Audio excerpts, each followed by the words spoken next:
All right, Uncle. I'm ready to depart. Shall we? We shall. Come, let us away to adventure.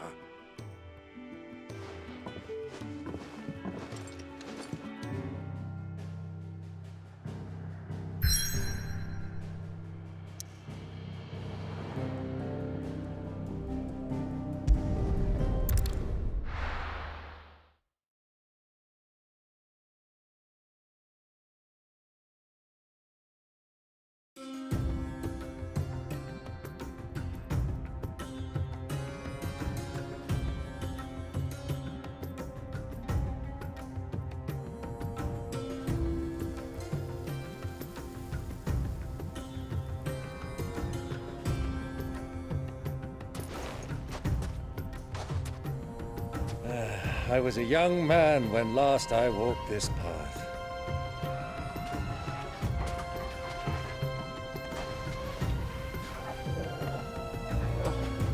There's an old trading post not far from here. The road to Drake's Fang leads through it. The trading post it is.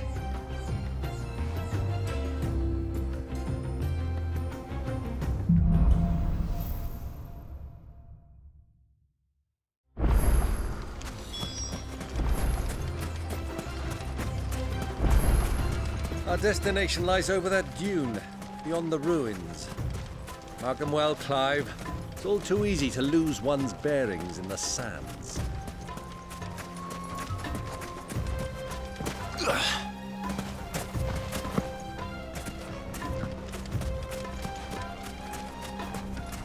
Many years ago, when you were just a boy, you and I rode this way together, accompanying your father on a scouting expedition to Drake's Fang. He let me come with you. I'm not surprised you don't remember. It was just before Joshua was born. You were so eager to be there when your brother arrived that you whipped your chocobo too hard on the journey home and fell from the saddle. I shall never forget how Elwyn fussed over you as you sat in the sand, bawling like a babe.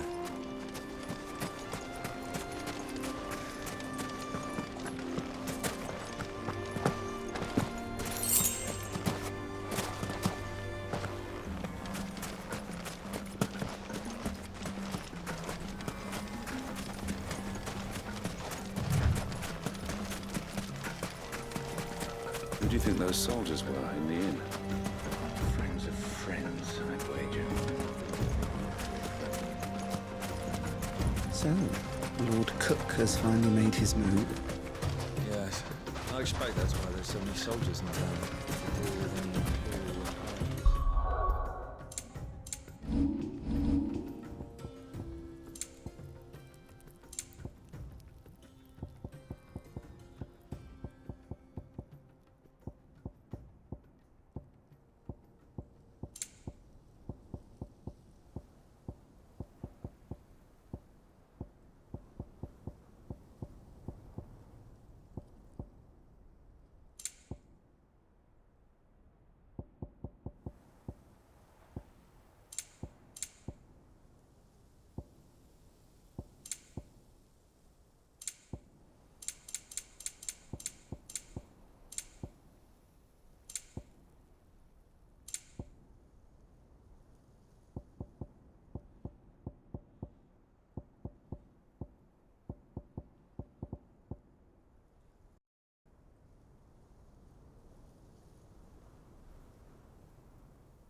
Ah, there she is.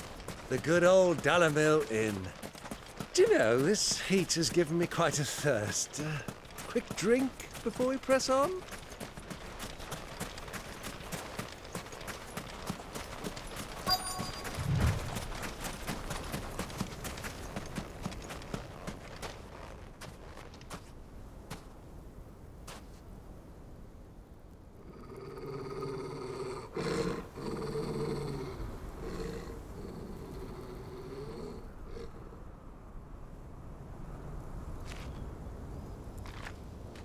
Look, there. Those are ashen steeds. No doubt about it. And such a long ride from Stonehere. Our Waluda friends must be soothing their saddle sores in the inn. Shall we join them?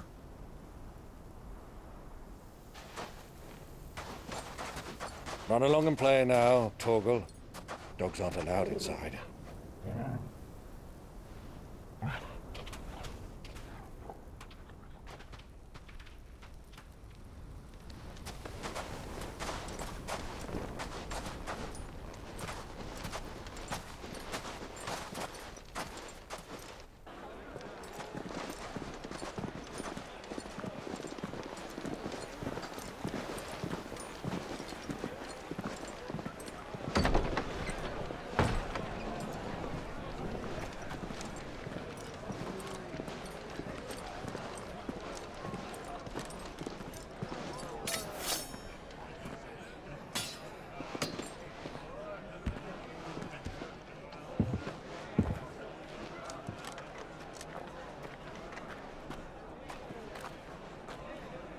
Good day to you. Eating?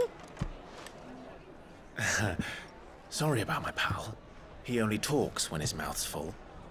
What do you recommend? Well, if you're after something light, we do a fine chocobo soup with lentils and honey. 2 bowls of that, then. An ale. Right you are. Hey, girl! Coming! Your pal? Would you rather be my squire?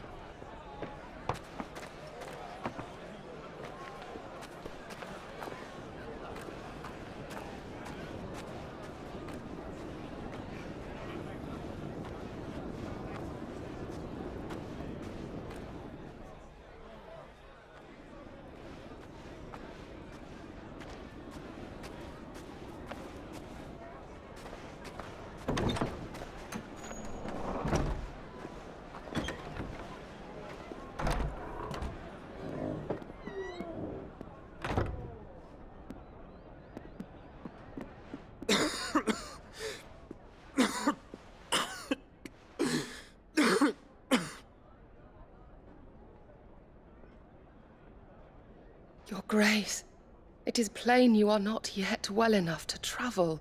If you would only let me take you to someone who can better attend to your ills. No, we must press on. Prince Dion has returned to his camp and will soon depart for the front. I must speak with him at all costs. Miss this chance and I may never get another. You do understand that? Yes, Your Grace. But you must at least agree to take your medicine. I'll fetch you some water.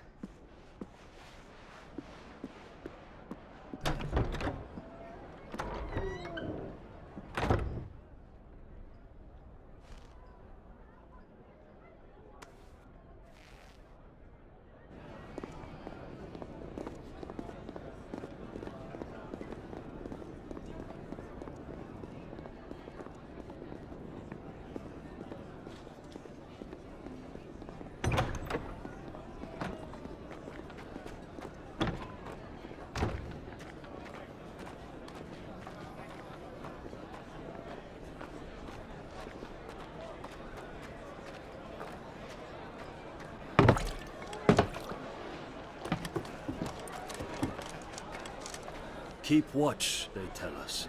But all I see is sand. I hear they got our guest back to the Fang without any trouble. We'll be leaving soon enough.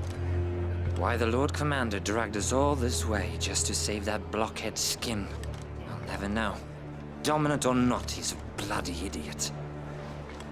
That'll be cooker, then. Well, let's get this down us. We've a long way to go. Hey, you.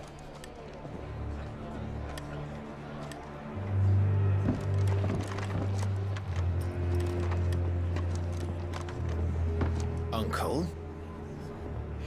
Sorry.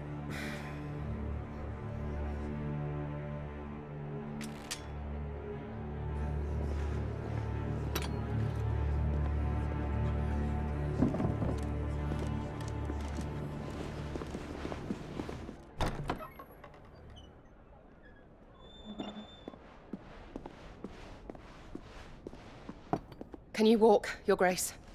What's wrong? I fear trouble may be brewing downstairs.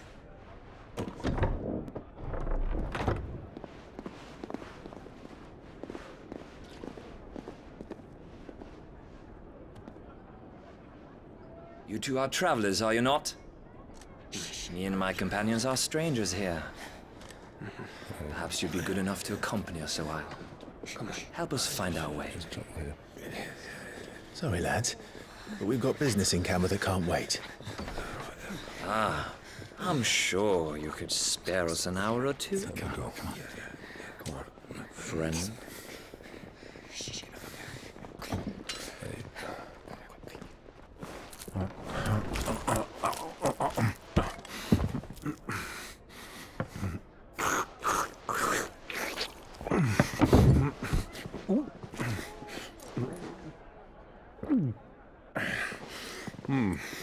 I'm afraid we don't have a moment to lose. Friend. Stay back, Uncle. Gladly.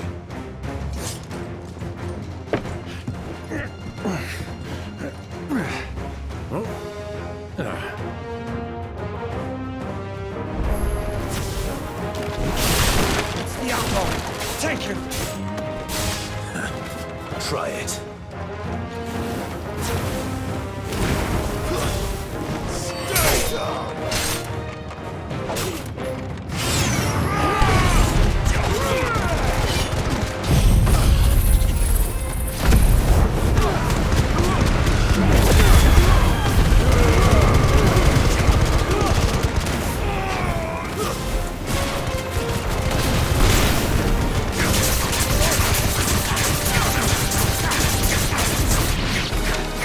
Bravo, my boy! Just like that!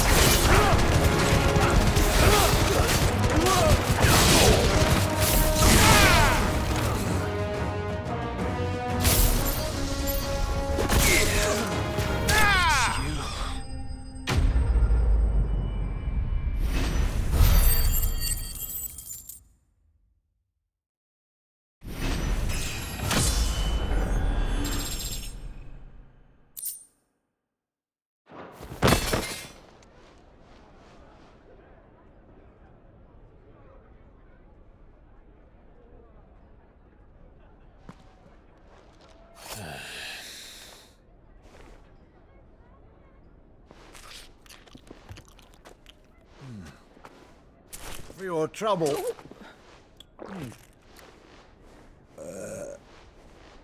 Word of advice, miss. That soup could do with a touch more salt.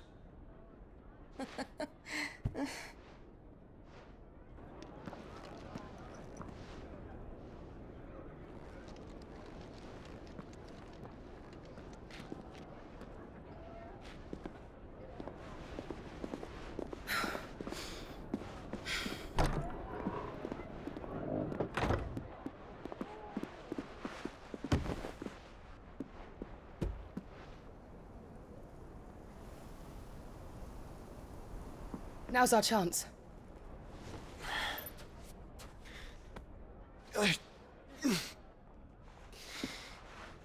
Your Grace? I'm fine.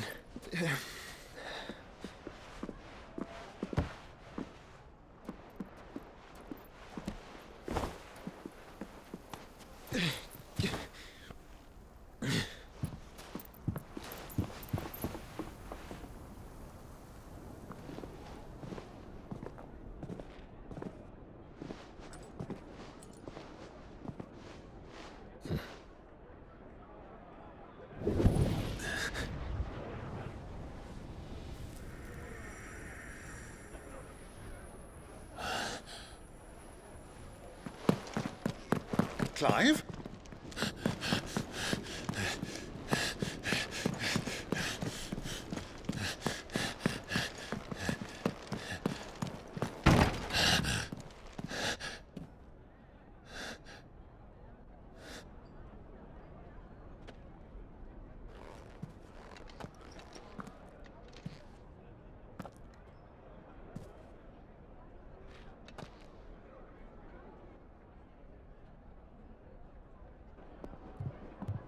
What is it now?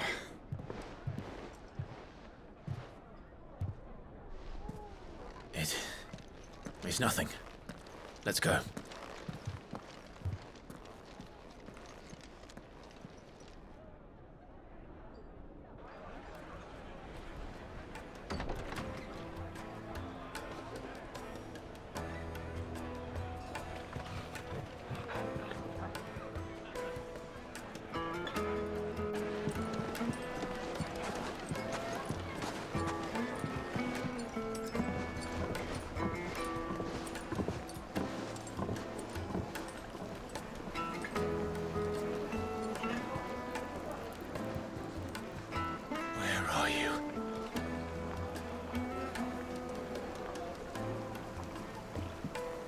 Well, we didn't know where to find Kupka before. We do now. The Royalists said it themselves. Their guest is in the Fang. We should press on before any more of their friends turn up.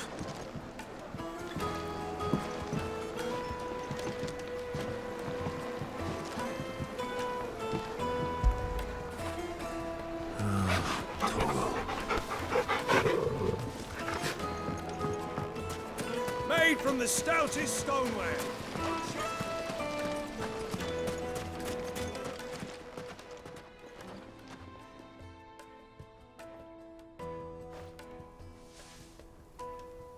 Ah, they've closed the road. And it's the only way from here to the Fang. It would seem Lord Kupka is not accepting visitors at present. We have to get through that gate. Not by force, I trust. We've attracted quite enough unwanted attention already. By guile, then. Perhaps the Desert Hare can offer us her aid. Rosina Dalamil, woman of mystery. But how will we find her? We know naught of her but her name. And that she was working with Sid. Sid's other collaborators have all been people of means, the wealthiest and most successful members of their communities. I'll wager this Rosina Dalamil is the same. That would certainly help to narrow the search. We need only inquire as to who is in charge of the town. And that's exactly what I mean to do.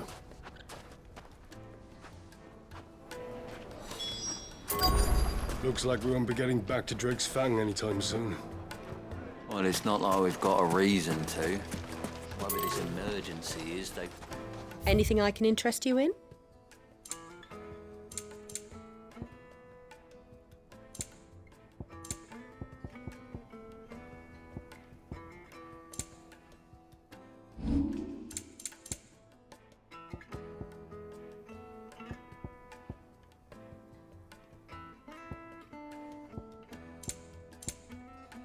Fare you well. Light it, for Gilbert's sake. You're a aren't you? Anything I can help you with, travelers? Allow me. My good man, we represent one of the oldest and greatest trading houses of Port Isolde. We're seeking to expand our business in the region and would very much like to make the acquaintance of Dalamil's leading entrepreneurs. If only we knew where to find them. Well, we're best known for our baths, our markets, and our smithies. I suppose you could do worse than start your search at one of those. Thank you. You've been most helpful. Oh, you wouldn't happen to know a lady by the name of Rosina Dalamil, would you? No, I can't say I do. Well, thank you all the same.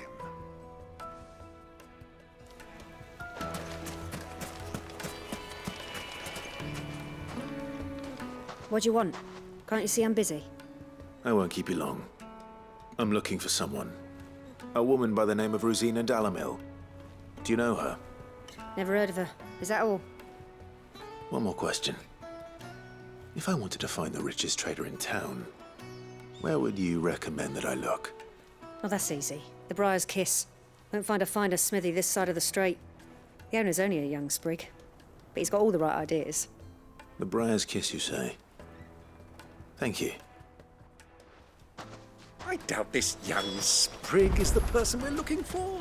You said Sid's contact was likely to be an influential sort. Influence comes with age and experience. Believe you me.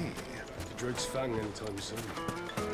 Well, it's not like we've got a reason to. Why with this emergency? Mummy, I want to play with the crystal. How many times do I have to tell you? It's not at all. Can I help you? Yes, I'm looking for a woman by the name of Rosina Dalamil. A long-standing pillar of your community, I believe, from old trading stock. Then you should ask Ferda. He's been here for years. Knows the place and its people like the back of his hand. And he's in with all the old merchant families. Try the baths. That's where you'll usually find him. Thank you kindly.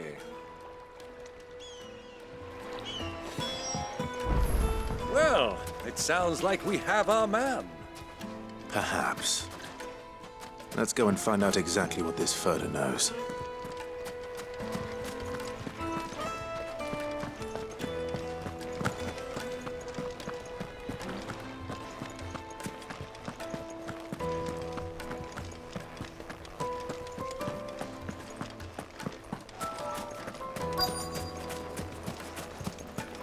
Sweet incense! Wax candle! Excuse me. Are you Ferda? I am. Can I help you, travelers? I hope so. You've lived here for some time, is that correct? Do you know Rosina Dalamil? We believe she may be a trader of some renown. And what business do you have with the desert hare? She was a close friend of mine. I was hoping she might be able to help me. Very well. Go to the bordello. I'll arrange an introduction. Do you think we can trust him? Only as far as I think he trusts us.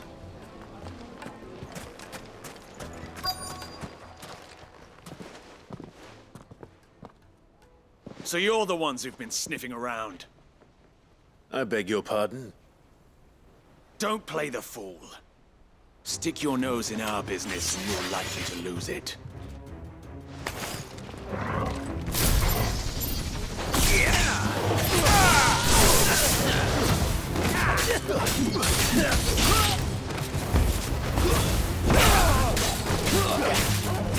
Nice try.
Who are you working for? Him or her? Him. The boss. He wanted us to test you. Though one could hardly call that a test. Lord Ferda? Look what the cat dragged in. Your skill with the blade is rare indeed, my lord.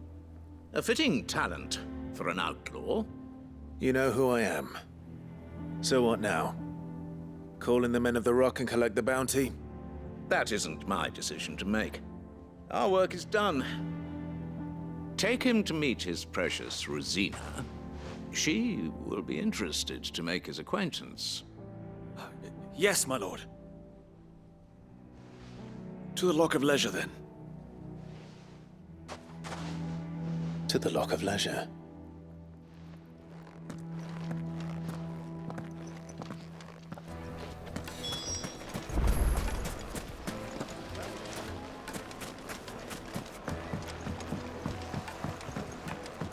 Needed to a silken soft. The most fragrant herbs. The finest fabric.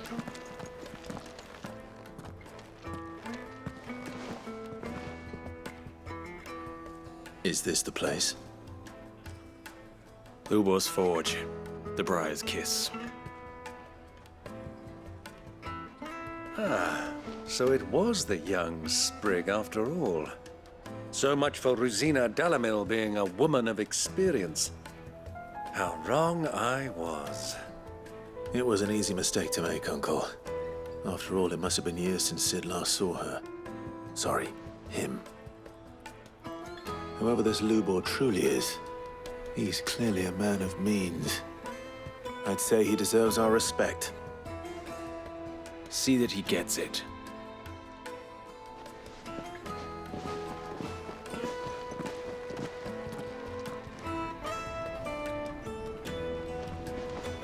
Lubor, Lord Ferda told me to bring them to you.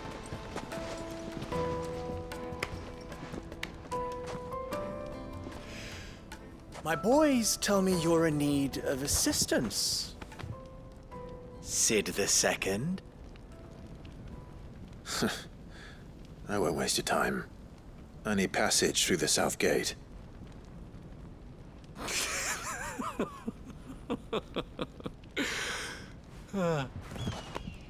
Tell me, what do you think is a merchant's most important commodity? Why, trust. Everyone knows that. Without it, you have nothing. And nothing is exactly what you have. And so, for you, I, too, have nothing. I'm not in the business of helping every lost puppy that wanders in off the street. I'm a busy man, as you can see. Let's leave this mummer to his farce. By all means. Find someone else to help you on your way. Just be sure to tell them you're not the two travelers from the inn the guards are looking for. Don't want them jumping to conclusions, do we? Why, you... So, what do we need to do to earn your trust?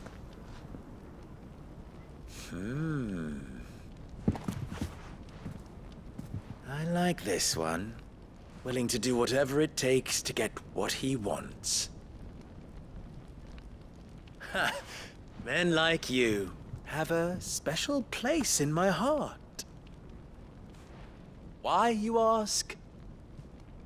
Because they get me what I want. Always. Fine. So what do you want? Don't tell me you're going to listen to this swaggering scruff. We might as well hear him out. It's only natural that an ally of Sid's would seek assurances of strangers. Assuming he is an ally, of course.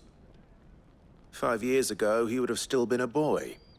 And yet even then I had more good sense than a man, 5 times my age? But enough of the pleasantries. We were speaking of what I want. I want you to put an end to the trouble in Dalamil. Return to me when you have done so, and you shall have my aid. Until then, I bid you good day. What trouble? If you're going to give us orders, be clear about them, damn you! Manners, Greybeard. One catches more damselflies with honey than with vinegar. What did you call me? My apologies. A word of advice in recompense. Follow the crystals. Oh, but that was 3. Oh, I'm making this too easy for you. Ha! It will be easy. Solving his little riddle should be like dealing with him. Child's play. Let us divide our forces, Clive. I'd rather not drag this parlor game on any longer than we need to. All right. Good luck, Uncle.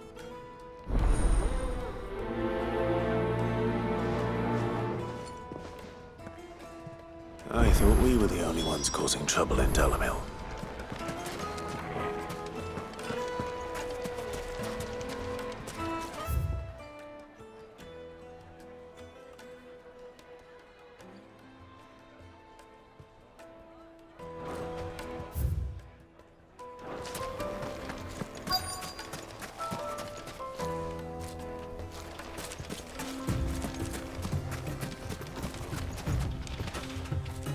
Excuse me. Is it true there's been trouble with crystals of late? You've heard, then? I've heard rumors. Damn thieves. Pilfering the crystals that were meant to fill our cups and light our stoves. Us common folk have hardly had a shard to share between us these last few moons. And it isn't as if we can buy them on the black market either. Whoever's taking them, they aren't sharing.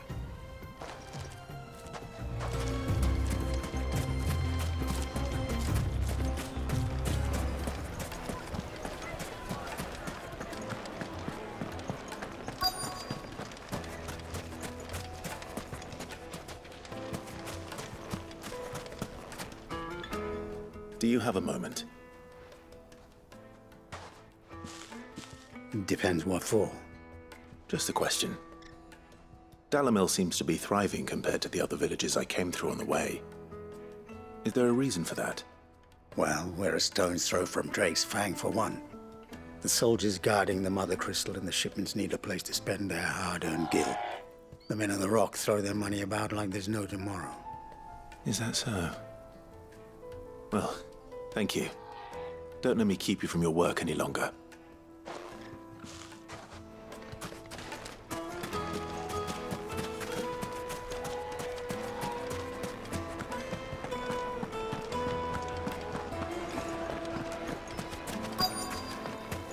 Fresh bread, warm from the oven. You wouldn't believe how much he gave me. Well, I hope you gave as good as you got. What can I do for you, soldier? Need that sword polishing? I'm not a soldier. Ugh, then be off with you. I serve the men of the Rock and the men of the Rock only. You have an agreement with them? Don't be stupid. I just know which side my bread is buttered. Don't want to be stuck under some pauper when they come knocking, with pockets deeper than Zemeckis and an urge to empty them. No, just leave, will you? Before you scare them off. I think I'm starting to get an idea of what's been going on. I wonder if Uncle Byron's learned anything of use. He'll probably be back at the inn by now. Be transported. My carpets have What was all that crashing and banging about before? Some out-of-towners picked a fight with the guard, I heard. Got cracked skulls for their trouble. Why is the tavern shut? It's you, the one who broke all our furniture. What do you want? Haven't you caused enough trouble already? I'm looking for my pal. Have you seen him? The gentleman who was with you? Yes, he's upstairs, but...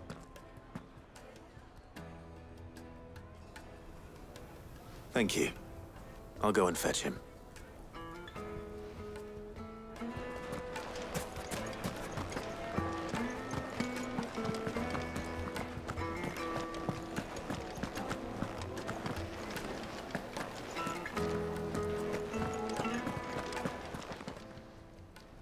Huh?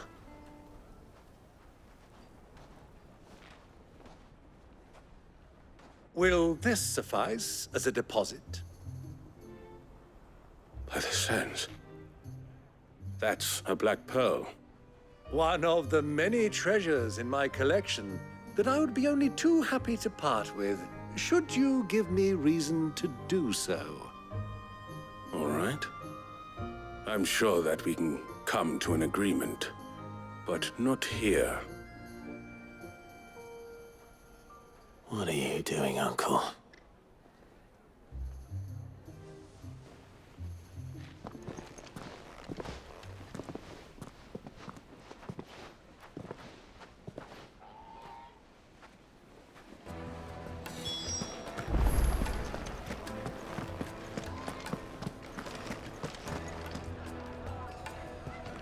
Care to explain why you're giving gifts to Kupka's men? Bait, my boy. One cannot catch one's prey without it. And I do believe I've snagged us quite the quarry. I started by asking around the markets as to where I might purchase crystals. I had no luck, of course. It's forbidden to trade in such things.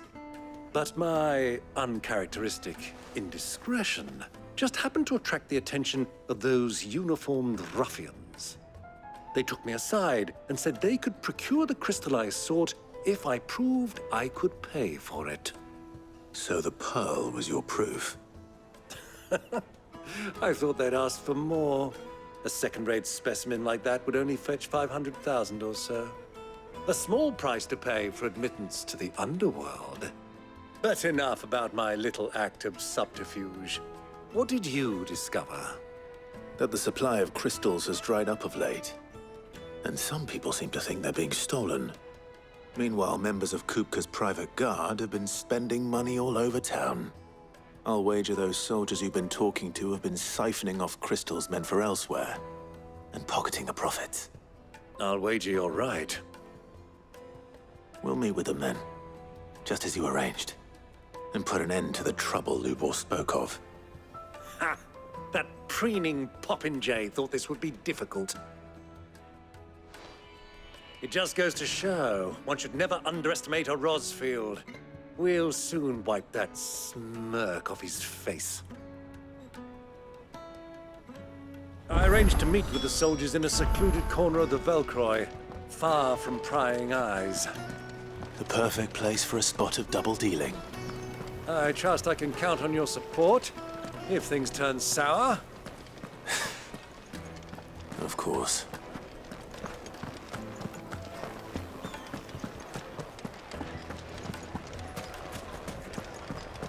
Why is the tavern shut?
I'll take it from here.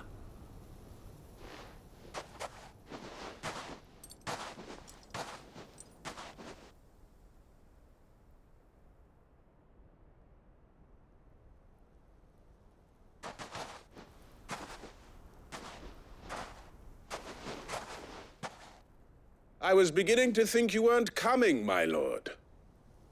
You've brought your contribution? All the silver and stones I could scrape together at such short notice. You brought the whole 500 talents. That was the price we agreed upon, yes? If you've no objections, I'd like to see the crystal. Of course. Right this way, my lord.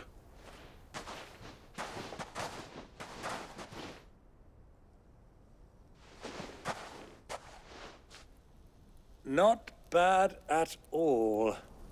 You weren't lying about the clarity. But what of security? If I were to be stopped on the road, what guarantee have I that it wouldn't be seized as property of the Republic? Because these crystals are no longer the property of the Republic. You're not buying from us. You're buying from them. And we have no more jurisdiction here than you, my lord. But we have ships, and will gladly deliver to a port of your choosing, now that our price has been met. Royalists, eh? What brings you here? Why, to collect their share of Drake's Fang's blessing, of course. Our nations are allies, and so they are entitled to a portion of the Mother Crystal's bounty. And being such good friends, we elected to increase that portion and share the benefits.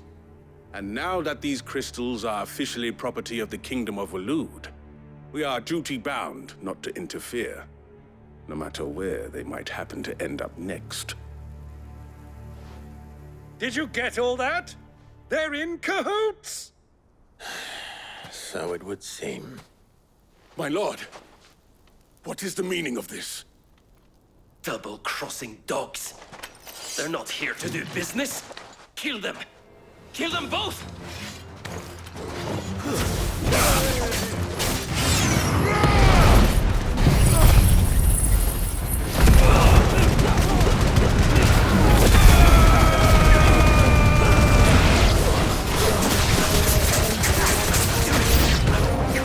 It's not over yet, Uncle!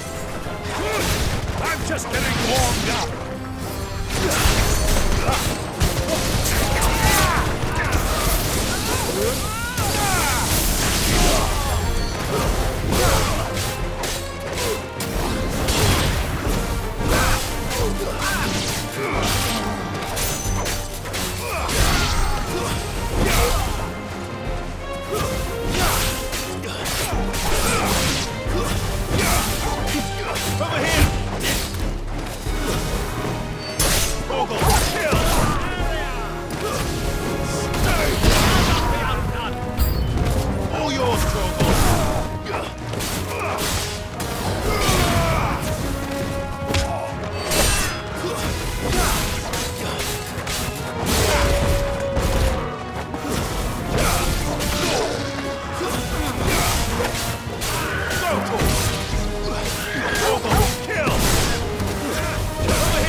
Well, that wasn't too bad. How'd you like my performance, huh? I've often played the villain on the stage. I think I did the role justice. Don't you? Greybeard, you were magnificent. The battle scene was particularly thrilling. Such a shame you didn't have more of an audience, but perhaps that's for the best. How long have you been watching? Long enough to witness your uncle's sordid transaction. I hardly expected one so venerable to degrade himself so thoroughly, buying one's way into the confidence of degenerates. Ingenious. This was the trouble you spoke of. The men of the Rock taking crystals meant for the common folk and conspiring with the Royalists. Well, now it's over. Indeed it is. The people of Dalamil had scarcely any means of redress against Kupka's men, let alone a foreign army. Until you two came along, that is.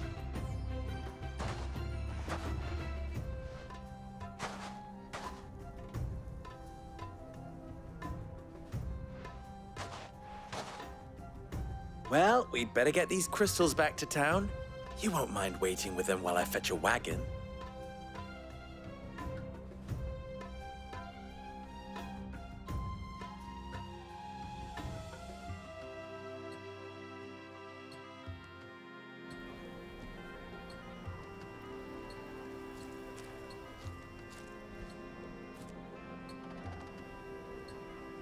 It occurs to me that I still don't know your name. Clive. So, Sid the Second is a Clive? I suppose it could have been worse. Well, Clive, you held up your end of the bargain, so I must do the same. Passage through the South Gate, was it not? To tell the truth, you've helped a little there too. Many of the guards have already been redeployed to deal with the issue of their missing comrades. And those left behind have been encouraged to look the other way should you attempt to pass through. Thank you. And please allow me to cover your costs. You still have the purse I gave to the soldiers, I trust? I saw you pluck it from one of the bodies. Oh, dear. Was I really so obvious? And my name is not Greybeard. It is Lord Byron Rosfield, thank you very much. No, thank you very much, Greybeard. Double the... Ugh! Here, wear this.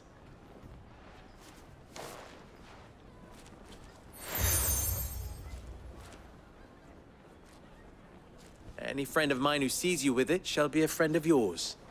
Thank you, Lubor. And please, feel free to send one of my Stoluses back to your people. Tell them that Rosina Dalamil is back in bed with Sid.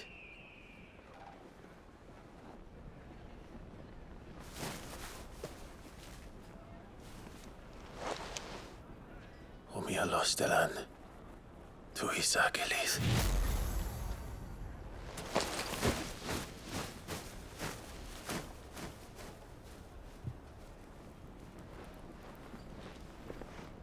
I'm trusting you, Sid. Or should I say, Clive? So be sure not to let me down. I have a reputation to uphold.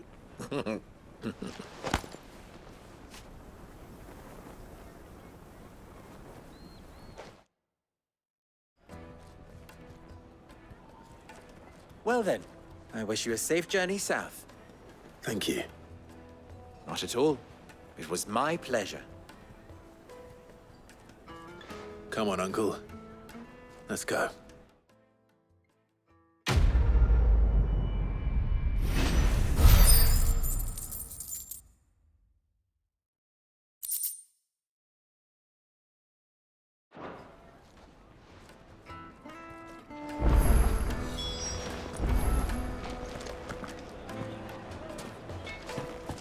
I've never even forged a... What's a knife before? Perhaps Forge Master Luber's having fun at my expense. I wouldn't put it past him. Neither would I. Oh, wait. Are you Clive? Sorry, my mind was elsewhere. I'm Sava, Master Luber's least accomplished apprentice. Soon to be former apprentice if I don't pass this test. Maybe I'm just not the resourceful type. People are buying up weapons faster than the Briar's Kiss can forge them, and here I am, unable to make a decent bit of kitchenware. He wants me to make a carving knife, one that embodies the spirit of Dalamil. Whatever that's supposed to mean. I don't suppose you have any idea what he's on about, do you? I'm afraid not. Never mind. Thought I'd ask. It was that or pack my bags. I could give you a hand if you like. I know how busy the Briar's Kiss has been. and that Lubor needs all the capable hands he can find. I'd be a fool to refuse. So, where do we start? Good question. If I'm honest, I've never made any kind of knife before. And then there's this little riddle to keep in mind. The spirit of Dalimil. Nothing is ever simple with that man. The way I see it, there's only one way we'll be solving Lubor's puzzle. We need information. The more the better. You're right. There's no point fumbling in the dark, I suppose. Now, who to speak to first? Well, there's plenty of folk in Dalimil who use knives for a living. There's the butcher, of course, and any number of cooks. They're bound to have an opinion or two about the tools of their trade. All right. I think we have a plan. Let's get to it, shall we?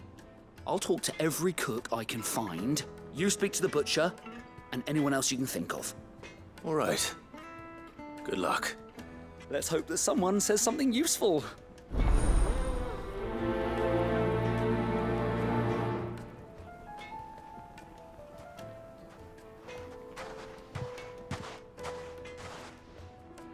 Trust Lubor to take a simple test and turn it into a riddle. I'd better get to it.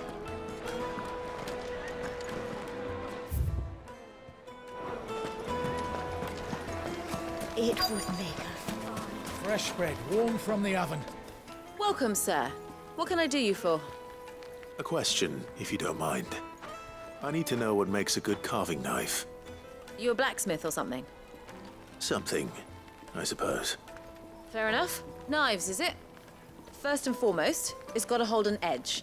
Most knives will make it through fat, no problem, but sinew dulls cheap steel in no time. Give me a blade which can slice through anything that crosses my chopping block, and I'm a happy woman. So a knife that stays sharp. Makes sense.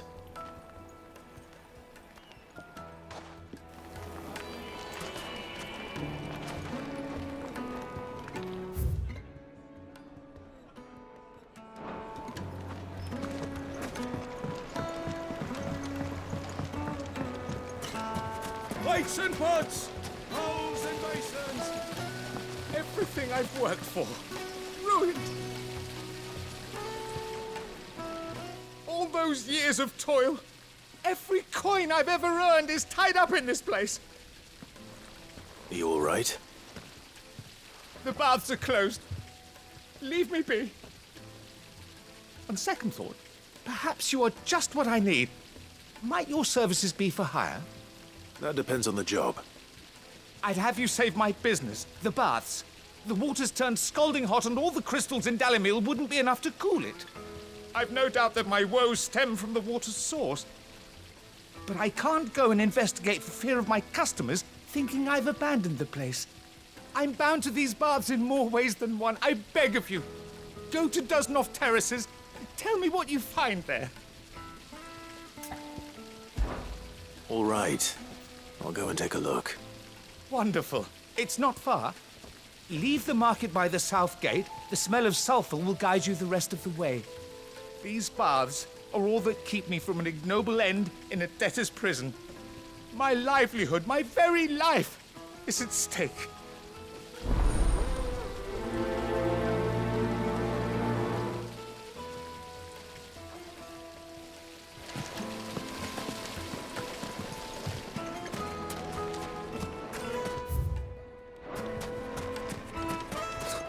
I'll be asking for you again. Just look at the hanging lantern. Ah, they've opened the gate. Lubor was true to his word. We can make our way back to the Fang now, at least. Yeah, but what would be the point, with the mine still closed? What is it? I'm in no mood for chatter. Sorry. Do you mind if I ask your trade? Hunter, why? I have a question. Can you tell me what makes a good carving knife? I assume you use one out in the field. Has to be able to put up with some punishment. Can't be dealing with a brittle blade, not while I'm on the hunt. Your knife snaps every time you use it. You'll be spending coin as fast as you make it. Times are hard enough as it is. Thank you. I won't keep you any longer. All business, eh? Man after my own heart. So, a carving knife should be hard-wearing and hold an edge. Hardly a revelation. Let's hope Sava had better luck than I did. I've got a crystal. So long as we stay out of the Deadlands, we'll be all right. What do you want? Directions? Either take this road to the Fang, or piss off back the way you came.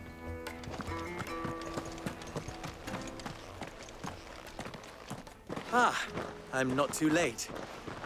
What is it, Lubor? A question that I neglected to ask earlier. Where is it that you're bound? To Drake's Fang. To finish Hugo Kupka. Just as I thought. Then allow me to share a secret. Drake's Fang is currently riddled with royalists. Talmeki and Walud are allies, and as you have seen, their soldiers work hand in glove. But no nation has ever before allowed a foreign army to make a barracks of its holiest of holies. Not by choice, at least. And there's more. A man on the inside of the Fang has failed to report for several days. I fear there may be more trouble lying in wait for you on the road ahead. Isn't there always? If you're determined to beard the lion's den, then promise me one thing. That you will enter via the mines, where the guard is lightest. I've lost one Cid already. If I lose another, people will start to think me careless. I don't plan on dying. Not before Kupka does, anyway. Well, so long as you have a plan.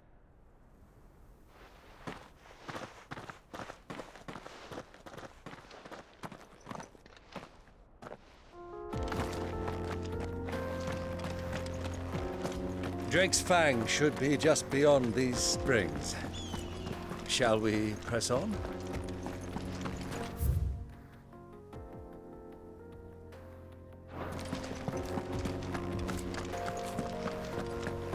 Come on, girl, the gate's open now, we can press on.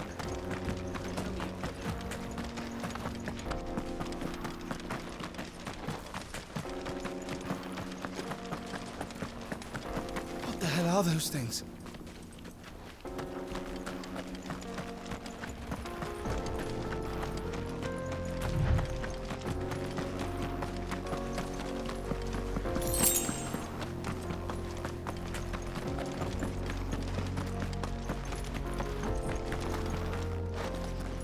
Something awful's taken up residence in the springs. You'll turn back if you know what's good for you.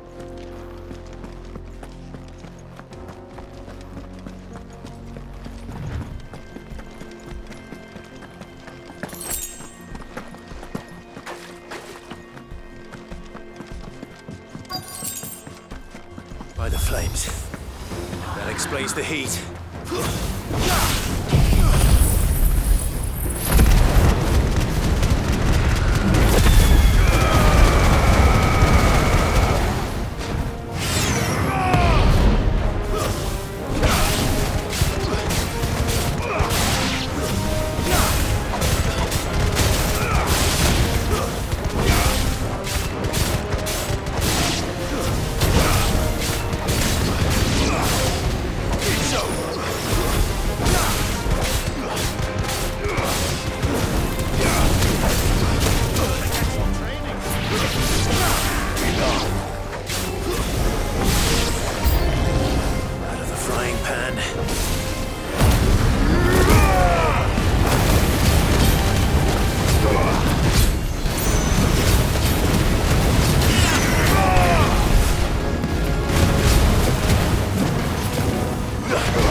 Let's cool things down a bit. Let's hope it's enough to keep the baths from boiling.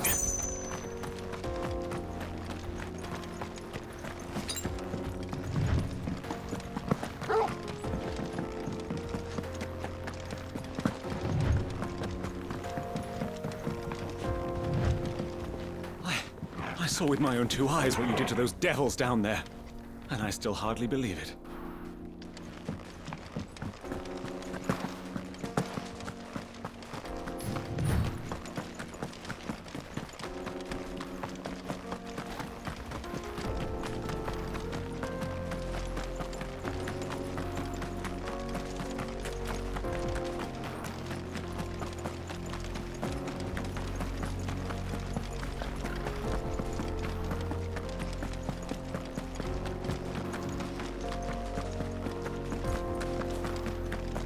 Come on, girl, the gate's open now, we can press on.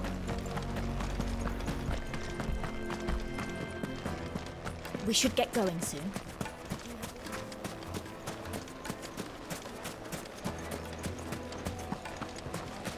There he is. The man who saved my business. I was hoping we'd be seeing you again. The baths grow more bearable by the moment. It won't be long now before we are back to business as usual.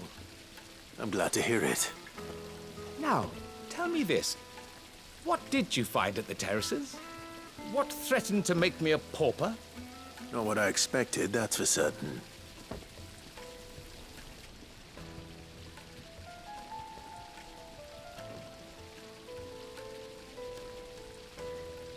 You tell a fine story. That's not to say I don't believe you, though. Creatures made of flame, eh? That's something new to worry about. But I burdened you with my worries enough already. Here, a small something by way of thanks. Right. It's high time I got back to work. With a little luck, the day might yet be salvaged.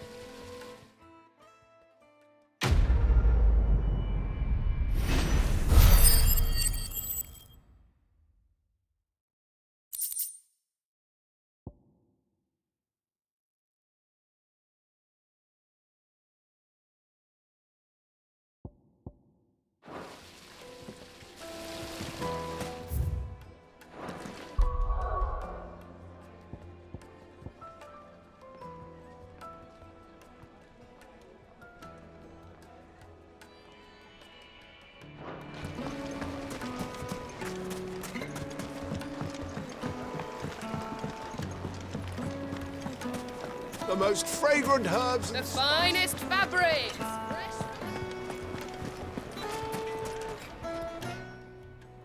So, how'd it go?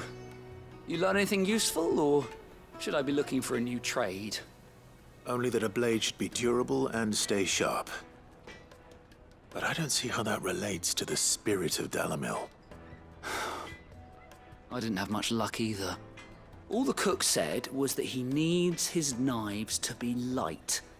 Too heavy and they do his shoulder in. So we're no better off than when we started. Perhaps Lubor didn't mean anything with his Dalamil remark. But that can't be right. I've bandied enough words with the man to know that he chooses them carefully. No. We must be missing something. Something right in front of our noses, most likely.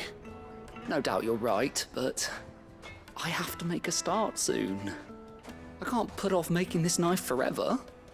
Agreed. Lubor wouldn't like that much. Right. I've been trained to work iron. The cheap stuff, mind. But it's hardy enough if you don't hammer it too thin, and it sharpens up nicely with a bit of effort. Trouble is, it's either durable or it's light. Meaning someone is going to be disappointed. Forge Master Lubor, probably. Is there no one else you can turn to? Someone who knows their metals, perhaps? The other apprentices know better than to help me with my test.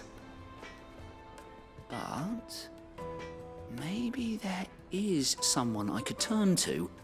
A merchant, a favourite of Forge Master Lubor's, who sells metals to tradesmen passing through the Valcroy.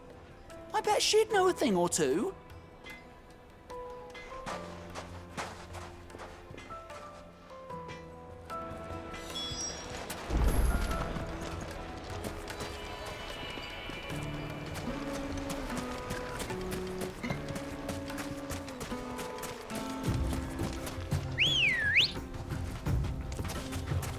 Ready, go? Fly, Ambrosia.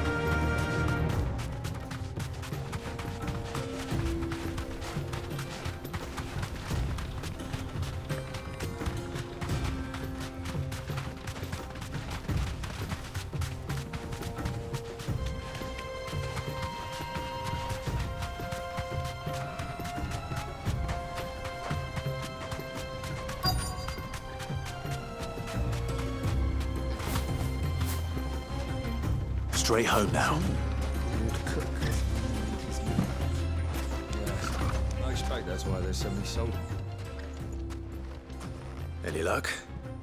Or will you be needing help with your bags? Well, I asked her, but... you tell him. If you're looking to make a knife that will impress a master like Lubor, there are options. They're just not that viable. Featherlight adamantite knives will get passed from generation to generation, never needing so much as a lick of the whetstone. But adamantite ore is unique to ash, so it doesn't come cheap. And it's beyond my skill to handle. Unique to ash. Are there any materials unique to Dalamil? Something which could be mixed with iron to refine it. Make it lighter. What are you getting at? You said that Lubor trained you to work iron. Then that's what he'll expect you to use. But he would have known that it would either be too heavy or too brittle for a carving knife. Perhaps his Dalamil remark wasn't a riddle, but a hint. If it's cheap metal you're using, then there's always limestone, I suppose. Folk first settled Dalamil to get at her mineral deposits. And, if you know the trick, it can be melted down in the furnace to drive out impurities from low-quality iron. Bloody hell! That must be it! I don't suppose you know the trick, do you? It's hardly my speciality, but I've been around enough blacksmiths to know how it works. Looks like I've got some learning to do. Clive, I hate to ask after all that you've done for me, but... Limestone? Fine. I can hardly abandon you now. Besides, I want to know if this is the answer to Lubor's little riddle. I can't thank you enough, Clive. You'll have no trouble finding limestone over in the terraces. The place is bloody made of it. Then I suppose I'll meet you back at the forge. Right you are. I'll see you shortly. So, do you crush it up, or just throw it in the furnace?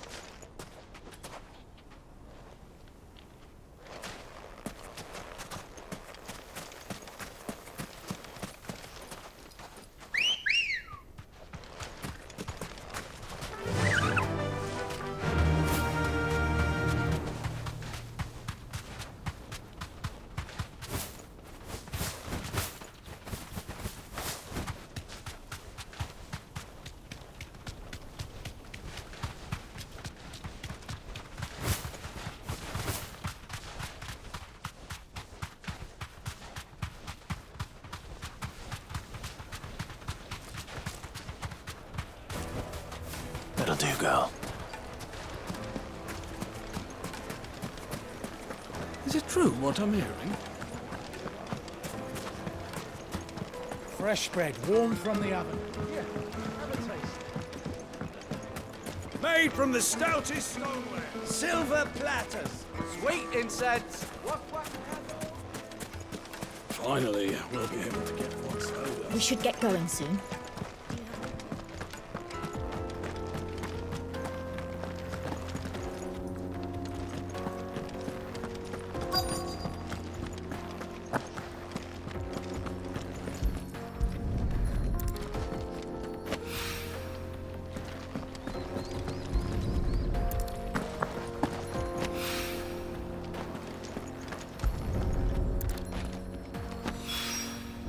One rock looks a lot like another. But hopefully this is what Southern needs.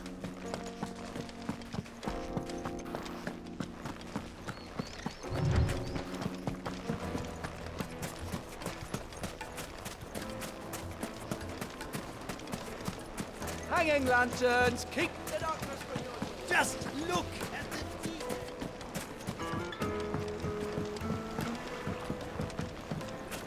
juiciest meat. Take a sniff, good sir. My carpets have pride of place. I wasn't sure how much you'd need, but I hope this is enough.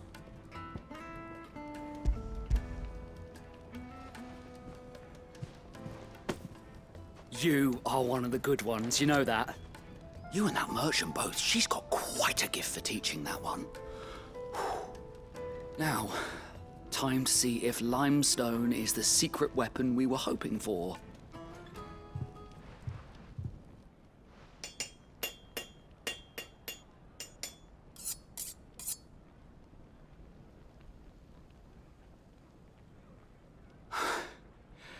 That'll do, I reckon. A knife forged from the very rocks of Dalimil. Her spirit, if you will. It's a fine-looking blade. I only hope Master Lubor agrees. That sounds like my cue. And just as well. I was getting tired of waiting. I'm sorry, Forge Master Lubor. Let's take a look then, shall we? First things first, Sava, do you think this is a carving knife worthy of the fine people of Dalimil? I'd like to think so. But what do you think? What do I think indeed? It's sharp-ish, but it won't last long with hard use. And it's heavy, heavier than it should be. You might not think it just to hold it for a moment, but sell that to a cook and you'll never hear the end of it. It looks like someone paid a visit to the terraces. The limestone was a step in the right direction, granted, but one that still leaves you short of the mark. And I was so certain I had it all worked out. I don't know who you found to teach you that little trick, but it certainly shows initiative. Next question. How much do you think I would charge if I'd made this? Well, if it took you even a fraction of the time it took me, I would say you could demand a heavy purse. And who would be able to pay that? The butcher? The hunter? The cooks over at the inn? Dalimil is home to humble traders, not wealthy lords and ladies. Rule number 1 in any business, Sava, know your customers. Yes, Forge Master. This is just about passable, but only just. I'd say you're worth keeping around a little longer. Starting tomorrow, you'll have an anvil of your own. I will. Thank you. I was wondering, what would you do if you were asked to forge a carving knife? I'd do what I always do. Ask who it's for. If it was for the butcher, I'd make sure it holds an edge. For the hunter, I'd make it as tough as Titan. For the cook, light as a feather. And for the nobleman, I'd make it cost an absolute fortune. There goes a master, all right. It looks like congratulations are in order. I couldn't have done it without you. So much for the Forge Master's riddle, though, eh? The spirit of Dalimil had nothing to do with limestone or anything much at all. Meaning, I had you run around for no good reason. You've passed your test. That's all that matters. You'll have a forge of your own in no time. And when I do, I'll craft you the finest carving knife you have ever seen.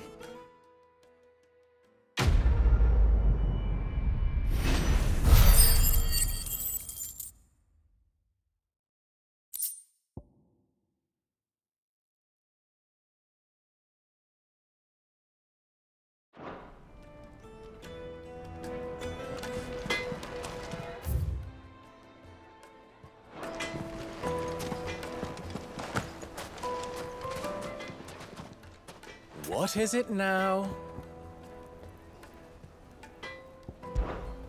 Farewell now. The finest fabrics! Yes, they're quite slimy and dark. Kneaded to a silken softness. Like it in a cloud with nuts. Plates and pots! Silver platters! Finally, we'll be able to get what's owed us. We should get going soon.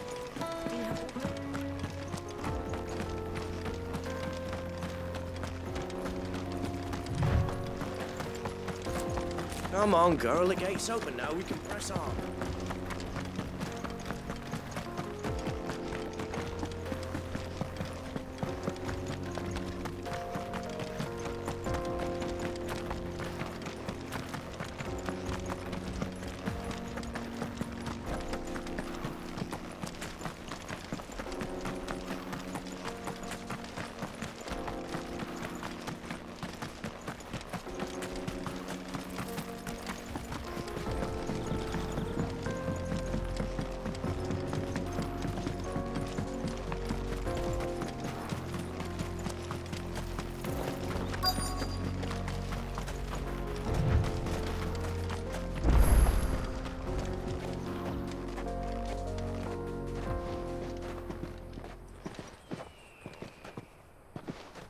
There it is.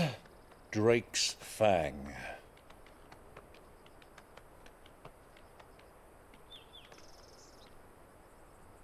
Kupka will be hiding inside. Along with goodness knows how many guards, all on highest alert. You'll need to keep your wits about you if you're to reach him. So be careful. I will, Uncle.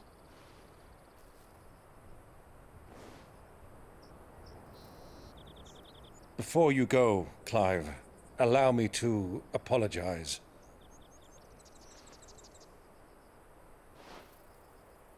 After what befell at Phoenix Gate and the crisis that followed in its wake, I fled. I retreated to my counting house and danced attendance upon the vicereine in the hope it would bring me favor. I betrayed my nation to save my skin, like the coward I am. And I'm sorry. Uncle, please. It's not too late, Clive. Rosaria is yours by right, and there are those that would help you to take it back. Had I the courage of my brother, I might already have done so. But that ship has sailed. You, however... No. Forgive me, but I cannot. I fight to build a new world now. A better world. Where men can live and die on their own terms. I was raised in a nation that strove to improve the plight of bearers.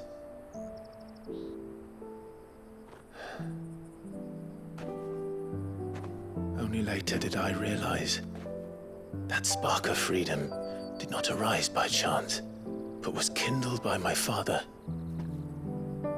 You would see me follow in his footsteps. And that is exactly what I mean to do. Not by ruling Rosaria, but by extending his ideals to the whole of the twins. Though every soul in the realm may judge my actions heresy, I am certain my cause is just. You really are just like him, you know?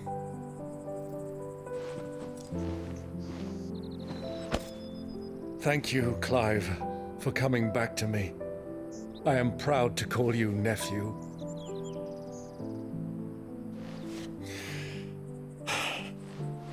Well then, this is where we must part ways. Wish me luck in convincing my Canvarian friend to share his considerable talents. I mean to plunder his coffers and prove myself worthy of a place in your merry band. Till then, my boy. Till then, Go safely, Uncle. And you, nephew. We have much to catch up on, you and I. I shall expect you to regale me with the tales of all your adventures when next we meet. You can regale me too, Torgal.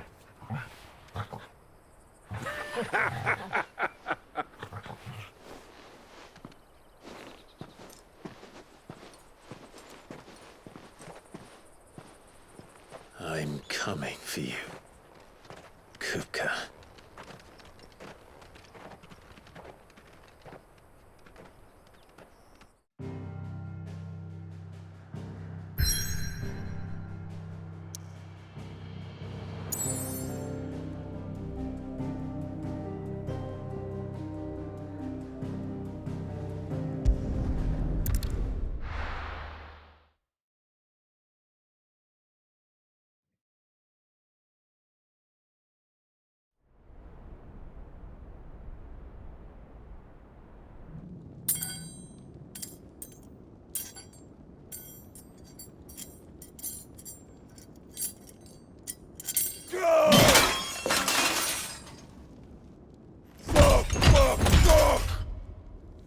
Why do they start?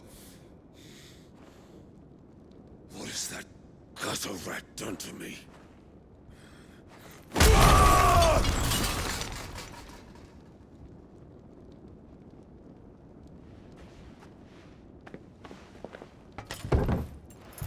Out of my sight, witch! I'll kill you, Rosfield!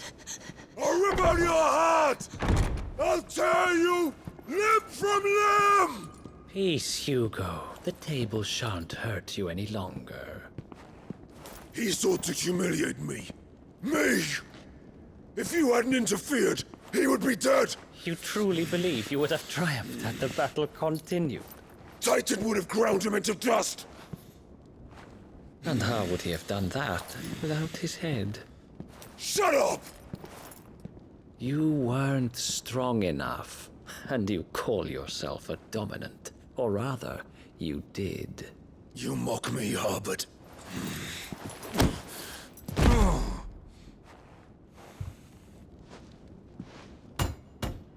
Do you see, Hugo?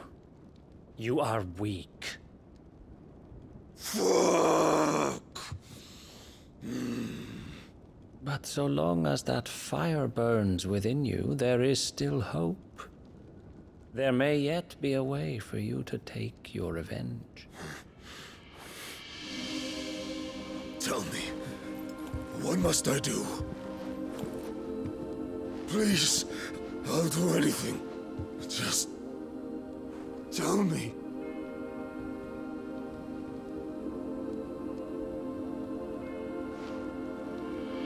The heart. What of it? A Mother Crystal's heart is the most concentrated source of ether in all creation. Perhaps you could take advantage of that. Of course, the crystal would not yield her blessing to any ordinary man. But then, you are no ordinary man, are you, Hugo? Clive Rosfield stole your power, but others have suffered a similar fate, and still managed to find the strength to conjure their icon. Like Benedicta Harmon. She too drank of the ether and gained a power beyond human understanding. She did.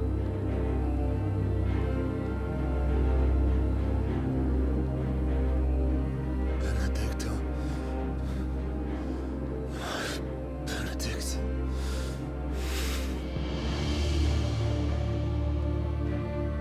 I'll do it. My love. I'll avenge you.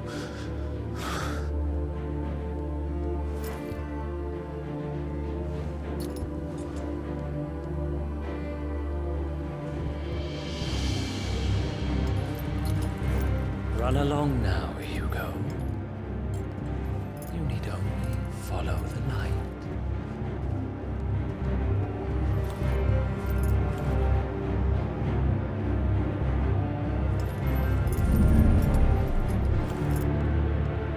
Muthos is here. Very well, it shall be so. You may leave everything to me, Your Majesty.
Did the royalists bring them from Ash?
Are the Beastmen part of the Waluda army now? How the hell did that happen?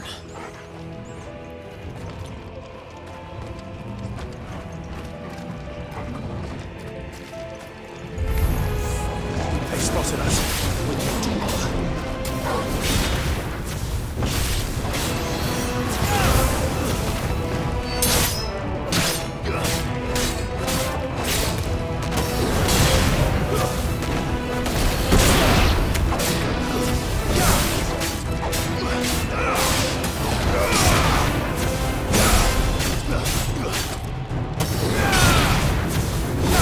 It's over.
Won't be going any further this way.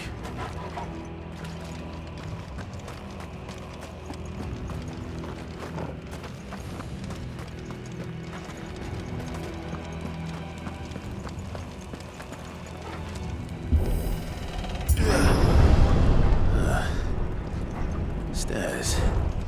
This must be the way out.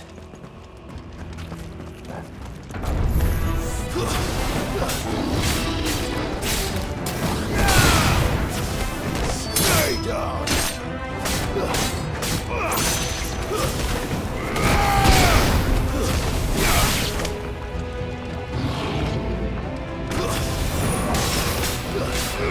Now, Torval! Get him!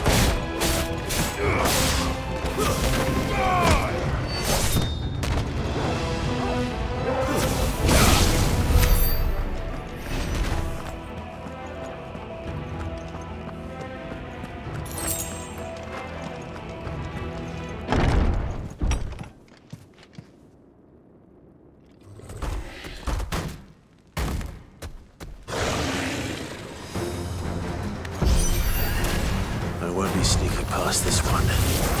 How did it get in here?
Come on, Torgal.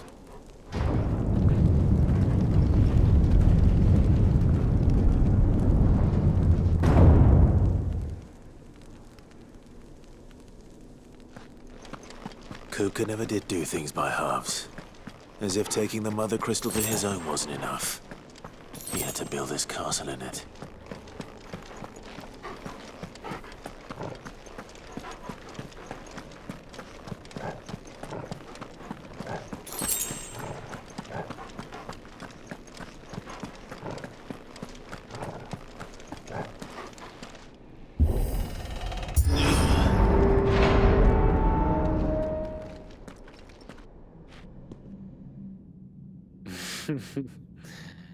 Let the trial begin.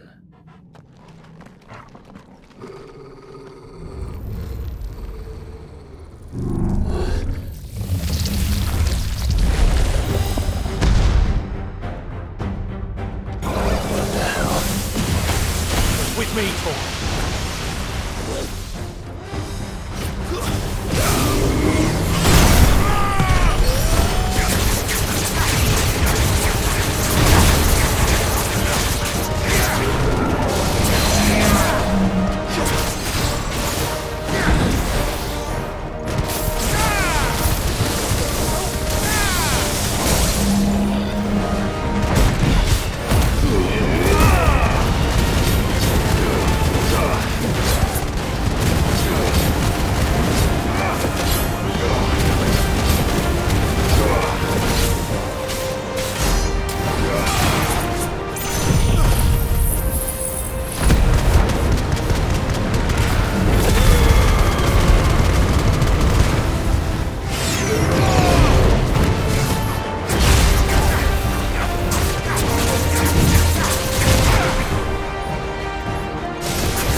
Seems we're expected.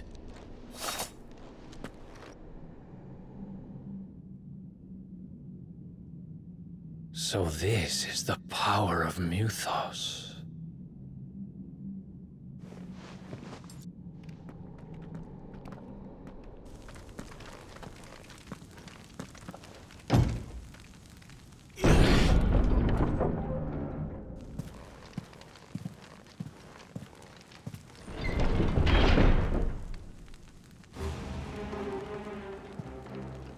did the orcs do this to?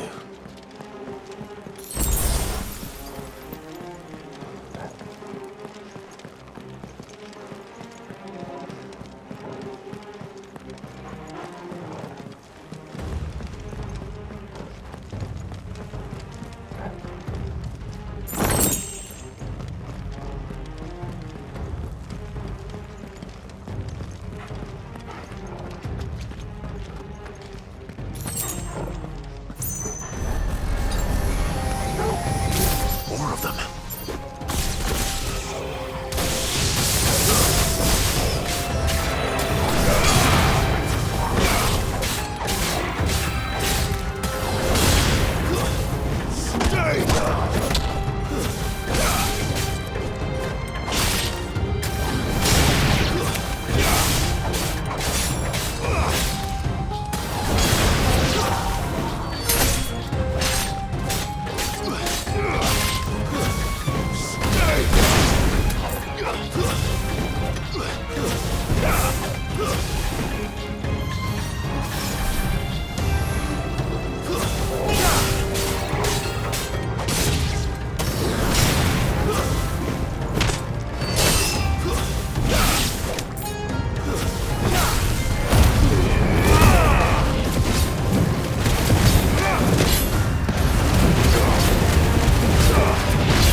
What the hell is going on? Are these things here for me? Or for him?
First orcs, now these nightmares. Is this your doing, Ultima?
You've been busy, Kupka.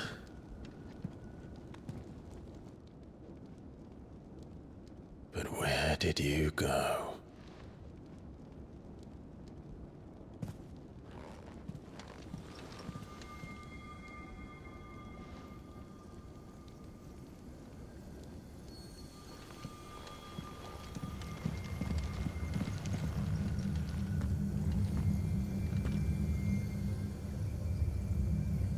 The heart.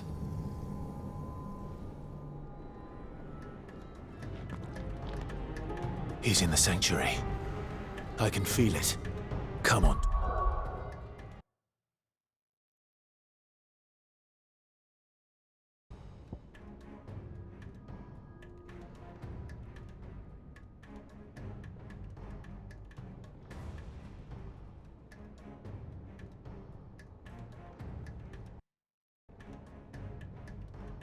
Ogle.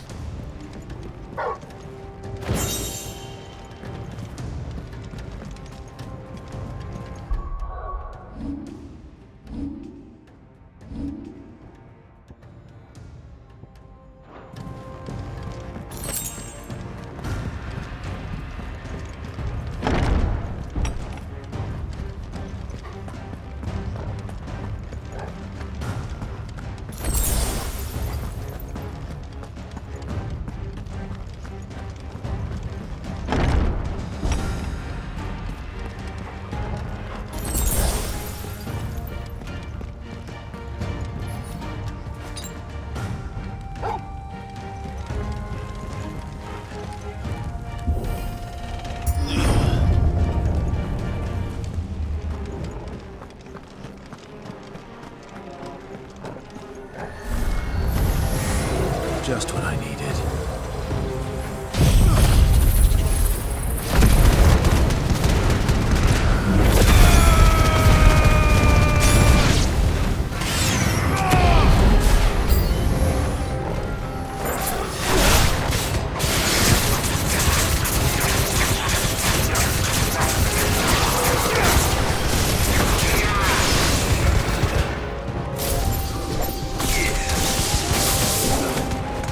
Ugh!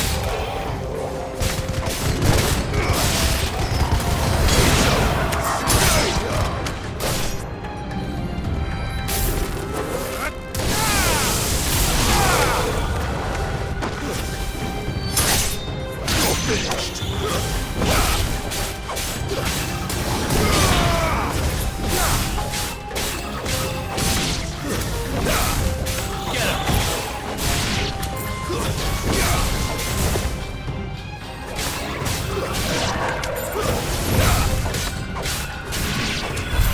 That better be the last of them.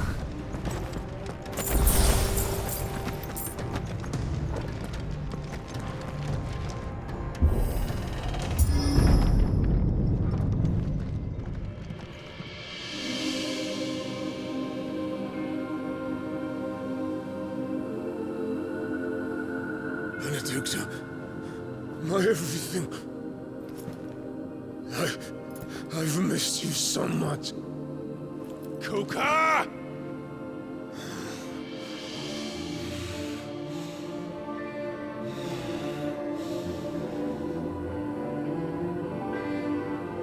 I swear to you, my love, we will never be parted again. What's wrong with him?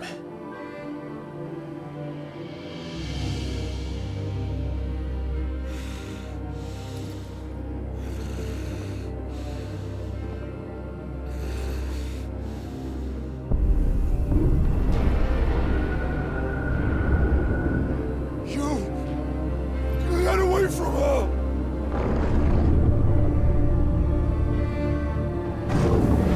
Benedicta!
But if you can do it, then so could I!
Let's give this a try.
Joker!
Ease up, Hugo!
What do you want?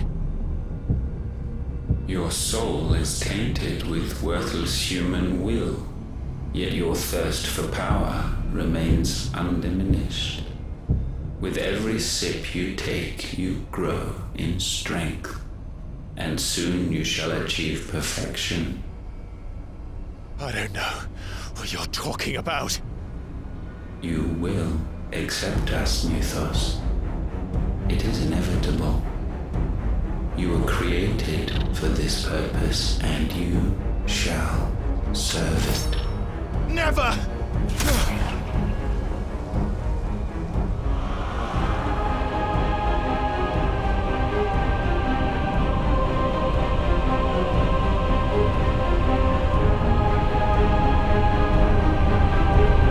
Fight it, Clive!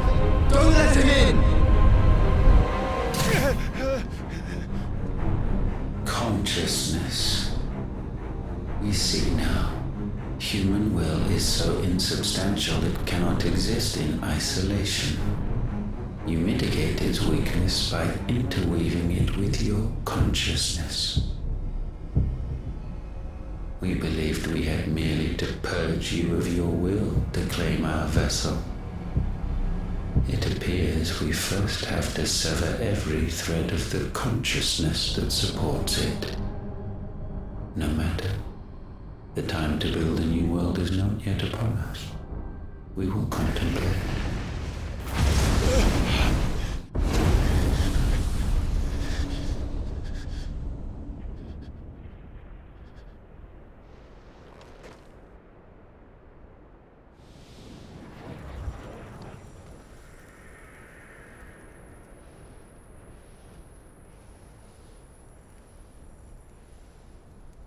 Thank you, Joshua.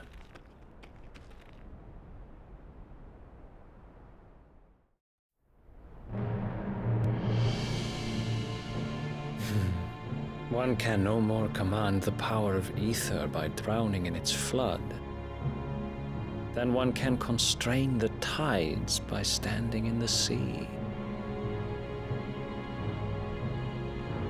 I had thought Hugo wiser than this, but it seems his head was full of rocks after all. Titan was strong. Your Majesty. But Mythos is stronger. For 5 years, that man lived only for revenge. Clinging fast to a fiction, even as it swept him into the abyss.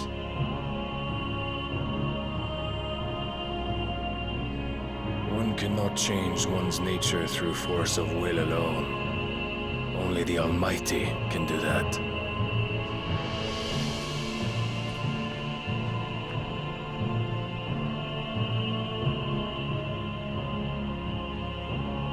Hugo Kupka, the man who gave his life for a woman's head. A fool like all the rest.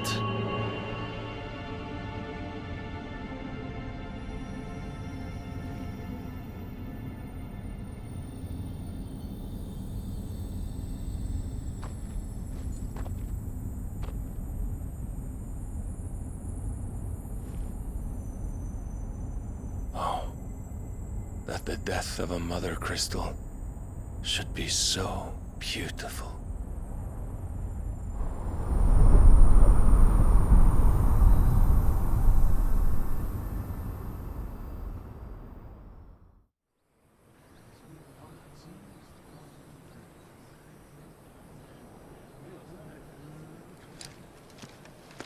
Some medicine, my lord?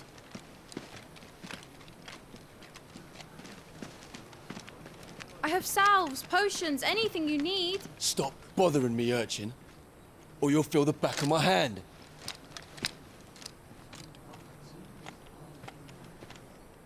You must consider your health, my prince. If a show of force is needed to keep the Dalmex at bay, you may trust in your dragoons. I beg you to call on Bahamut only as a last resort. His strength comes at too great a cost. The Empire agreed to an armistice with the Republic, and yet the Emperor still plots its ruin. For now, the Dalmex suspect nothing, and as long as I can hold their gaze, war need not be inevitable. But more than that, Bahamut is the champion of the Empire. When our people look to the heavens, the sight of him gives them hope.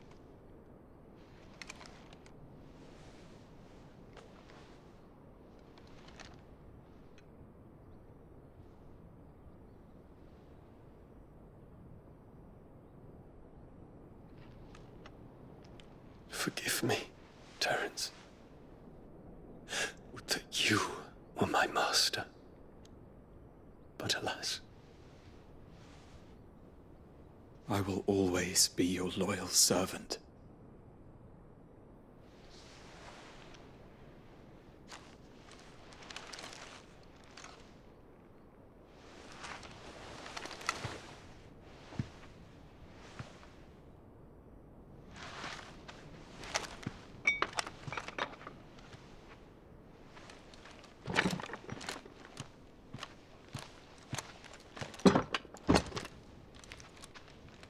Should the Council's brazen maneuvering prompt the Republic to tear up their own treaty and launch a new assault, our soldiers would advance to meet them, cutting across the Central Isles, but not in time to prevent their forces from breaching the southern defenses and storming Twinside. And so the capital would become a battlefield. Thousands of innocents would die. I cannot allow that to happen. There is one small mercy, at least. You will not be forced to do battle with Titan.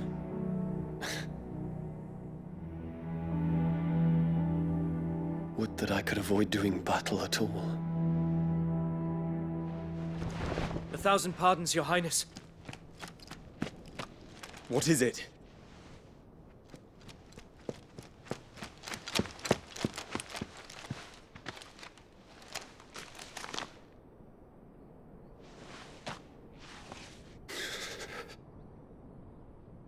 Olivier has been made Emperor. What is the meaning of this? My father's orders. What were they? Quickly! Yes, Your Highness. His Radiance requests that Your Highness maintain position here and... Ah!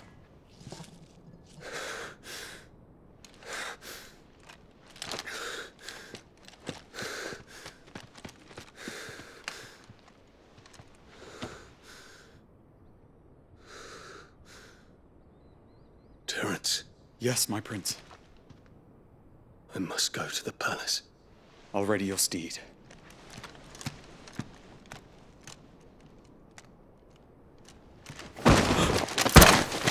What is it now?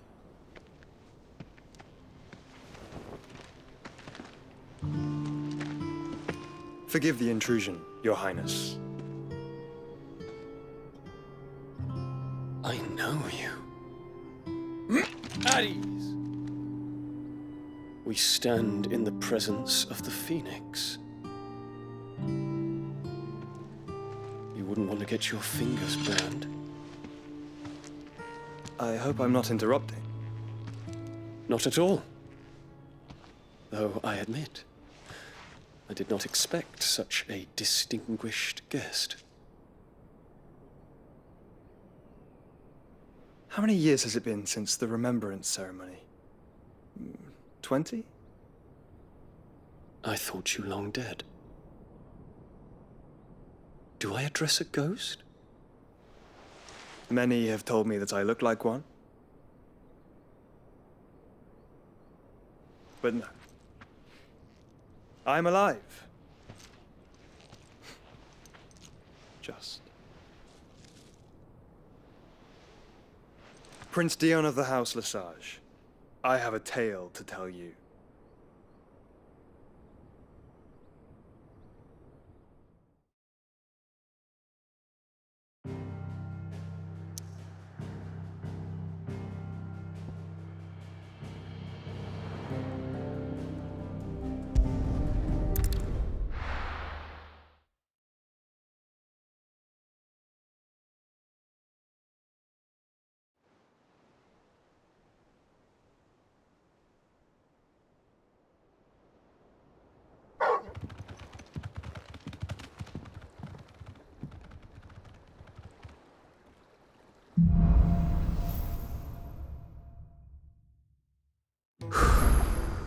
better give Otto the good news.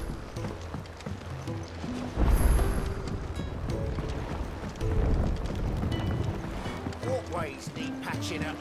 Give me 50. Welcome home, Sid.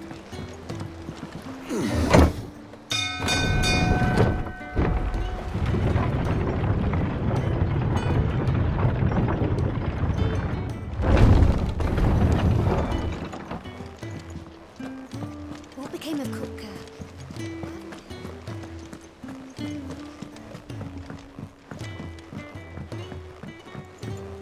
We're seeing troops amassing at every border crossing.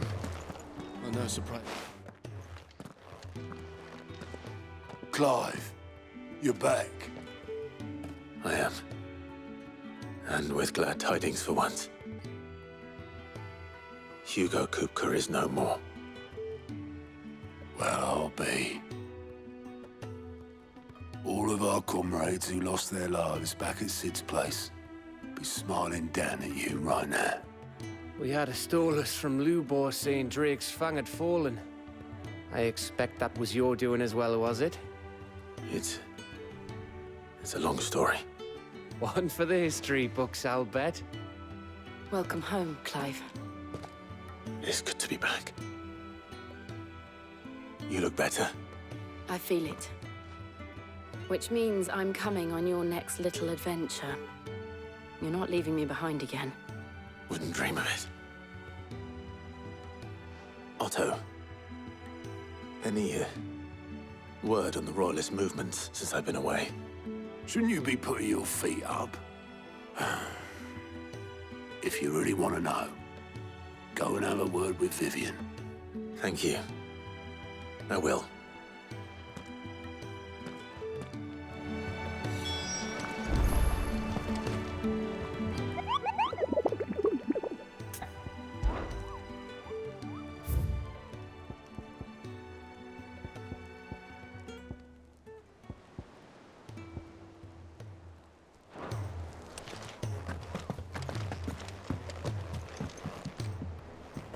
Ah, the conquering hero returns.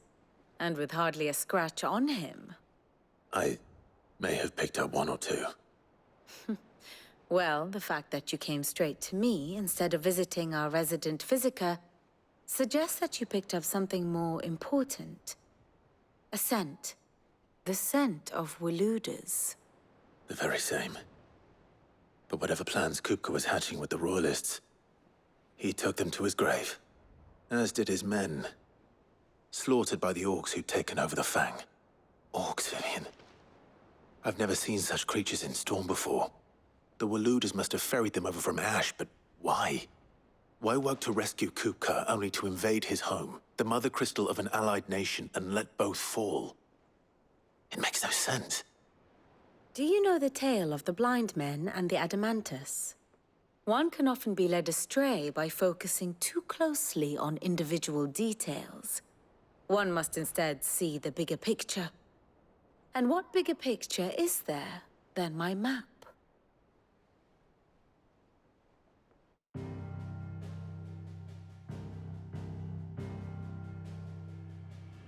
The Kingdom of Waloed claims dominion over all of Ash. It is a nation forged by the bloody conquest of Barnabas Tharm, the dominant of Odin. The Canvarian War of Independence in 849. The Battle of the Twin Realms in 865. The Battle of Belinus Tor in 873. Wheresoever his armies fought, Odin was found where the fighting was fiercest. But of late, the warrior king appears to have laid his sword to rest. Battle rages for control of the crystalline dominion. Yet Tharm sends not a single ship in support of his Dhalmekian allies. Meanwhile, the Blight ravages great swathes of Ash. Yet warlike Waloed shows not the faintest interest in laying claim to untouched lands. So why go to the trouble of sending an army of orcs into the heart of Drake's Fang, only to make no attempt to claim the Mother Crystal for Waloed?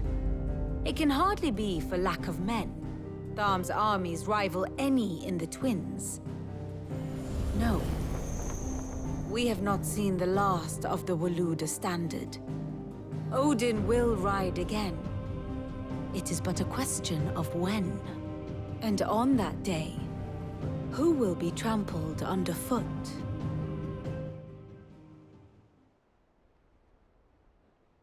In summary, I know not to what end the Royalist betrayed Kupka. I know only that it is part of some broader scheme. A scheme tied to the ambitions of one man. King Barnabas. But there is no need to wallow in confusion. If one is to cure a sickness, one must first identify the symptoms. And your Lord Uncle has volunteered to do just that by keeping an eye on the Royalists' movements. He's really throwing himself into this. Indeed he is. Which means all that remains for us to do is await his reports. Well, not quite all in your case. The people of the Hideaway must hear the news. Justice has been done. Hugo Kupka is dead. The wounds he left that night are still raw. Especially for those who lived with Sid the longest. Tell them that those wounds might finally begin to heal. Consider it the price of today's instruction. I've never known you to be sentimental. What can I say? I am only human. And we are, all of us, sentimental animals at heart. I suppose we are. Very well. I'll go and spread the word.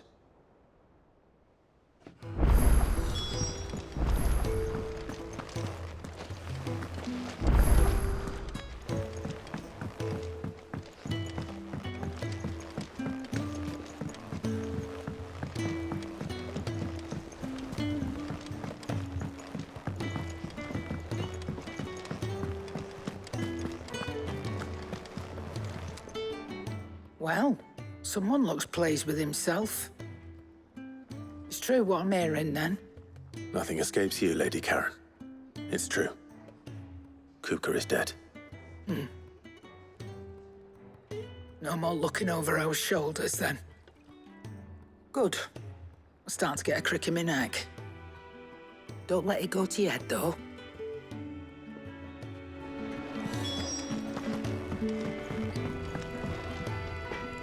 Blackthorn, do you have a moment?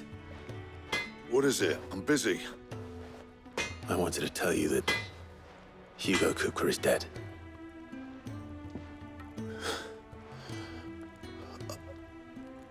I can't tell you how long I've been waiting to hear those words.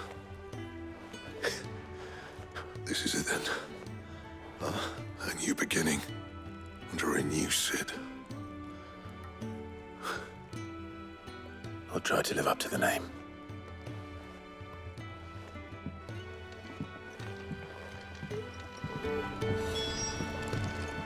Back, are ya?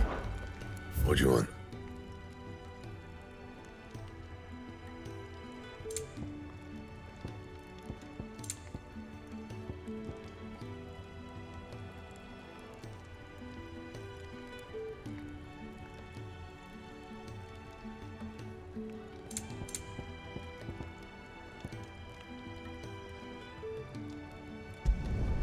No scratches, all right?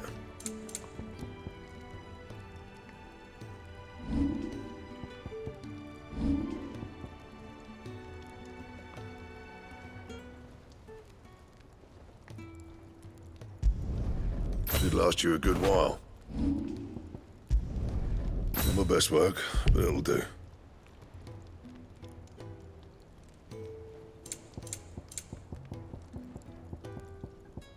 And? What do you need? So, what'll it be?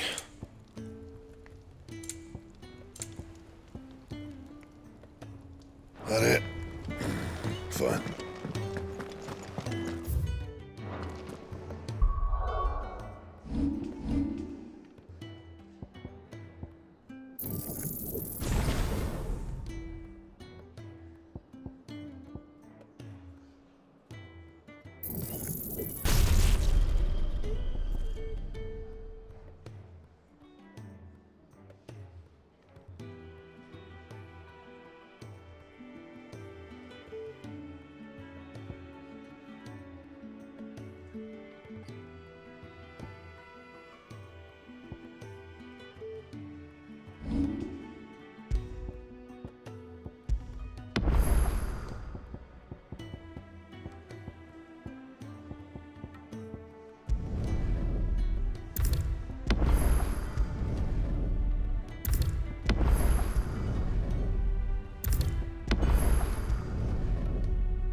Clive, have you come seeking the gift of knowledge?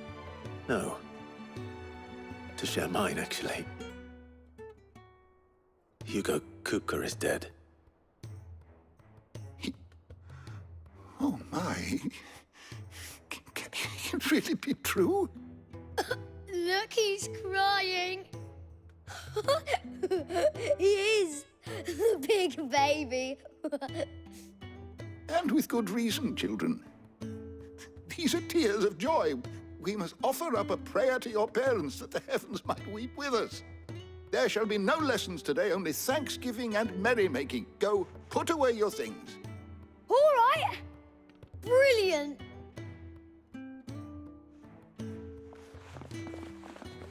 Finally, a new dawn has broken. It has. Thank you, Clive. I cannot wait to share the good news. Hippocrates. After Kupka fell, Ultima came to me. I need to know what he is. Have you learned anything? Alas, no.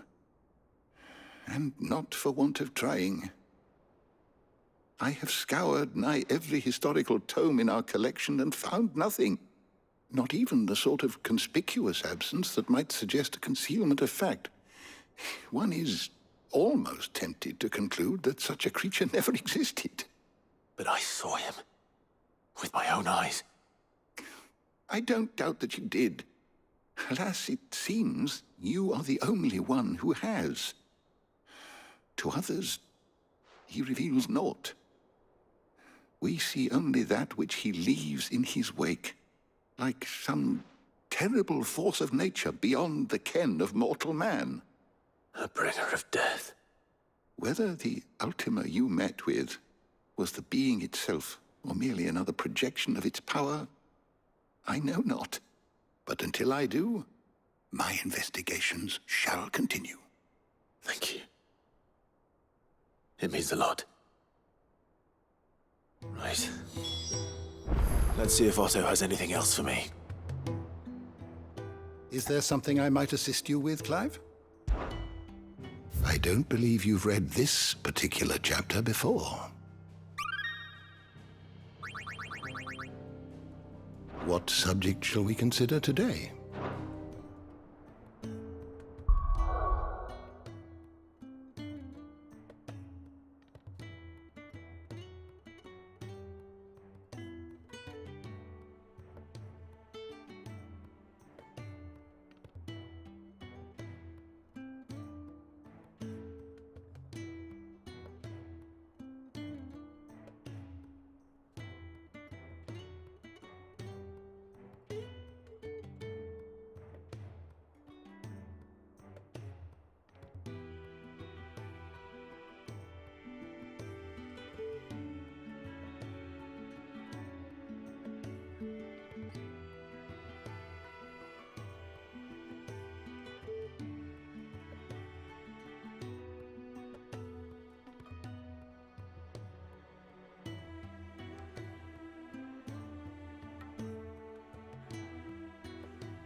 thanks to Sid.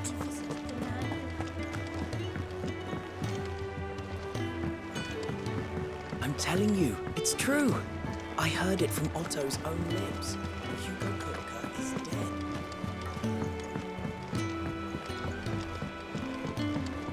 We're seeing troops amassing at every border crossing.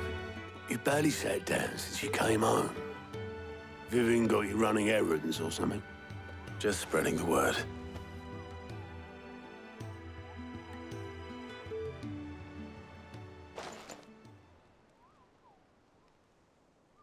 So, the Professor's got a soft side, has she? I'd never have guessed. No. She was right, though. Everyone was glad to hear the news.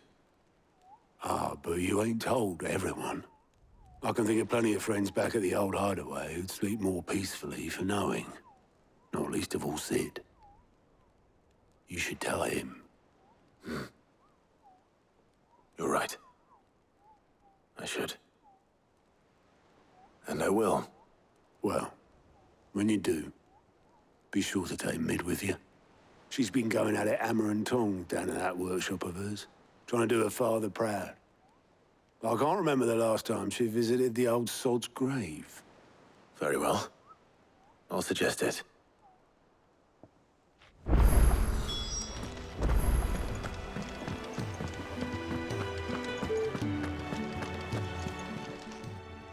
How are you doing? Anything catch your eye?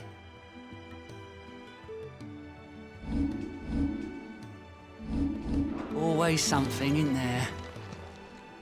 Oh, I wasn't expecting you back.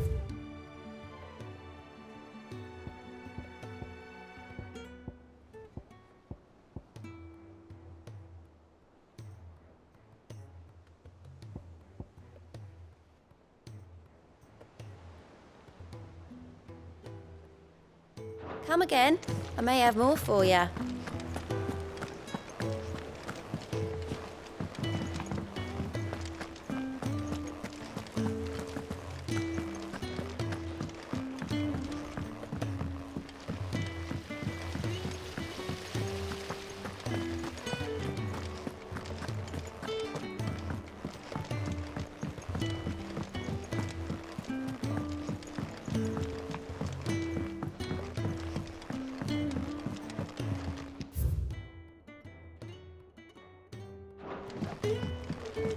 If I don't come up with something soon. All right, Clive? What do you want? I'm going to visit Sid, and I thought you might like to come with me. Sorry, I'm too busy for all that right now. I've got to get this thermal displacement stack sorted. Thermal... Displacement stack. Here. And this is for... Only the fastest, finest ship the world has ever seen. The Enterprise. Me and my dad designed it together. Where other vessels rely on the fickle winds to drive them through the water, ours is fitted with mithril engines. And those things have got more push than a behemoth in a bad mood, and more heat than all the hells put together. Which is where the stack comes in. I may have already talked some tight-lipped shipwrights into putting the hull together for me in a little dockyard in Canva. But the stack's a bit more involved, so I'm building it here. Thing is, it's so involved that I'm running behind and it's starting to hold things up over at the shipyard. I'll come and see my dad, though, when I'm done. Whenever that is. Is there anything I can do to help? Good old Clive. I were hoping you'd say that. First things first, I need some parts meching. The stack will be made up of 3 major components. There's the plating, here, that channels hot vapors away from the engine. The helm over the top, that disperses all that heat into the air. And the shielding around the sides. That stops the rest of the ship from going up in flames. A full suit of armor, then. Probably best to take it one piece at a time. Then you'll need to start with the plating. Everything else fits onto it. I've got the designs and the list of materials here. Show these to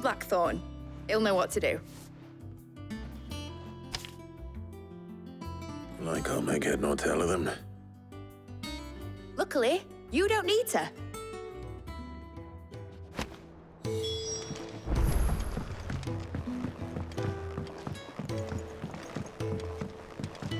think Mid might need some help.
Blackthorn, can I ask a favor? Hell with it. It's for Mid. This my last chance to say I'm otherwise engaged. I'd spare myself the arseache. Go on then. What is it this time? She said you would know. Here.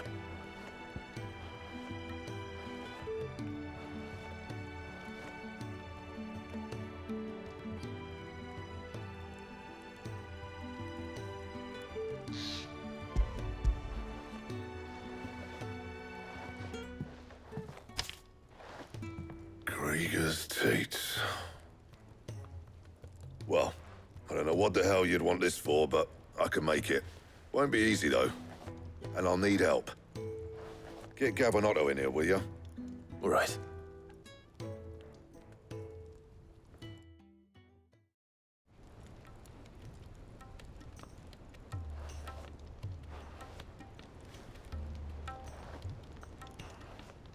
So Mid's roped us all in here again, has she?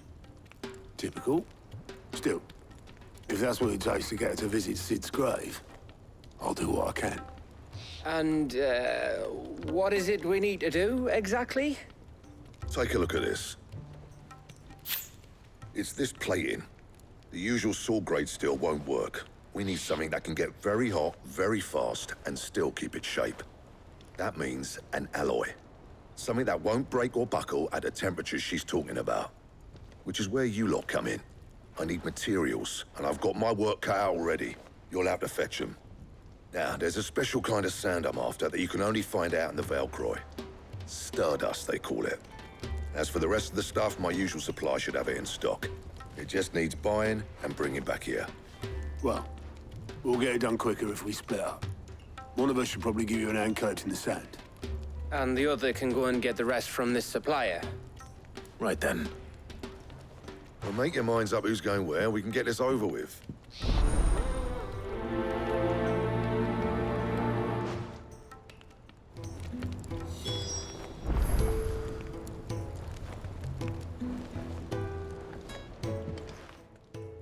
You going after the Stardust then, are you? Which one of these two lucky souls is going with you?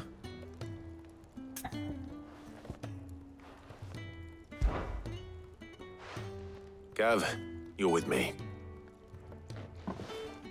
All right, then. So, where do we find this Stardust stuff? There's a river that runs through the southern reaches of the Valcroy. It's the black sand that washes up on its banks that you're after. Southern reaches of the Valcroy, eh? That's down past Dalamil. I'll go and scout the place out. See about hiring us a wagon to bring the stuff back to. All right. I'll meet you by the river. While you're off having a paddle, I'll pick up the rest of this stuff from Blackthorn's supply. Take care. You two here. Don't go letting him fleece you. Fleece me? I'd like to see him try. In your own time.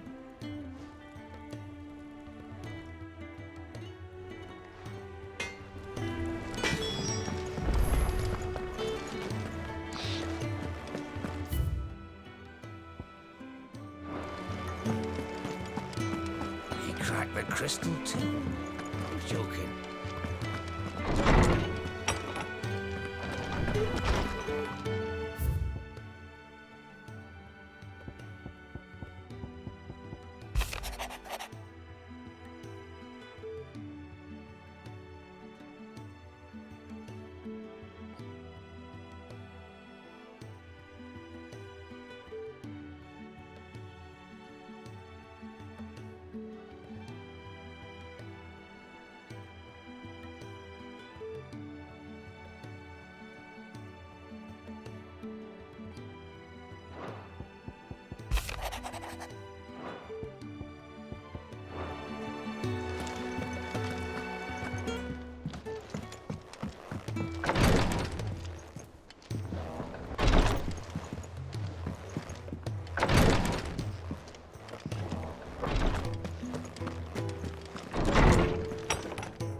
And what can I do for you?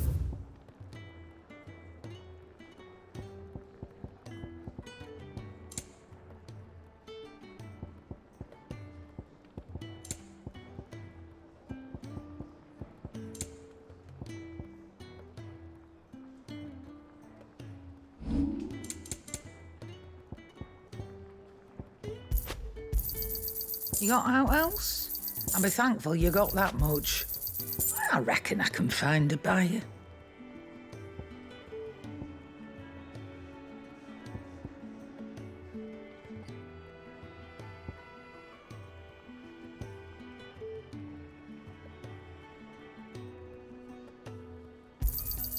You got out else?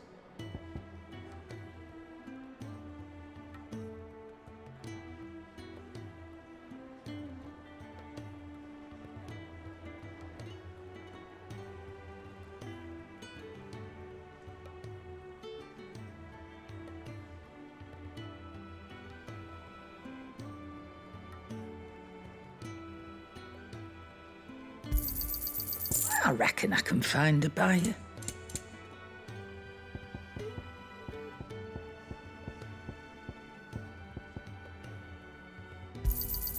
I'll be thankful you got that much. You got out else? I reckon I can find a buyer.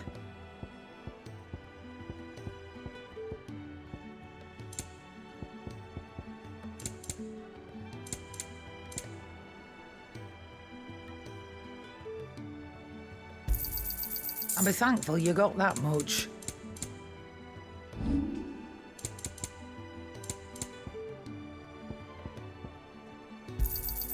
You'll not find a better price than that. You're rubbing me blind, you know.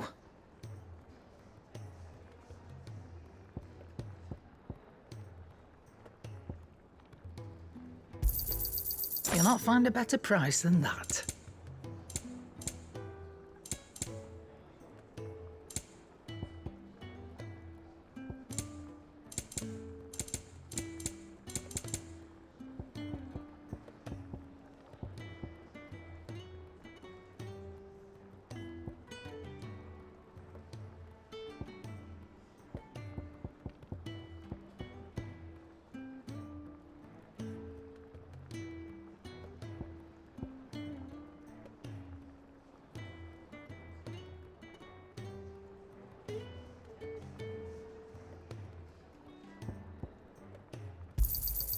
You're rubbing me blind, you know.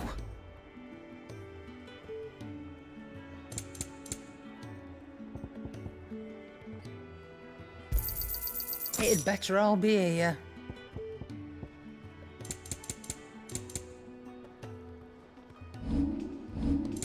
Finished, are you?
Her ship lies still in harbor, her soul sails on the main. The breath of age is at her back, adventure in her veins. Though her ship lies still in harbor, her soul sails.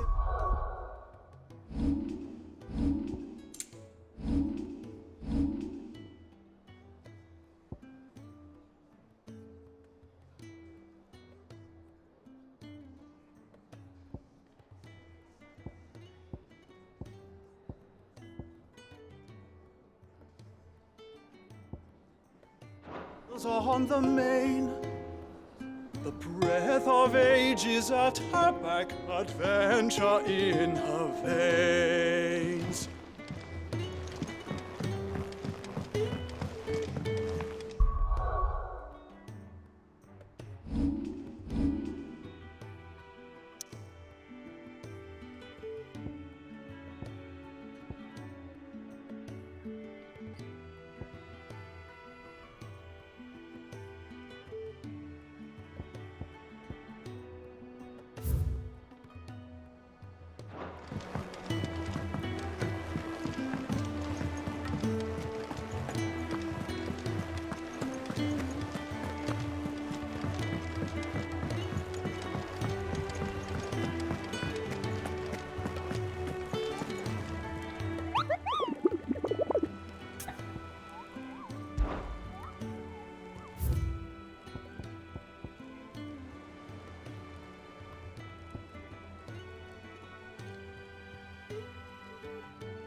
run like the wind.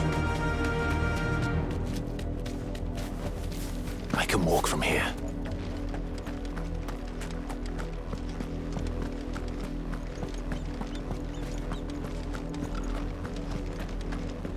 What happened in Rosalith? I've got family there. What You're welcome to go and find out. You have to let us in.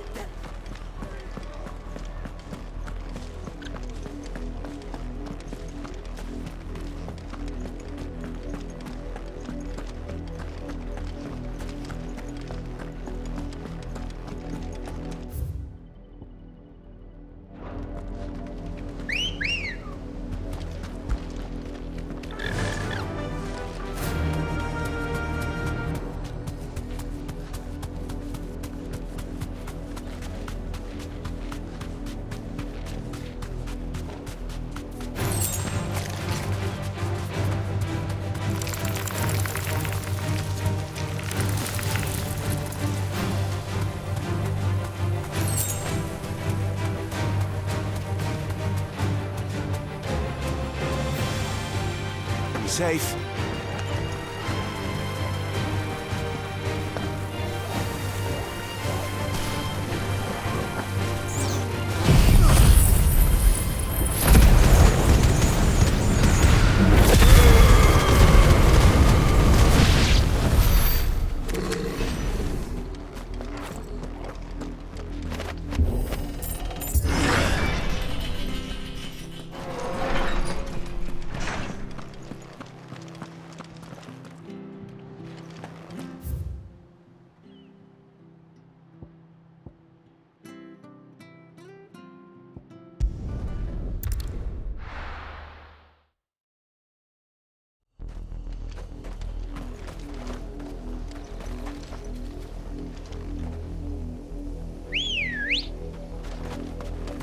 Let's go.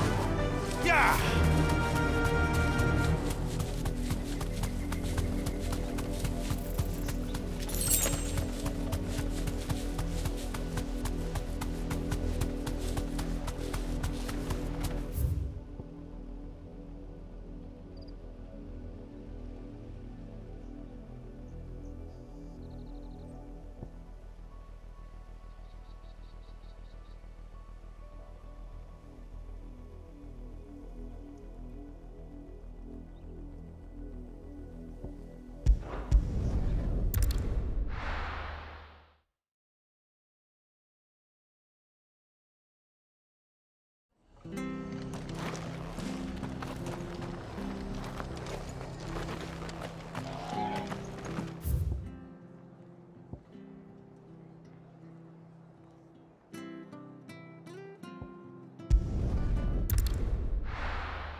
Good girl.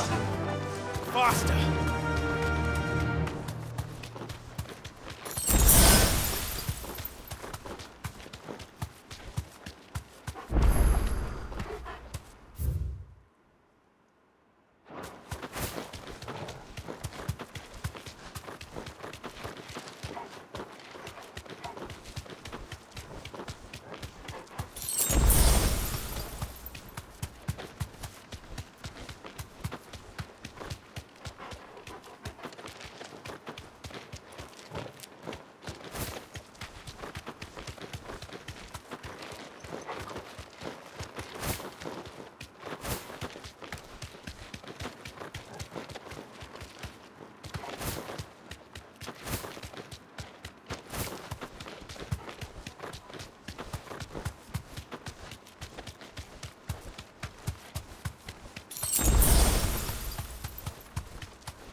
That'll do, girl.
Ready, girl?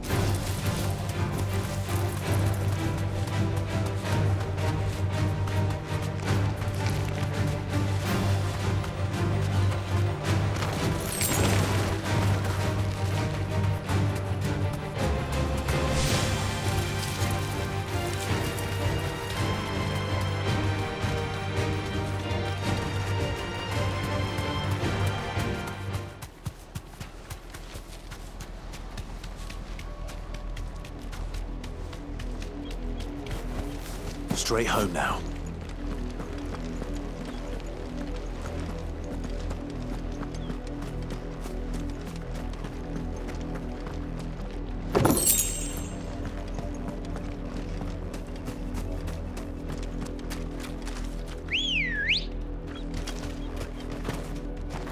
Good girl.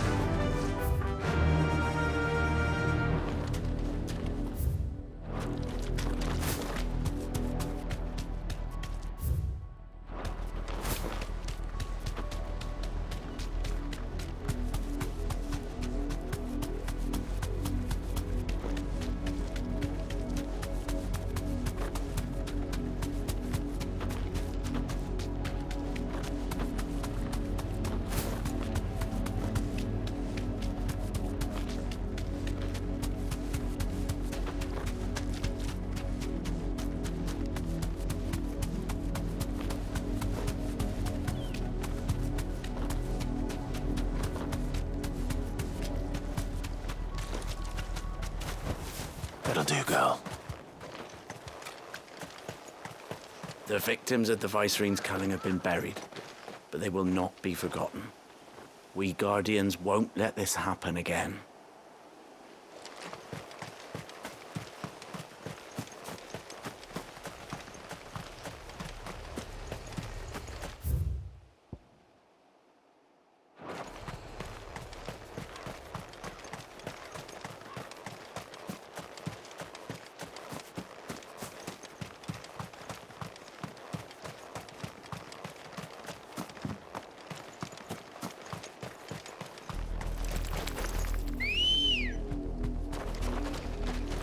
Come on.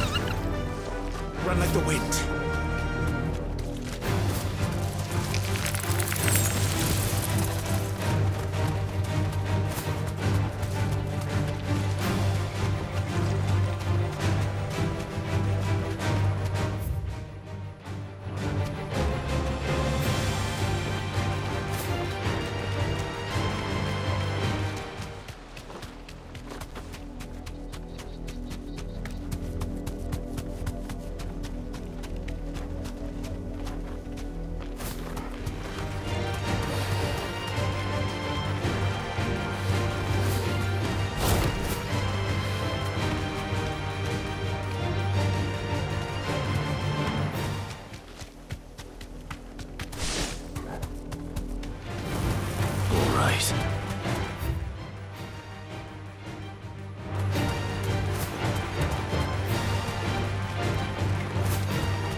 back to the stables, girl.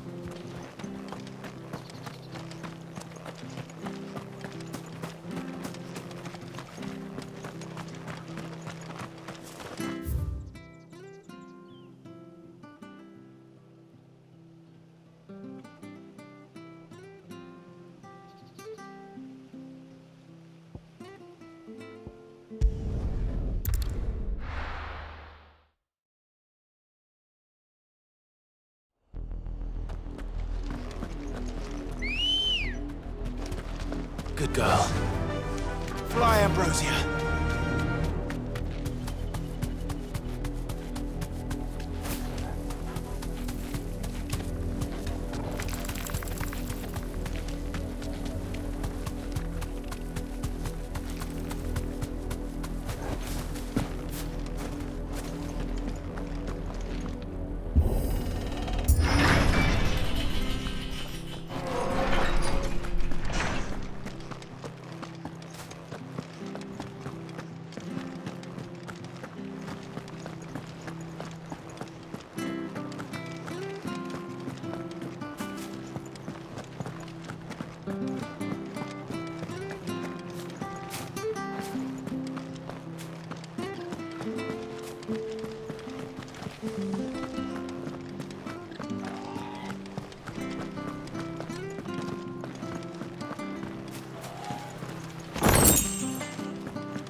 Let's go. Run like the wind.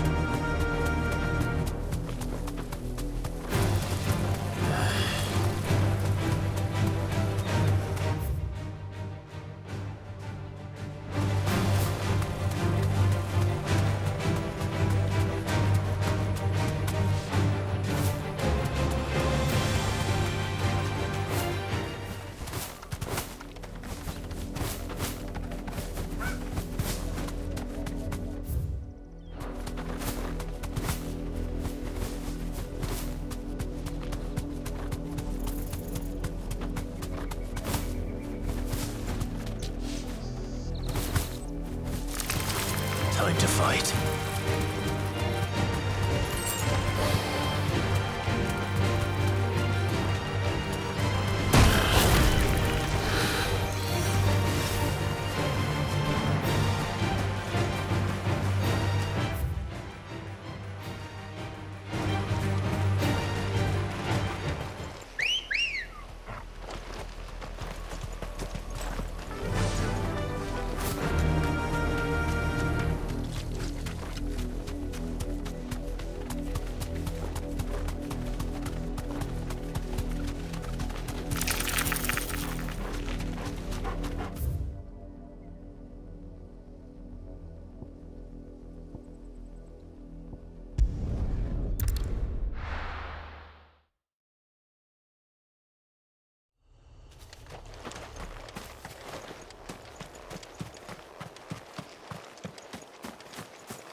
Good girl.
Good girl.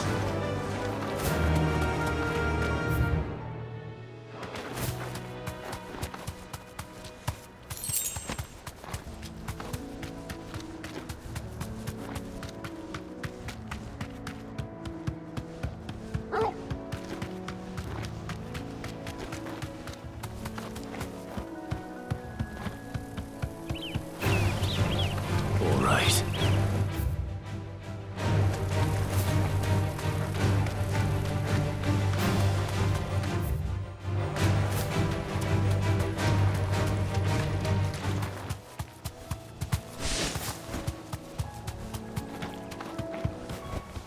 No need to ride from here.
Seems this one has a little more life left in it. All right then.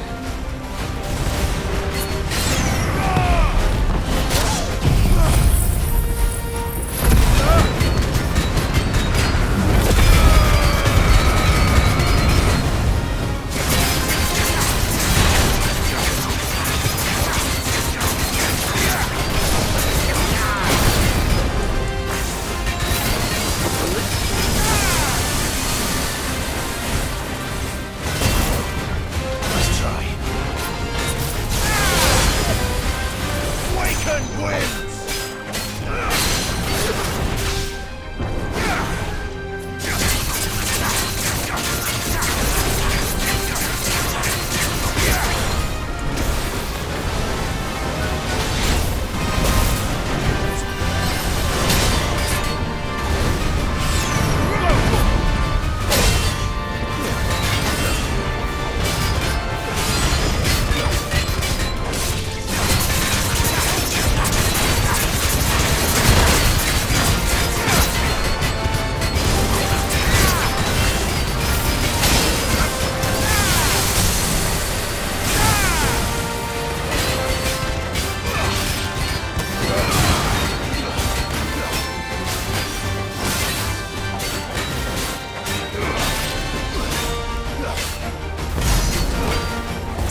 Good day to you.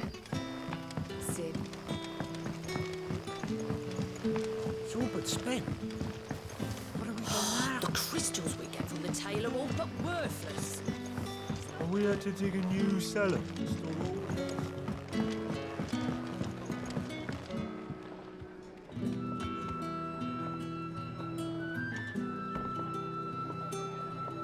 Hello, Sid.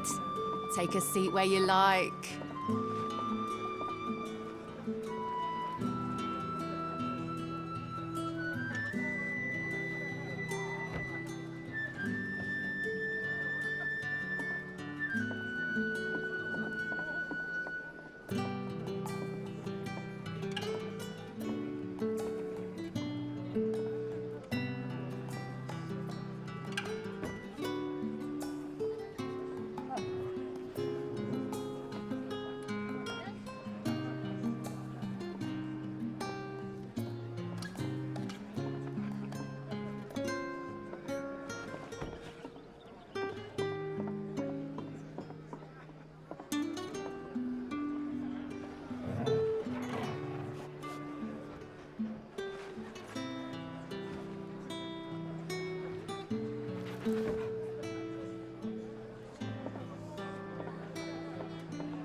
Ah, Clive.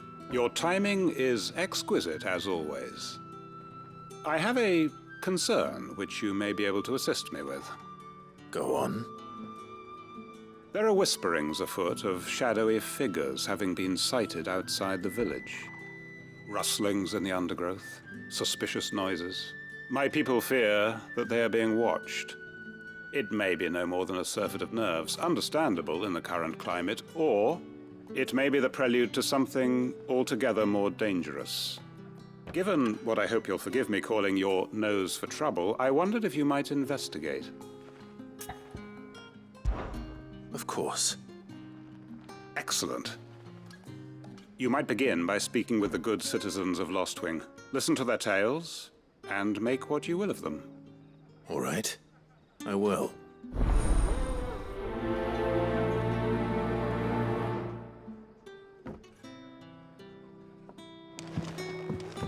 Right. Let's see what the people of the village have to say. I'd better find out if this is just nerves, or something we need to take more seriously. We haven't much, but you're free to look.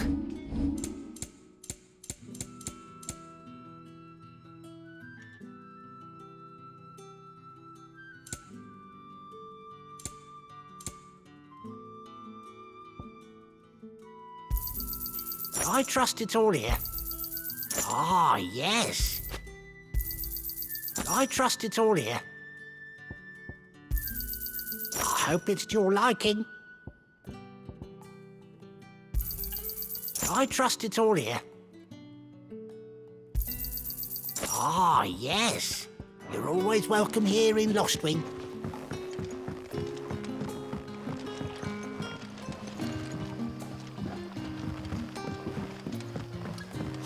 The crystals we get from the tail are all but worthless. It's not just the crystals. Bearers are having trouble with their magics as well.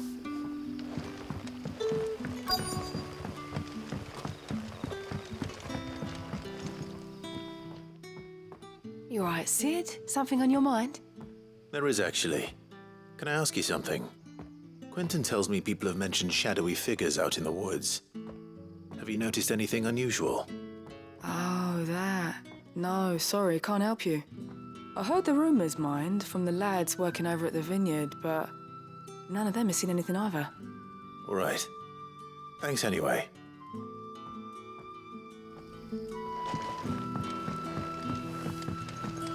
It's all but spent. What do we do now?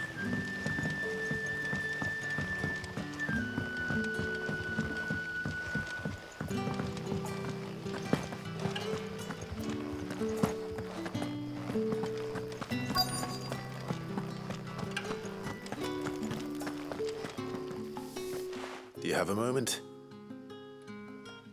There's talk of suspicious figures in the woods. Have you seen anything out of the ordinary? No, but I've heard something. Sound of scraping metal, like someone sharpening a sword. Where was this? In Lorbert's Pass. Was out foraging for herbs when I heard it, screeching out from between the trees. Ran back here as quick as my legs would carry me, and I ain't been back since. I see. I'll look into it. Thank you. Seems Lorbert's Pass is our best bet then. What do you say, Torgal? Shall we go and investigate?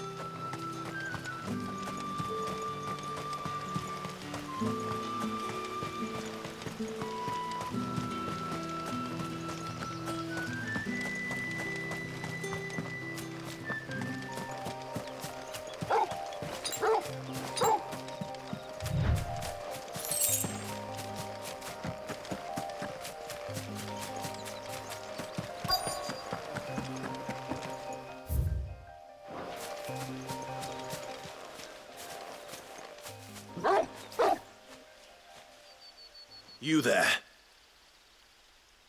Fuck! He's seen us. Get them before they escape. Black Shields. Here. What the hell are you doing here?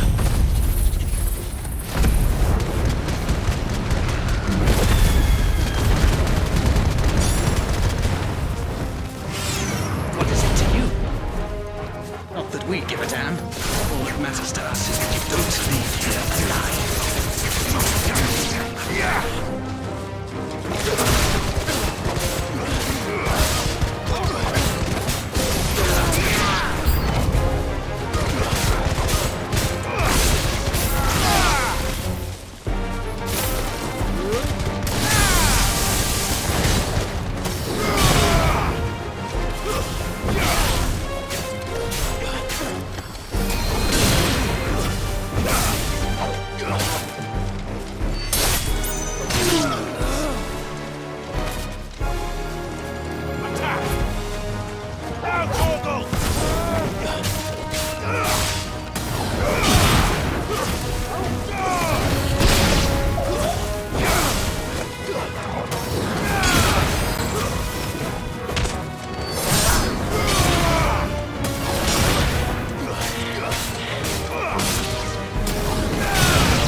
Why were they here? Were they planning an attack on Lostwing? I need to warn Quentin.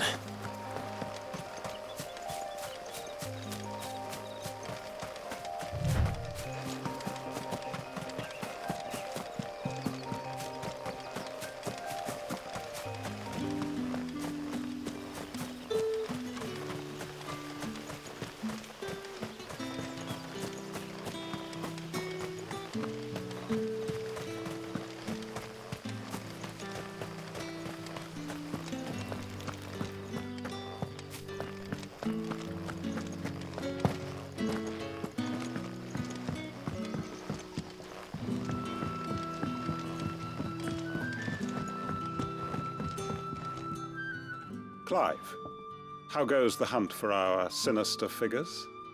I found some black shields hiding near Lorbert's Pass. They're gone now. Black shields. The Empress's former bloodhounds, though they serve another master now. One who means to root out and destroy both me and those I care for. And it would appear the pack has finally caught the scent of its prey. Damn it all. I had hoped I would have more time than this. More time to prepare. But if we are cornered, we have no choice but to bite back. And bite back we shall. I'm sorry. You're going to need to explain. Who did the Black Shield serve now? And why would that person want you dead? Because I want him dead. Who? The former Lord Chief Justice of Sanbreque.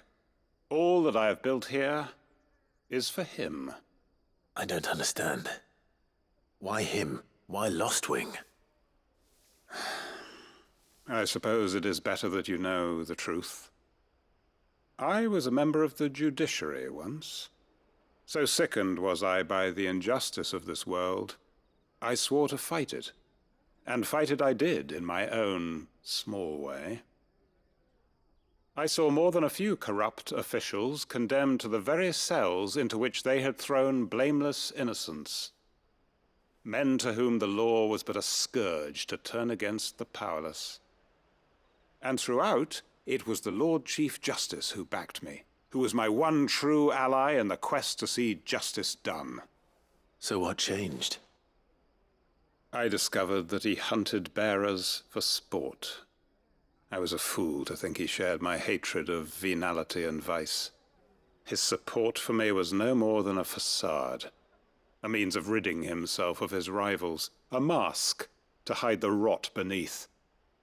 I filed suit against him immediately. His response, however, was rather more visceral. He had my entire family slaughtered, and he faced no punishment whatsoever. I lost everything. My loved ones, my livelihood, my position, the faith I had once held that any modicum of justice might be achieved through the courts. So I set about enacting my own. I tracked down every soul who served him, and slit their throats myself. But the man himself proved an altogether more difficult target.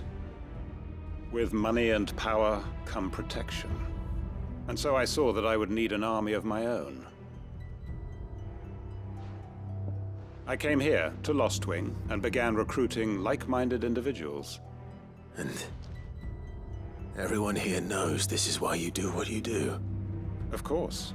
They too have lost loved ones to the bearer hunts.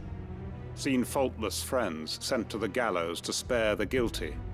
All under the watchful eye of the Lord Chief Justice. Our wounds are the same. And our cause is the same. We are comrades. And our revenge is already in motion. We know where he hides, how numerous and well-trained his guard. What we did not know until now, however, was that his plans may already be in motion too. Quentin. Our time is short. He may move against us at any moment, unless we move against him first. My friends and comrades, it begins. Make ready for war.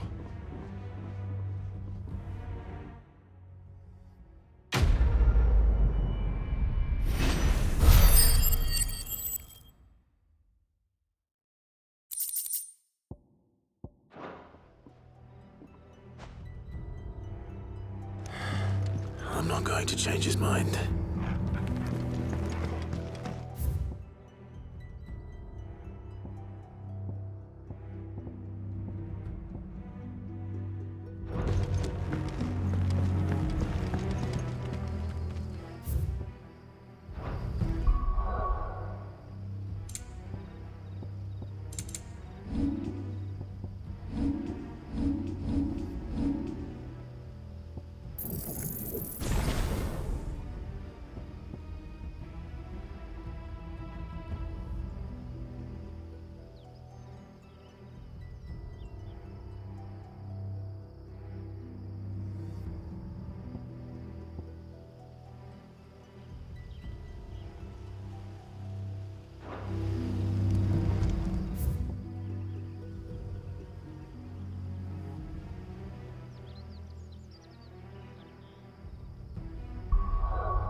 Looks like I found the river.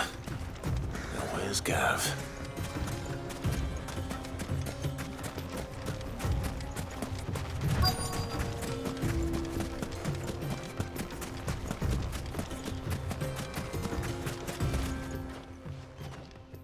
Sorry to keep you, Gav.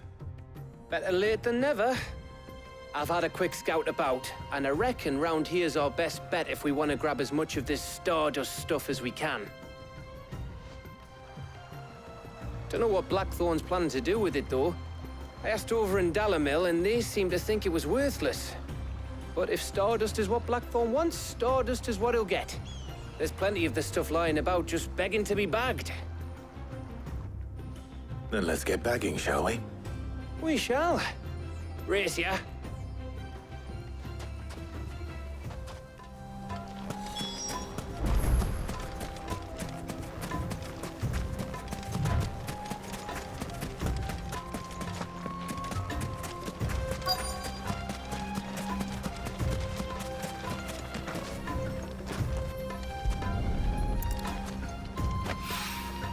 So this is Stardust.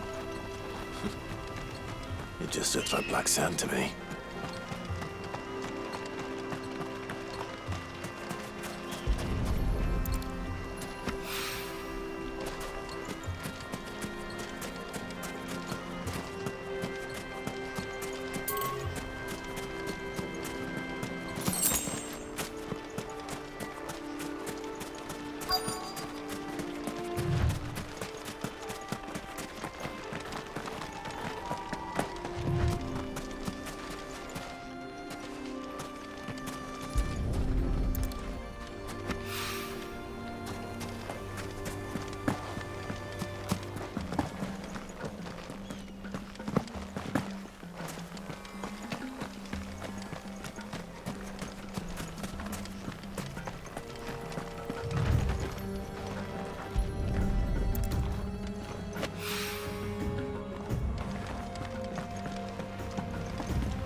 That should be enough for now.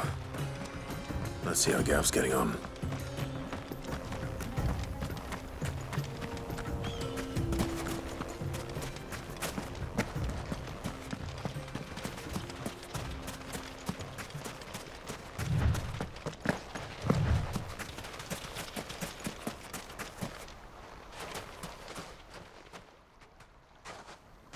You finished? How much did you get? Enough. I hope.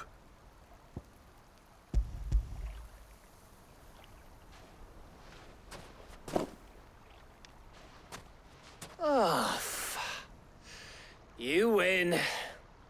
That might even be enough for old Blackthorn. Hey, before we go, do you mind if we have a chat?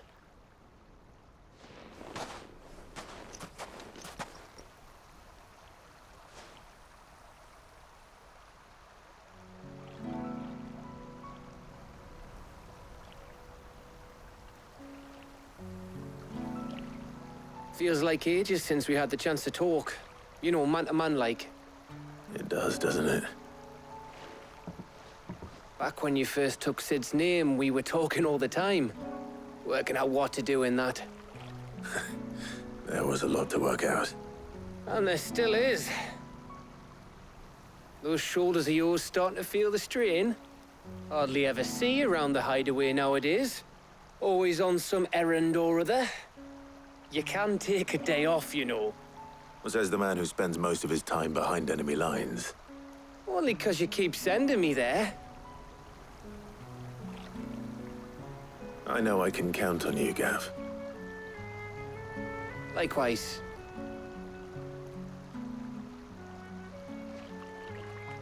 So you keep sending me wherever you need to, and I'll keep going.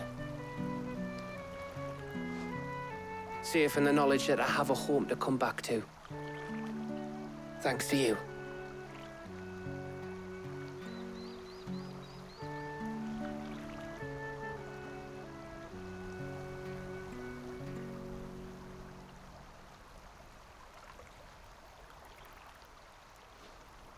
Right. That's enough soppy shite for one day. We'd better get this lot back to Blackthorn before he slings his hammer at someone. You go on ahead. And try to get some rest once you're there. Oh, I plan to. Believe you me. After Blackthorn gets what he needs, of course.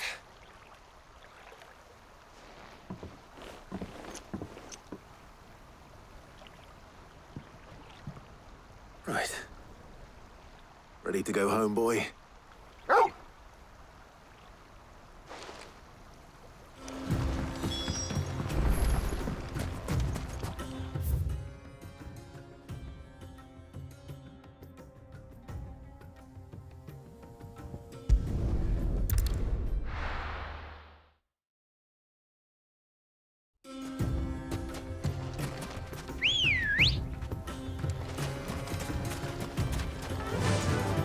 Fly, Ambrosia.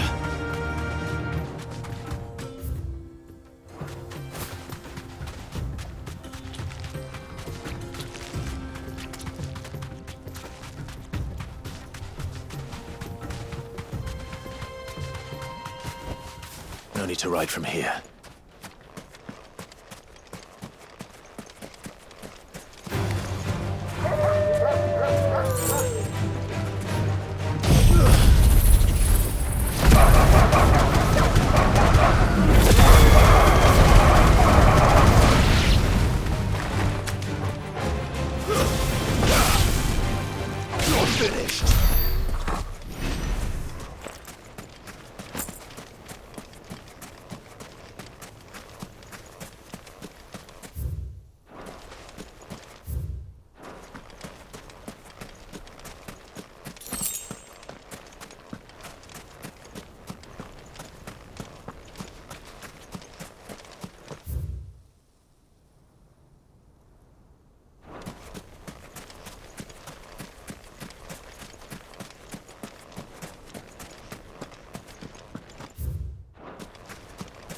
No use calling Ambrosia now.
Fly, Ambrosia.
You deserve a rest.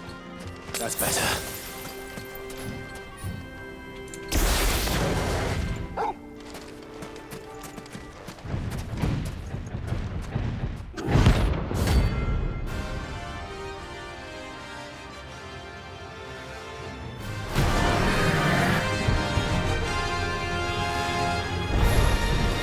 Well, Clive, it looks like you're gonna need an even bigger sword.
It should have stayed in its shell.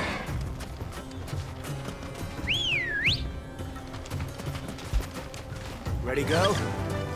Yeah!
Let's hope this is all Blackthorn needs.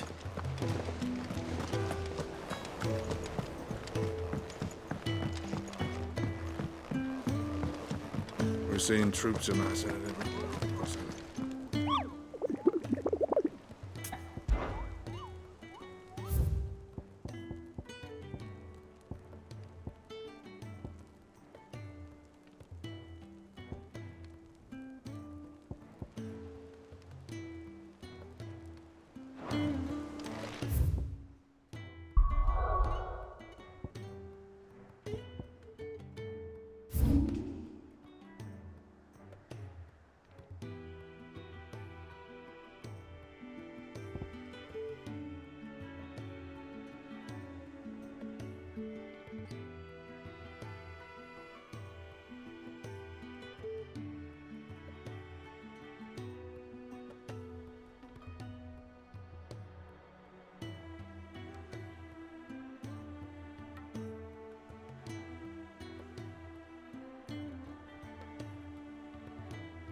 Welcome to the Patron's Whisper.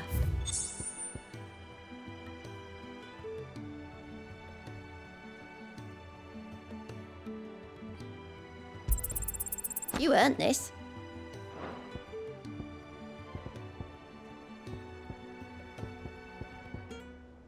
All done?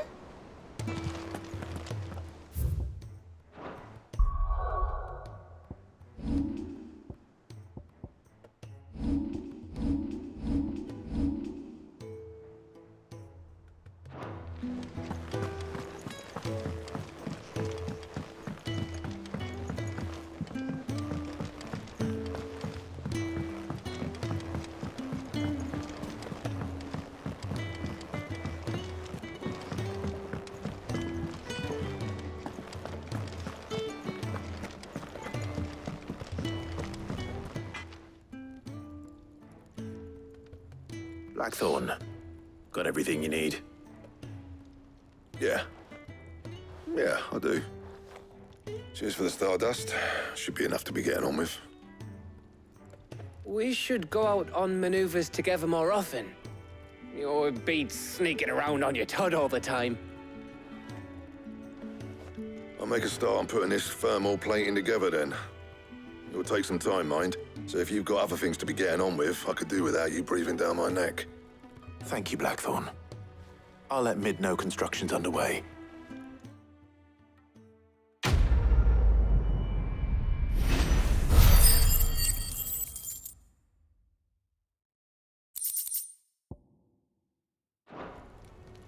Suppose we'd better be getting back to work too. Give us a shout if you need anything.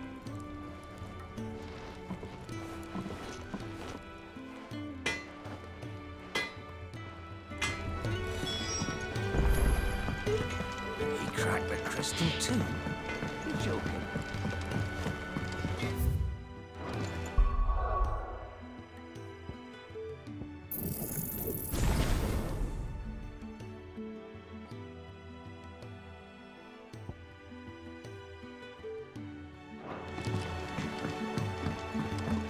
I went up to give some greens to the chocobo.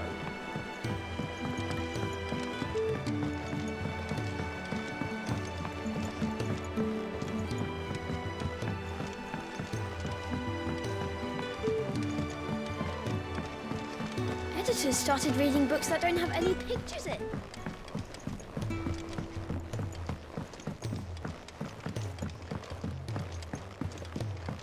If I don't come up with something soon.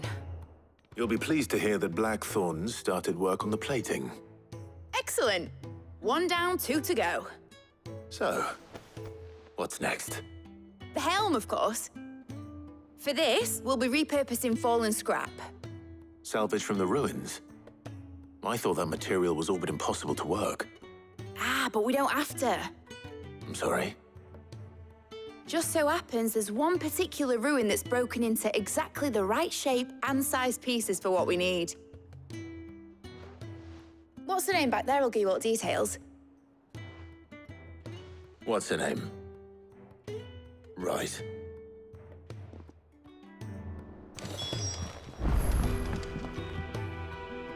Oh, Sid, is this about the helm? Yes. Mid said I should speak with you. I'll show you the plans then. Here you see the mithril engine, in which mithril is burned to generate heat. That heat is then harnessed to produce motive force. Excess heat is dealt with by means of the thermal displacement stack, which disperses it into the surrounding air. Now, were we to rely on thermal plating alone to achieve this effect, the rate of excess heat buildup would far exceed the displacement coefficient of the plating. In other words, the reactor would overheat and eventually explode. This is where the helm comes in. It connects to the plating, you see, and serves as a sort of thermal sink to absorb all that excess energy. Our experiments have shown that fallen ceramics are remarkably thermophilic. They can withstand and absorb levels of heat far above anything we are able to make today. And not only that, they're also waterproof and immune to rust, making them the perfect material for our protective hood. Why, if sea or rainwater were to enter the reactor proper, it would vaporize instantly. The forces produced would tear the ship from stern to... You can stop there. I understand. Mid said we might be able to use parts of a fallen ruin. Where would I find it? Ah, yes. It's in Lorbert's Pass, near Lostwing. The thing is, well, I probably should have arranged to have the pieces we need brought here sooner. You see, a certain unwanted visitor has taken up residence there. It's no longer a matter of just walking in and taking them. It's, going to be considerably more dangerous than that. I see. Then I suppose I'd better deal with this unwanted visitor for you. Would that help? Oh, very much. Thank you, Sid. I'll gather my team and head there right away. We'll meet you outside the ruins.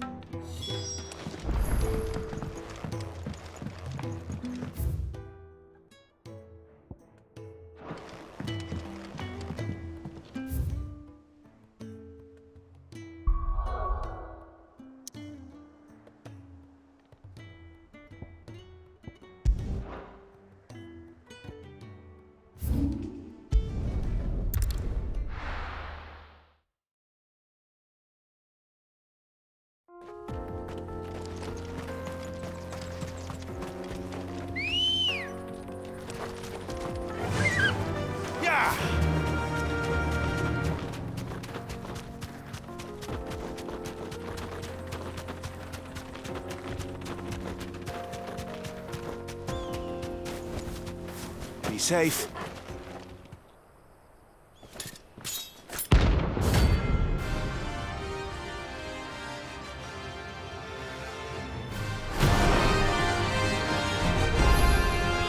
My blade yet hungers. Come, let us feast on your flesh. Your feasting days are over.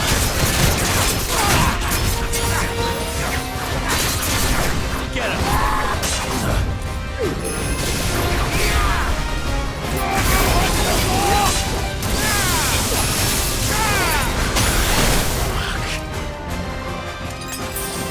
I needed that.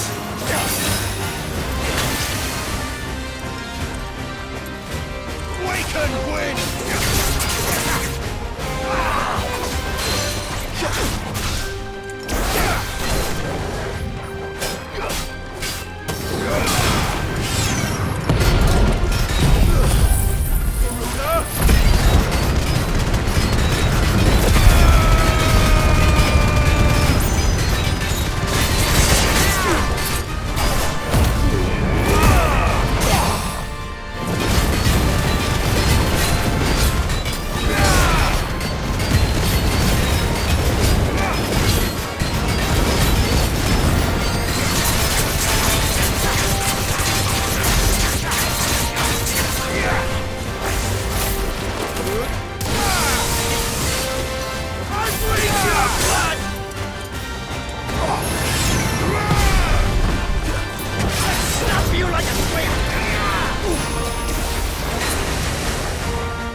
Those who kill for sport deserve no better.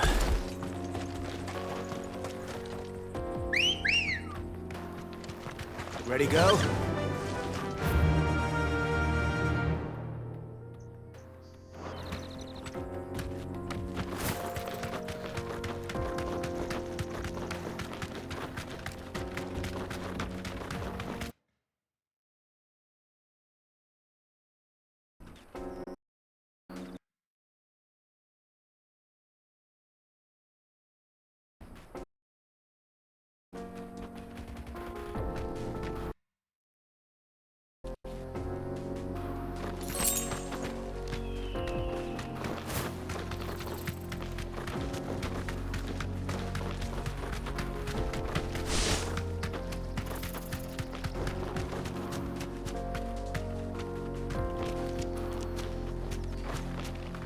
Thanks, Gal.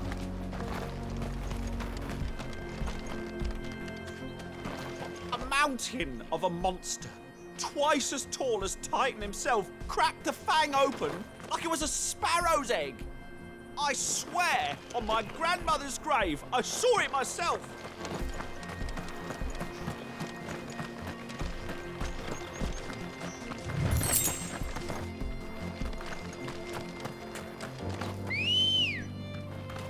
Good girl.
Let's go. Faster! Time to fight.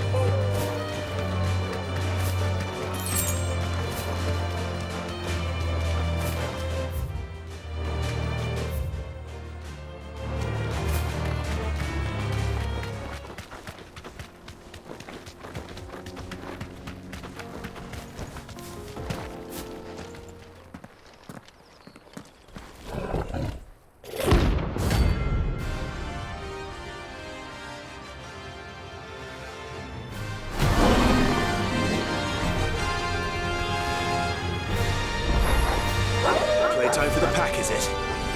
Let me introduce you to mine.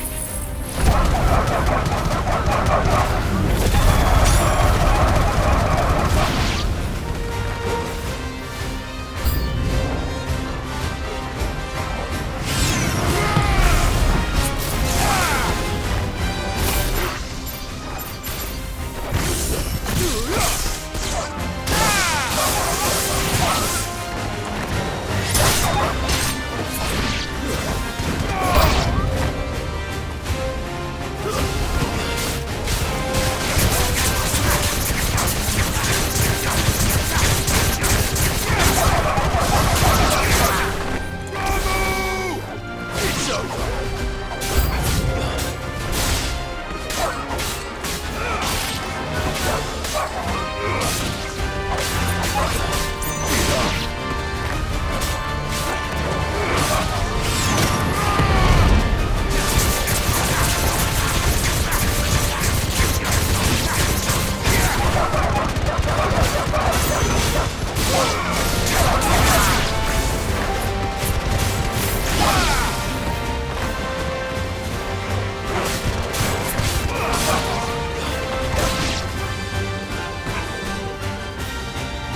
And then there was one.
That wasn't too bad, was it, Torgal?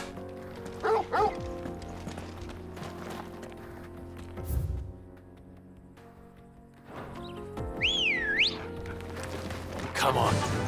Fly, Ambrosia.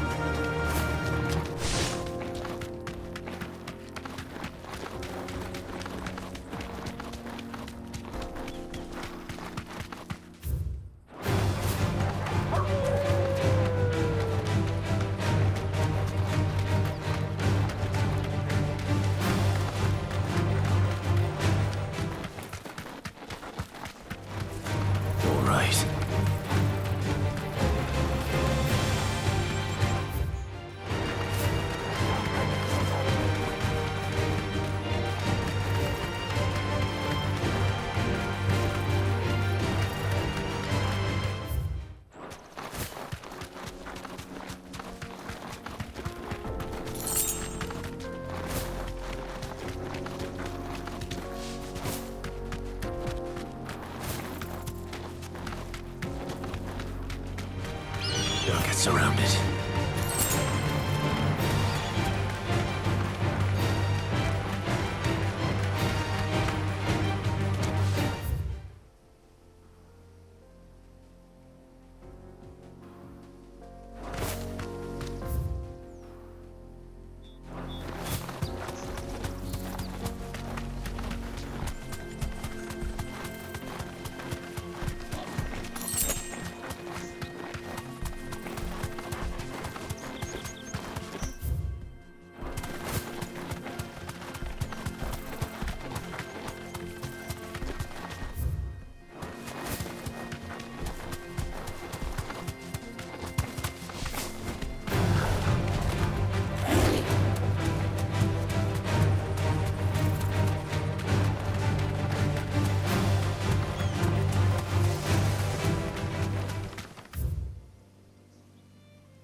They don't look happy.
Peace at last.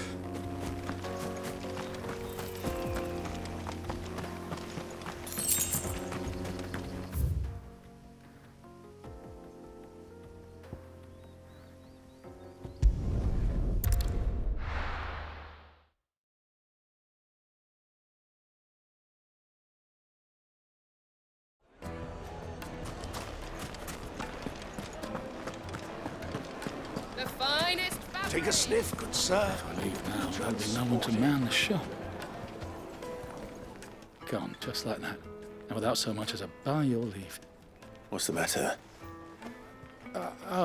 It's my apprentice. He up and vanished while my back was turned. I'd go and look for him myself, but I've got a bakery to run. A bakery that's now short one pair of hands. Loath though I am to rely on the kindness of strangers, I'm at a loss. Please, will you see if you can find him? I'll see what I can do. Do you know where he might have gone? I wouldn't be surprised if he was off somewhere mooning at Drake's Fang. He used to work there, you see. Poor fool left his heart in its hollow. All right. Then that's where I'll start.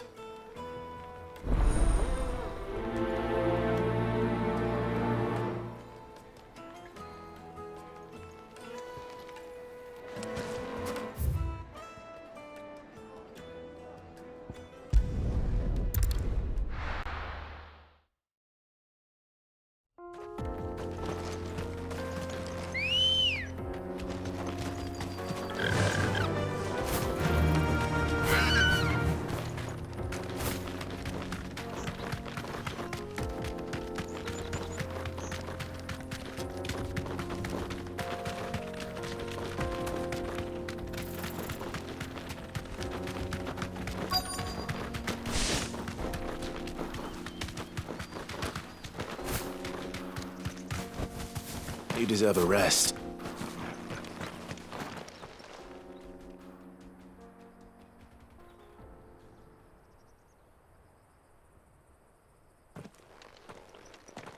Excuse me. What do you want? The baker sent me to find you. I am a sorry, selfish sod, aren't I? Certainly not a baker. Master must have ruled the day he took me in.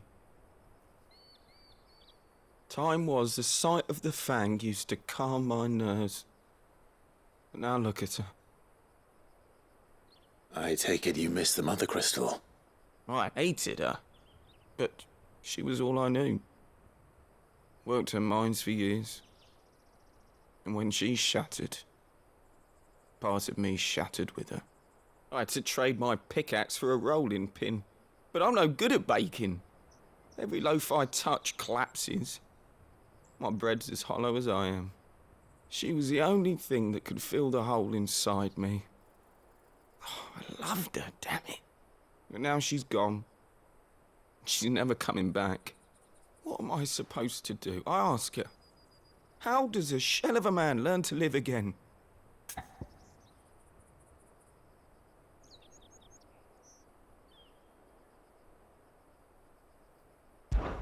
Perhaps Perhaps you could express yourself in your work. If you miss the Fang, maybe you could recapture it somehow. Recapture it? I'm a baker, not a... You know, you might just be right. What a fool I've been! I have to get back to the bakery right away. Thank you. Thank you, my friend. You've opened my eyes. Wait.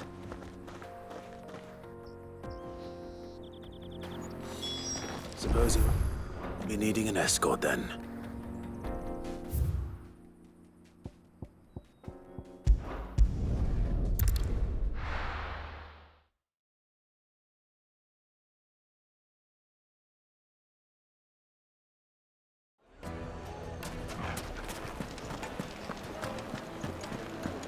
My carpet. The most fragrant herbs and spices. Ah, there you are.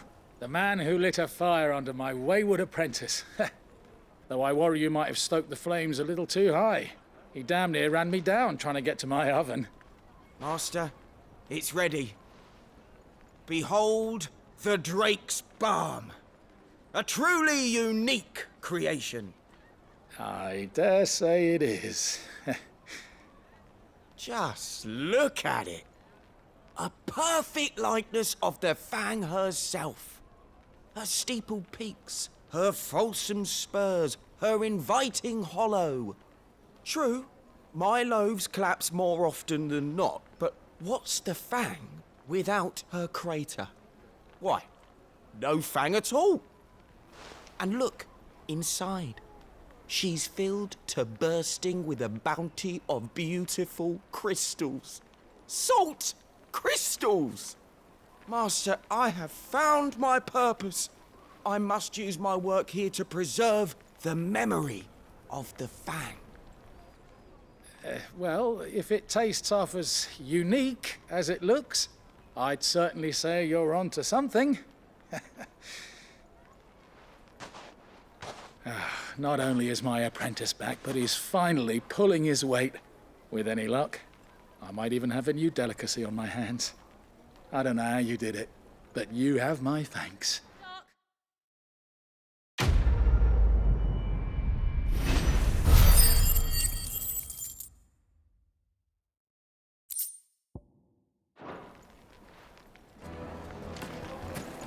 Now, Dusan, I know you're keen, but do you have to use the good salt?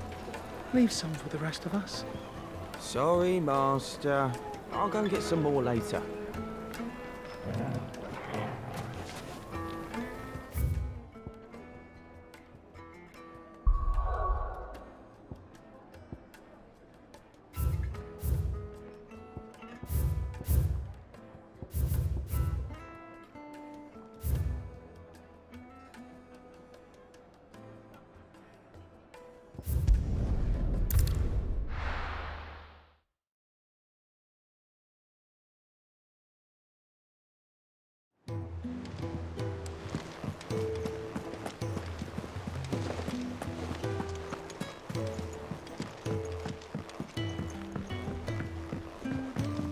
We're seeing troops amassing at the crossing.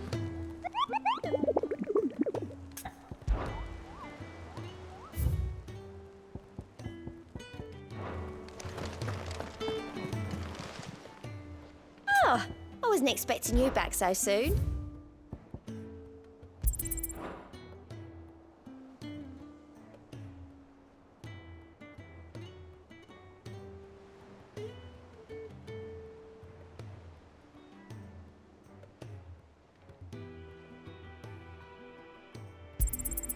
Here you are.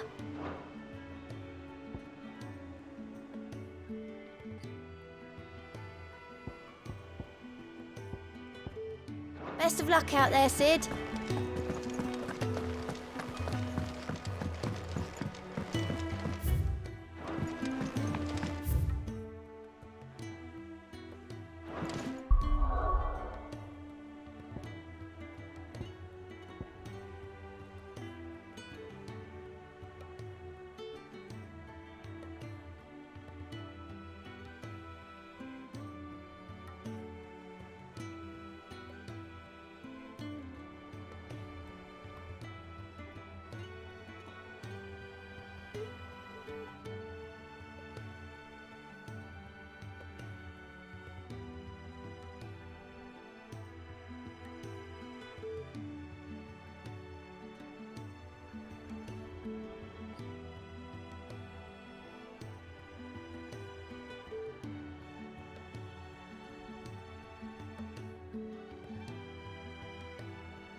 I'll be taking you all to a storehouse in the Bales. Leave anything you don't need behind.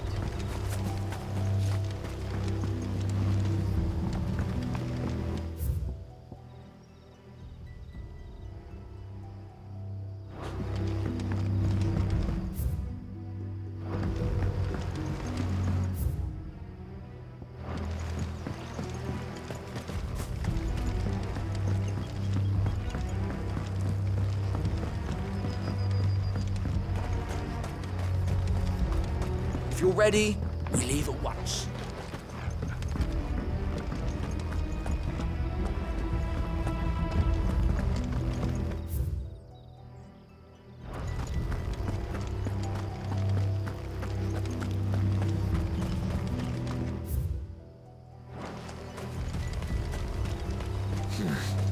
Not here.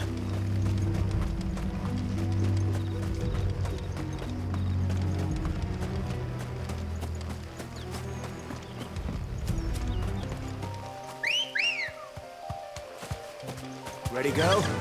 Fly, Ambrosia.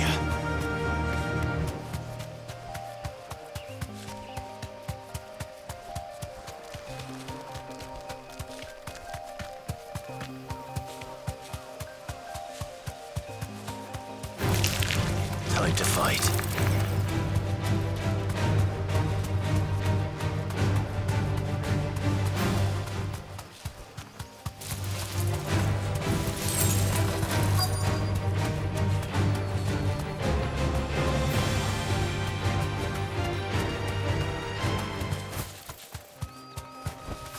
Straight home now. Oh, there you are, Sid. Thanks so much for coming.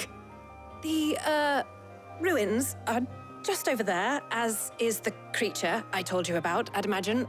Would you mind? Of course. I'll be right back.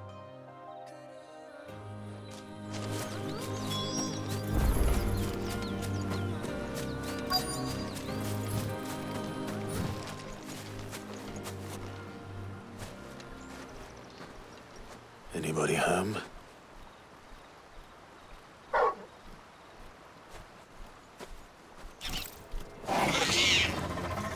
This must be our unwanted visitor. Time to go.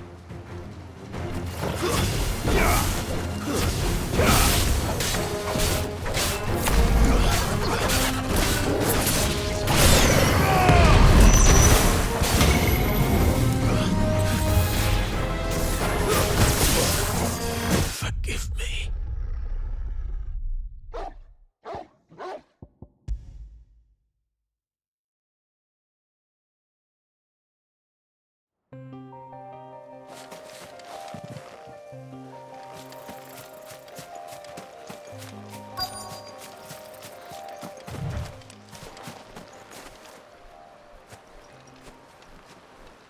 Anybody home?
The things I do for you, Mid. Sid! Oh, thank goodness you're safe. You shouldn't have any trouble now. Indeed. Well, don't let us keep you. We'll, see that everything is transported safely back to the hideaway. All right. I'll let Mid know you're on your way.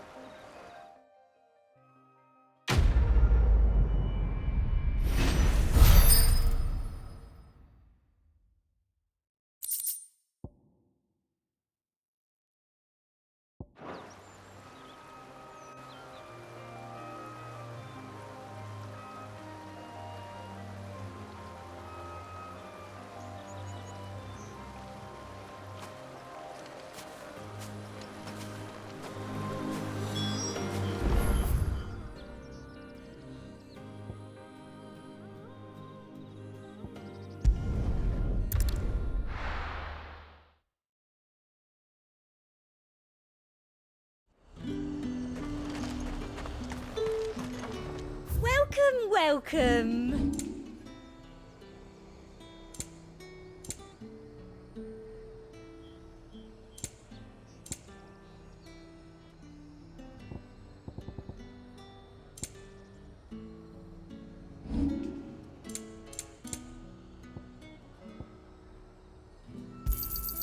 I doubt you'll get more than that in the capital.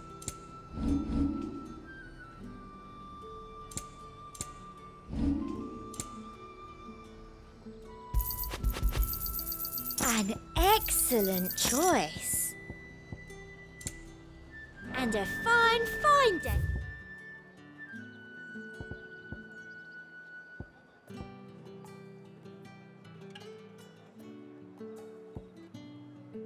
To you.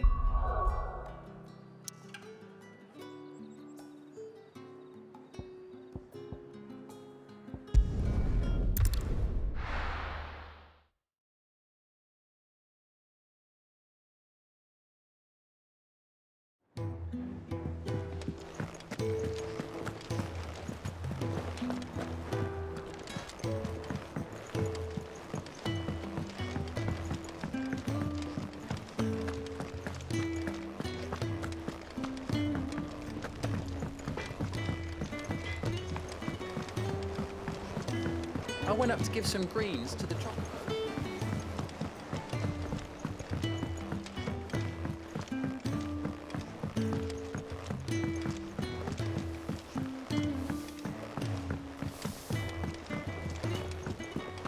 Editors started reading books that don't have any pictures in. Why would anyone want to do that? I have done it, Sid. I have learned all the letters, every one.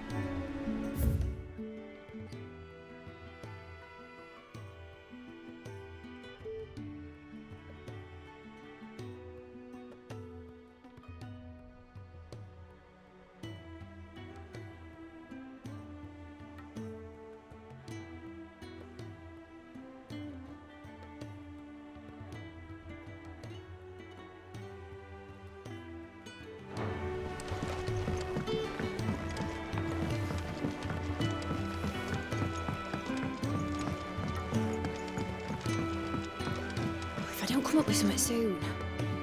Mid. Helena has recovered the material for the helm. She'll be along shortly. Excellent. Another job well done. And just one remaining. Right. Right, the shielding. This one's a bit of a bugger. How so? The plating's enough to stop the engines going pop, but those things will still be spitting out enough fire to set the rest of the ship ablaze. Which is why you need proper shielding. A prism for the dragon's breath that's blazing away inside. I thought a triple thick layer of tempered steel might do it. Or more of the stuff that the Fallen use, but they'd both be too heavy. The helm and the plating are bulky enough as it is. Add any more weight and the whole ship would be at the bottom of the briny before we'd even started. I need something light. But I've racked my brains and I just can't think what would do it. Well, if I were in need of obscure knowledge, I know whose counsel I would seek. Harpocrates. Tomes? Yeah, well, I'd thought of that, obviously. I've got all the details written down here. Can you take this to him, see what he makes of it? Right away.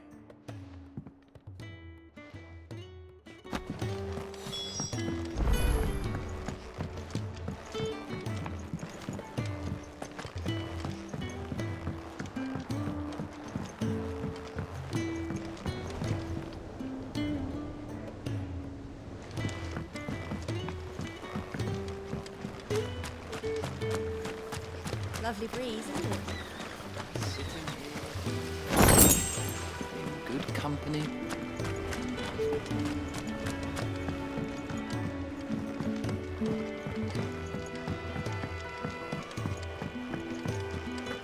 Think Mid might need some help tidying up that workshop.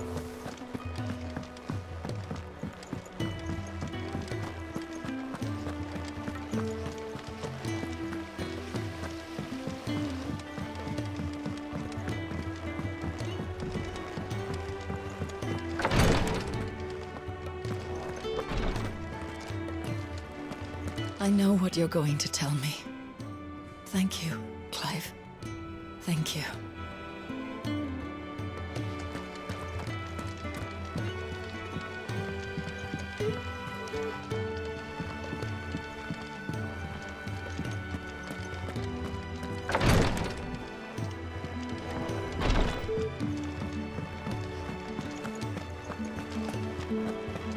We're seeing troops amassing.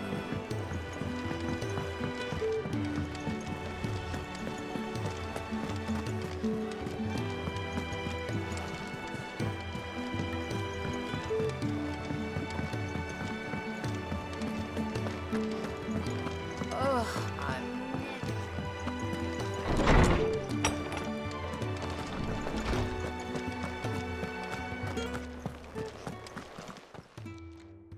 Hippocrates, do you have a moment? For you, Clive? Always. Well, actually, it's for Mid this time.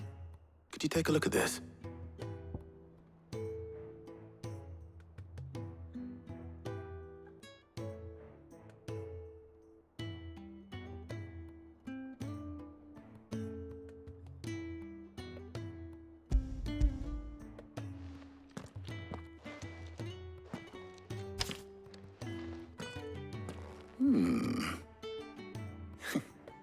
Shielding for a mithril engine?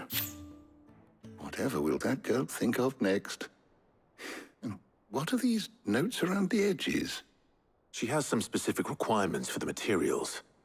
The shielding needs to be able to resist extreme heat on the inside, and yet remain cool enough on the outside not to set the ship alight, while also being light enough not to sink it.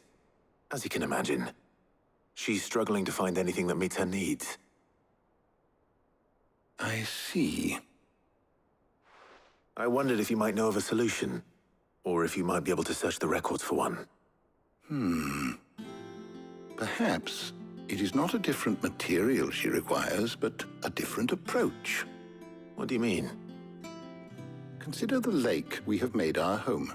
Its blighted waters eat away far more quickly than fresh water or even brine, at timber and steel alike. And yet, we have made a home here from those very materials nonetheless. We have. But Bardolph must varnish every board twice over to keep it from rotting. And Obelus complains that without a constant supply of pitch. I see. Early Gregorian histories speak of a preparation known as moon dew. It is said to be able to resist even the most ferocious flames. Before the dragoons tamed the worms and wyverns of the realm, nobles would daub their castle walls with it in order to guard against dragon fire. So if we could recreate it... It might be applied to some material or other in order to provide the protection Mid requires. As to how best to apply it and to what material, perhaps Bardolph and Obelus might be of assistance.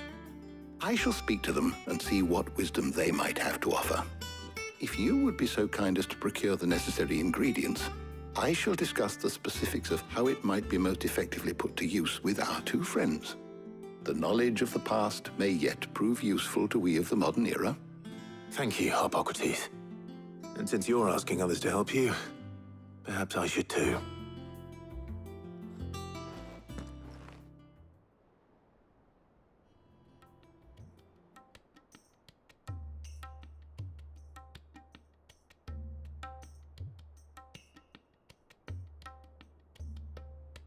So you need a hand, do you? We do. I'll be heading to market for the ingredients we need. I could do with some help. And some company, too. The other can assist me in researching how best to prepare the shielding itself. Can we count on your aid? Always. Well, if Jill's game. Thank you. I am sure either of these fine young minds would prove indispensable in my research. I leave the decision as to who will go with whom in your capable hands, Clive.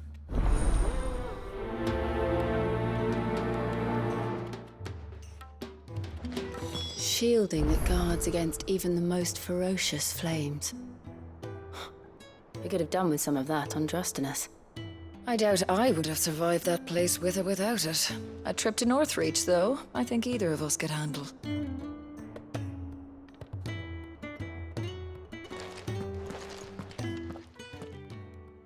So, Clive, have you made your decision? Who will accompany you on your little excursion? Very well. So then, what do we need to find? I have taken the liberty of preparing a list. Here. White chocobo eggs. Pepio nuts. Are you sure this list is right? Everything on here seems very edible. I would have thought the ingredients would be a little more exotic. Though these items may seem mundane, they have potent effects that are rarely exploited, effects for which they were once highly prized. So much so, in fact, that they were harvested almost to extinction, hence moondews having fallen from favor. Now, of course, they can be obtained with ease. You should be able to find everything you need at the market in Northreach. Is that so? I've been meaning to visit Northreach anyway. I'll set out now. Join me there when you're ready. I will. Until then. You two enjoy yourselves. You too, Talia.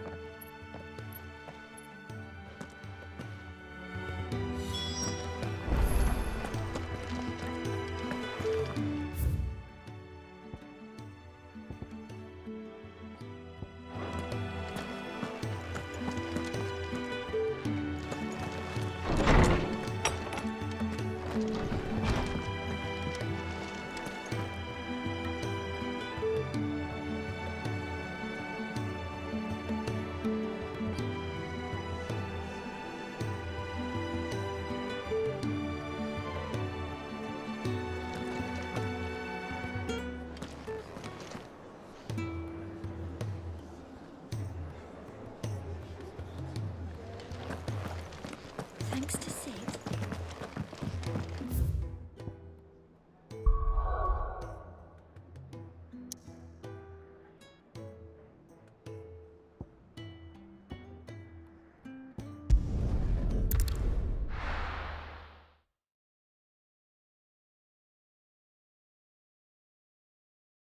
Now, where's Jill?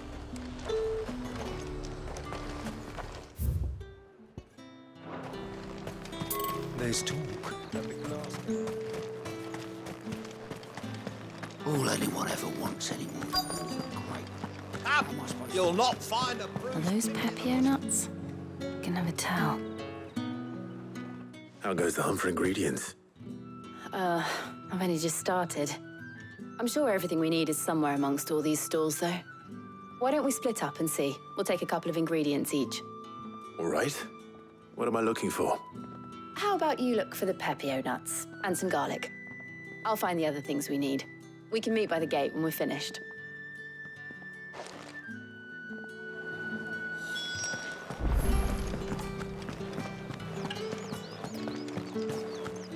fresh cuts. Come and get them before they're gone. Any friend of the innkeeper is a friend of mine. I hope it's to your liking. Good day.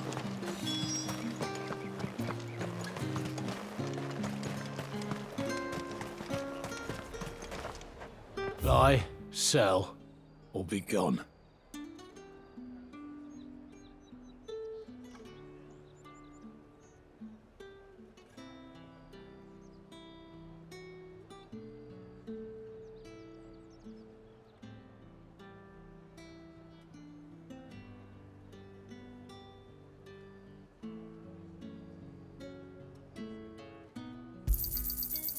If that's what you want. That's everything. Let's see how Jill's getting on. Keep them pilchards nice and chilled.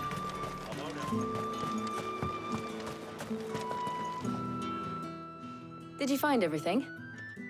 I did. Here.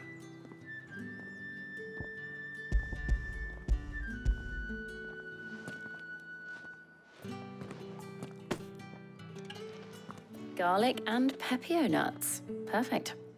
Now all that remains is for Harpocrates to somehow turn all this into what Mid needs to keep her engine cool.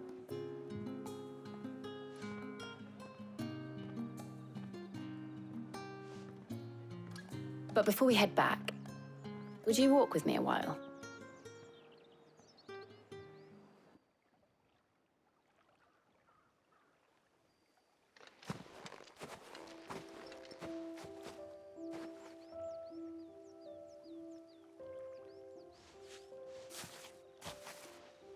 Thank you for asking me to help you today. It makes a nice change.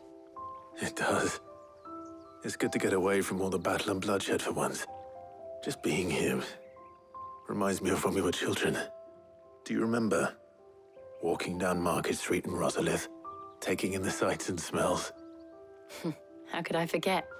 What with Torgal's antics. Remember how his nose would prick up at the scent of sausages? He'd go racing away and we'd have to go running after him. We wouldn't catch you now, would we, boy? Was there anything you wanted to buy for yourself while we're here? There was, yes. Well, sort of. Molly in the kitchens told me about a place that sells particularly good pies. Thought you might like to share one with me. I would. Thank you. And I saw some bread.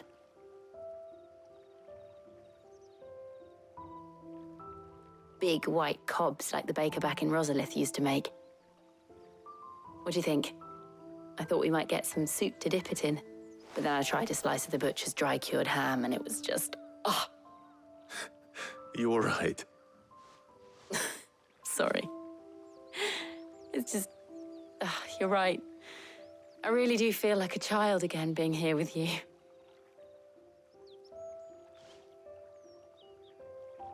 Clive. Is it wrong of me to enjoy this? No, Jill. This is how life should be. And it's how our lives will be when our work is finally done. When we can live on our own terms. I hope so. Thank you, Clive.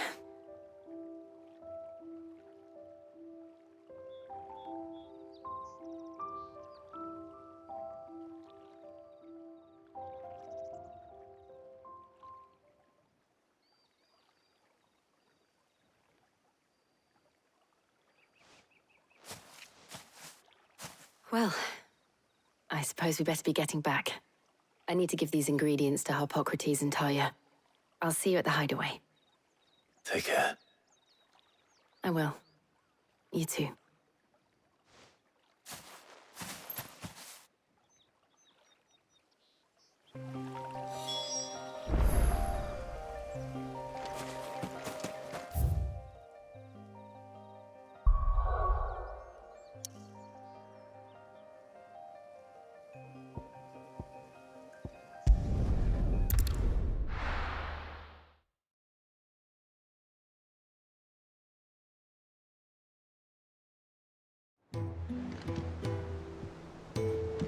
I wonder how Harpocrates is getting on with the moon dew.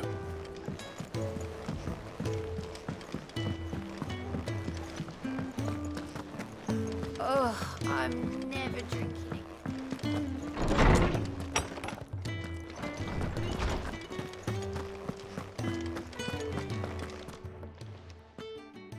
How's work on the shielding progressing, Harpocrates? Well, very well indeed. And thanks in no small part to your kind assistance. I was just explaining to Tarja how we might best go about preparing the moon dew. And now that we have all the ingredients, we may begin. You can count on me. I've mixed more than a few mysterious concoctions in my time. I'm sure you have. What about the shielding itself? Work is underway, under the watchful eyes of Bardolph and Obolus. Apparently, it'll be ready soon. Thank you. All of you. Right then. Jill, would you join me in the infirmary? Many hands make light work and all that. Of course.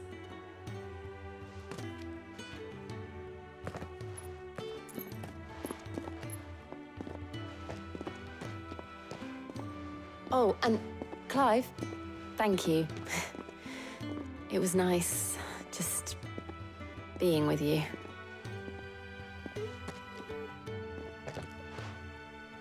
It appears our work here is almost at an end. A shame. I was enjoying playing the man of action for once. When both the shielding and the moondew are ready, it will merely be a matter of applying the one to the other. Followed by a rigorous process of testing and retesting, of course. Perhaps someone ought to warn young Mid of that. Leave it to me. Thank you, Hippocrates.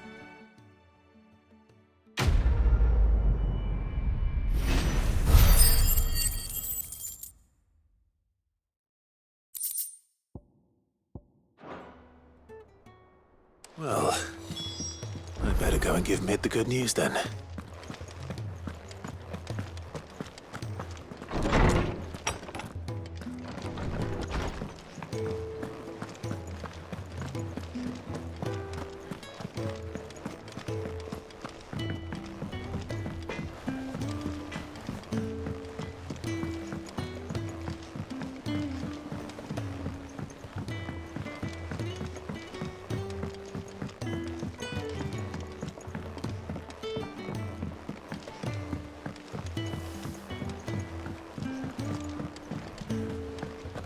Editors started reading books that don't have any pictures in.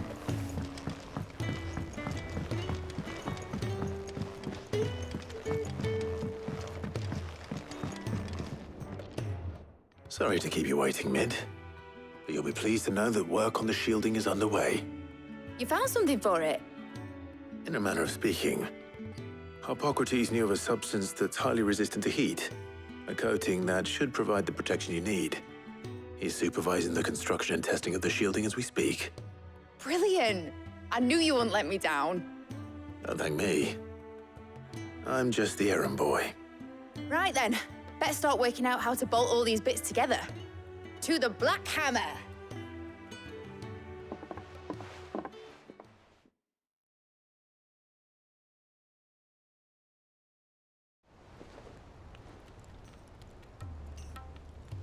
You know, when I got into the smithing game, I thought I'd be making swords and shields, not thermal bleeding didgeridoo-dahs.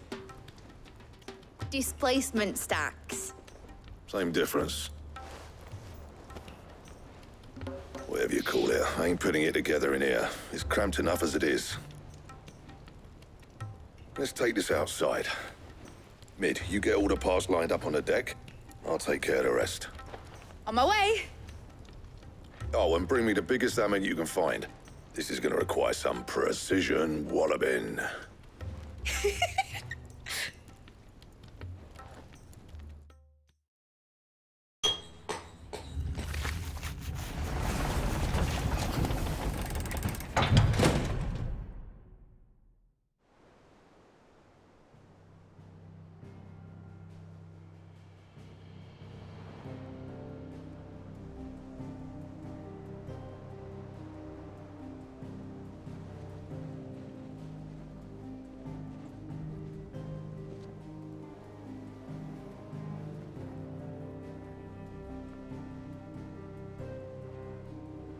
It's finished! It's finally finished!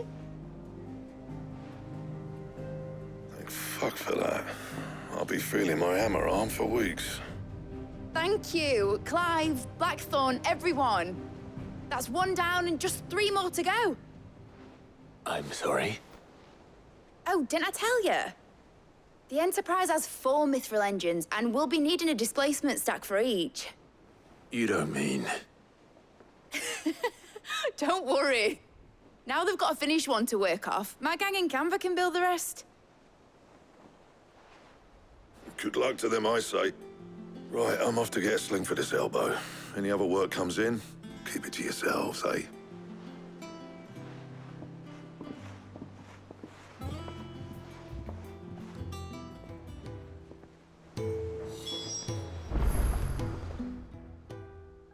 What's the matter? Nothing. Just daydreaming. Thinking about the Enterprise sailing off over the horizon to shores unknown, searching for a land untouched by the Blight, just like me and my dad planned. So if the worst came to the worst and every scrap of soil in the Twins turned black, we might still have a chance. That's what she was meant to be. You see, one last chance just in case we needed it. But now she's so close to being finished, I've realized I don't want her to be that. I don't want her to be just a lifeboat for us to cling to if things get desperate. I want people to sail aboard her by choice, not from the lack of it. In a world where we're not just trying to survive, but where we can actually live. I'm working on that. And I'll do everything I can to get you what you want. Don't you always? All right. My mind's made up. As soon as the Enterprise is fit to sail, I'm putting her under your command. Sod our plans, I'm trusting in yours. Are you sure about this? Something tells me it's what my dad would have wanted. He'd be proud of you. You were gonna visit his grave, weren't you? I was. And you can come too now that your little project is finished. Right. There's just one thing I need to finish up first. Won't be a mo. All right. I'll let Otto know you're coming. Meet us in the mess when you're ready. Aye, aye, Captain.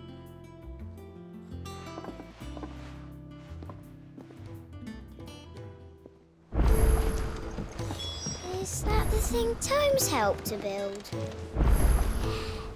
He said it was some sort of...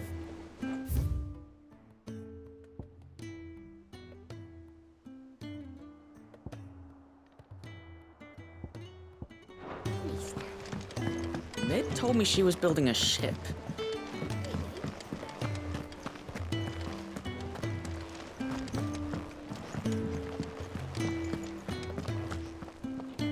All right, Clive. Asterix. Mid finished sending half the hideaway traipsing across the Twins, has she? I swear, that girl'd do anything to put off visiting her old dad's grave. No excuses now, though, eh? Not quite. She said there was one final thing she had to take care of. I'm sure she'll be finished soon enough. She said that? In those words? She did, yes. Clive? Were you born yesterday or something? There is no thing. She'll probably be halfway to Canva by now. Mid. I might still be able to catch her.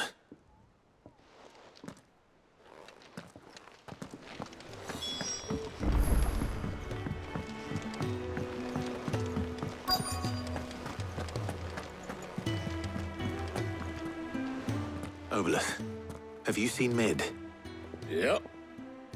In a boat, going that way. Then I'm too late. You in a hurry and all, are you? Oh, I offered to take her across, but she wouldn't wait. Just paid for a dinghy and rowed off. Oars going like the clappers. Got some life in her, ain't she?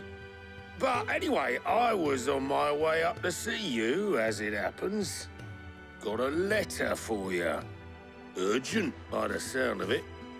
One of your uncle's men said I was to hand it to you in person, post-bleeding haste. And you're here now. Thank you, Obolus. Don't mention it. What tidings, Uncle?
trouble in Canva.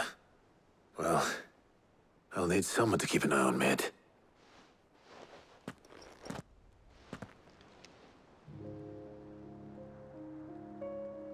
So what? Mid got us to do all the dirty work and then just sailed off into the sunset? It, seems that way. Well, nothing we can do about it now. But next time you plan on visiting Sid, you might want to tie her to something before you suggest it. Ah, don't be so hard on her. Gotta admit, the dirty work was kind of fun. Everyone pitching in and all that bollocks. Just like when we built this place. You're right. Anyway, we all set to head to the old hideaway. I could do with getting to Canva pretty sharpish. Wouldn't do to keep Lord Rosfield of the Seven High Houses waiting now, would it? Not after he asked for me personally. Gav will be leaving with me. Will you mind the place while we're gone? You can count on me. Just be sure to give Sid and the others my regards. All right. Oh, by the way, Jill will be joining us too. She's got some things to take care of, but she'll meet us there. I hope she's telling the truth at least.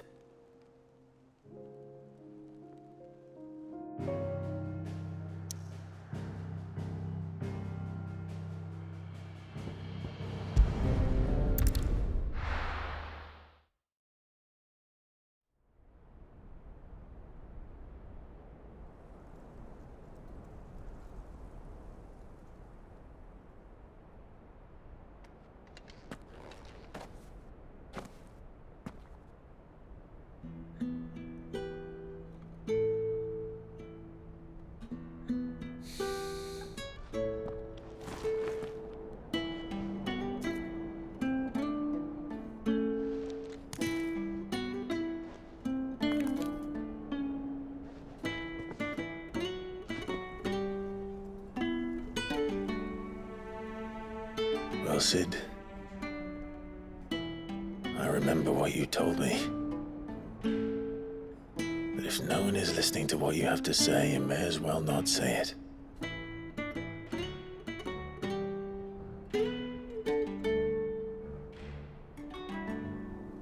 But I will say this, old friend.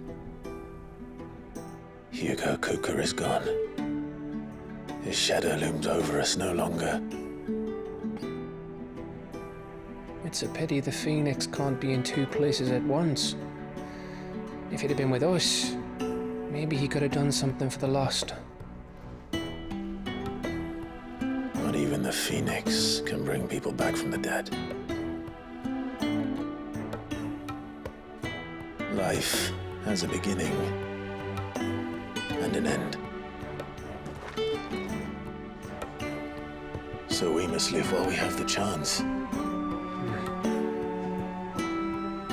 And not as slaves to the crystals, but as free men. May we join you?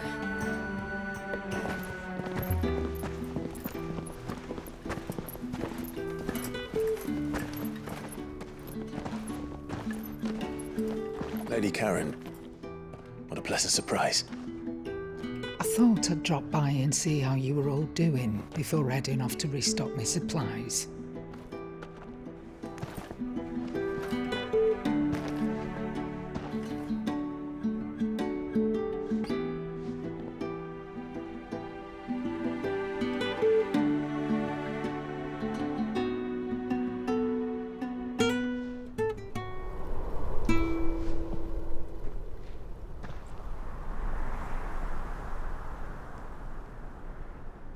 It wasn't the most scenic view back then, but it were never as bad as this.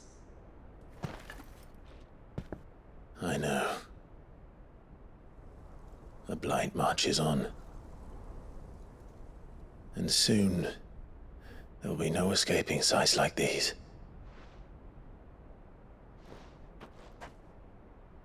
So our mission remains unchanged. We cannot stop until every Mother Crystal is gone, and their thirst for ether with them. The only one that remains in Storm is Drake's Tail in the Crystalline Dominion. Our next target. We're going to Twinside. It's the capital of the Empire these days. I wouldn't like to think how tightly guarded they've got the place. Not that that'll stop you, but we do well to scout it out before you go charging in. We would indeed. If you're off to the Dominion, you can take this great lump with you. Goods. Oh, I am sorry. Have you forgotten you're the most wanted man in the Twins?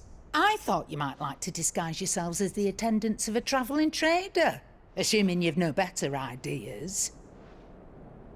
You wanted to buy yourself some tools, didn't you? Well, now's your chance. You're letting me go with them? Oh, thanks, Nan. Stop that! You'll break me bones, you great galoot.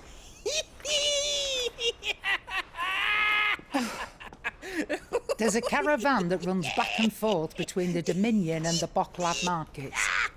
It's managed by the Merchants Guild. Just show them Goots' traders pass and you'll be on your way.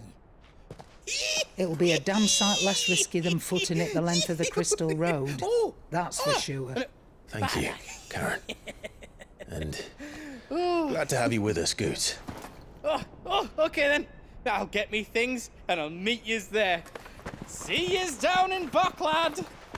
Get off! Me poor fingers! Jill, you're with me. Understood. And Gav. Already on my way, Captain. Be careful. Aren't I always?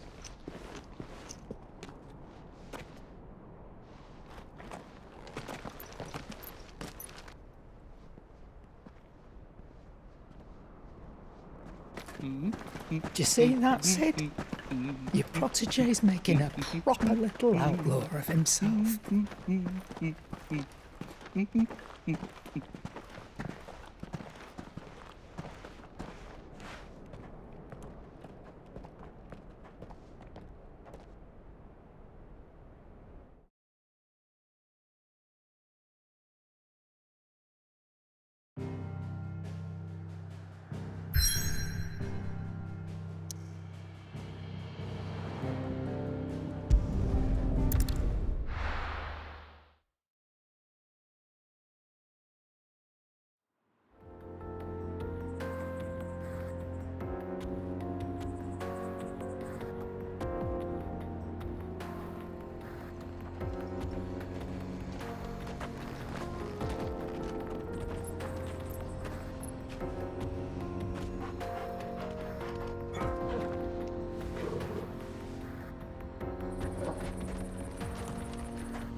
How are you feeling?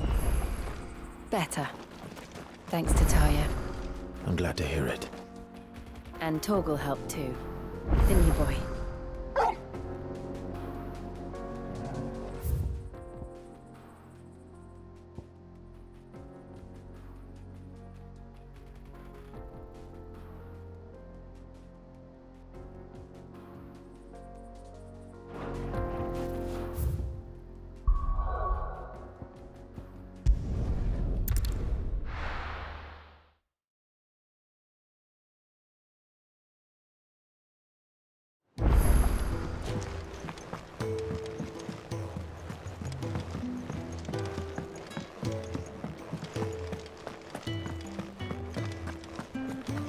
Crack the crystal too?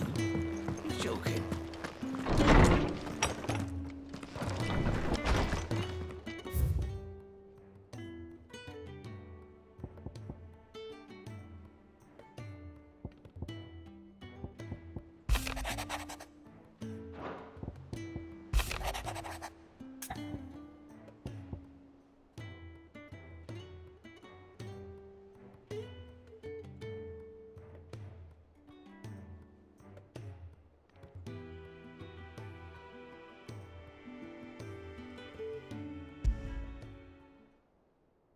Trouble with the ledgers. Shouldn't he be asking Otto for help?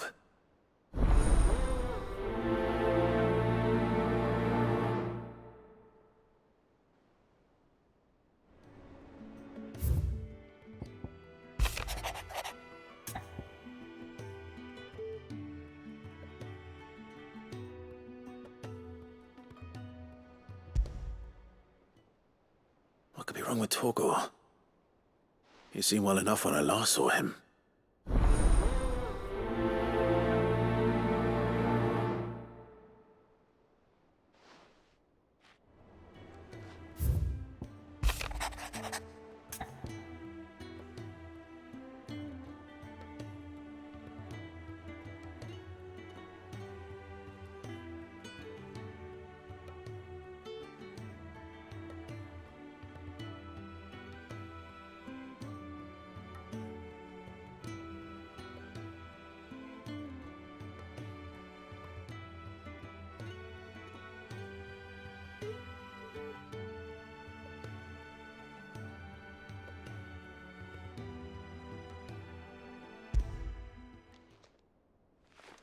Hopefully it's nothing. But I should speak to Blackthorn just in case.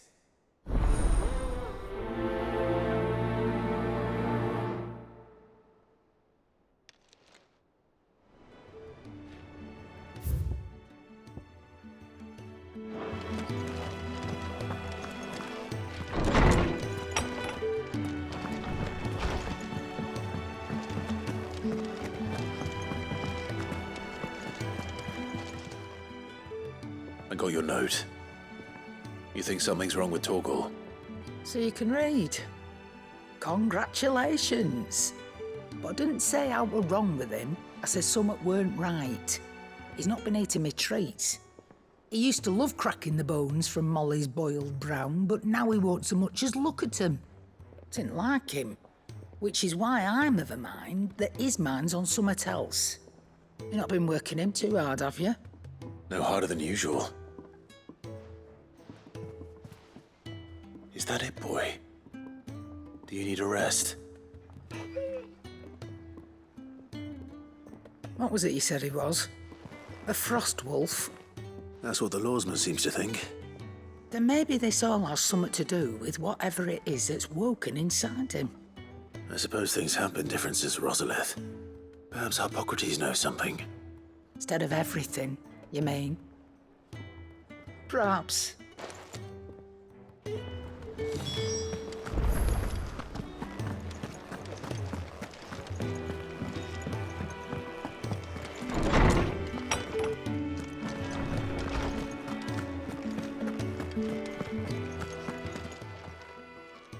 Lawsman, I need to ask you about Torgor. Something's not right with him. He isn't ill, is he? I don't think so. But according to Lady Karen, he seems to have lost his appetite, which is certainly a new development. She says he's hardly been touching his bones of late, and she believes it may have something to do with what happened at Rosalith Castle.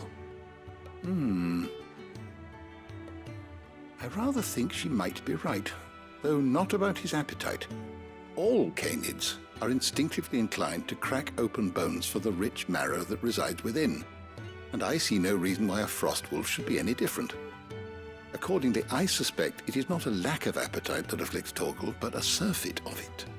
If we assume that his newfound magics require additional nourishment to sustain, it may well be that the bones Lady Karen is accustomed to providing are no longer sufficient.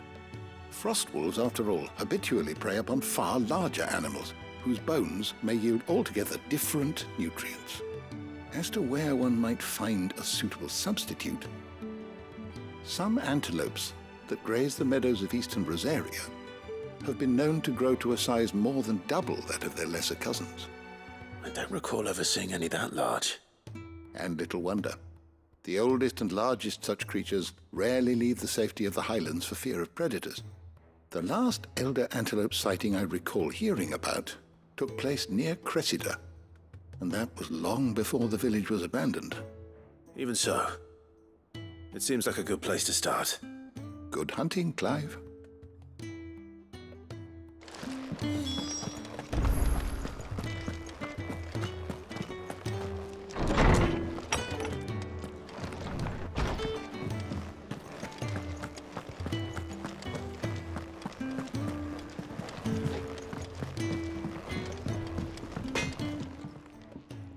Blackthorn, do you have a moment? Not really, no. This won't take long. I just wanted to ask how you're getting on. August was worried about you, that you might still be doubting your craft, even after learning the trick of that cuirass. Is there something else weighing on your mind? Perhaps sharing your thoughts might help. That bastard's like a dog with a bone. Still, he's got a keen eye, I'll give him that. It's just, well, Karen showed me something. Something I've never seen before. And that was? A sword. An odd-looking thing with a single-edged blade. The metal itself wasn't anything to write home about, but fuck me, the edge on it. You could slice a man clean in two with a weapon like that, and he'd be halfway home before he even realized he'd been cut. So that's what's troubling you? Nah, not troubling me exactly. More distracting. Can't stop thinking, how do you get an edge that sharp? It's driving me mad. And if you knew how to do it, we could arm the curse breakers with even better blades. That's about the size of it, yeah. I'll see what I can find out. Sharper swords are always welcome. And we can't have our master blacksmith being distracted. You're a soft touch, you know that. But I can't say I'm not grateful for it. Good luck, eh? Thank you. Let's see what Karen knows about this sword.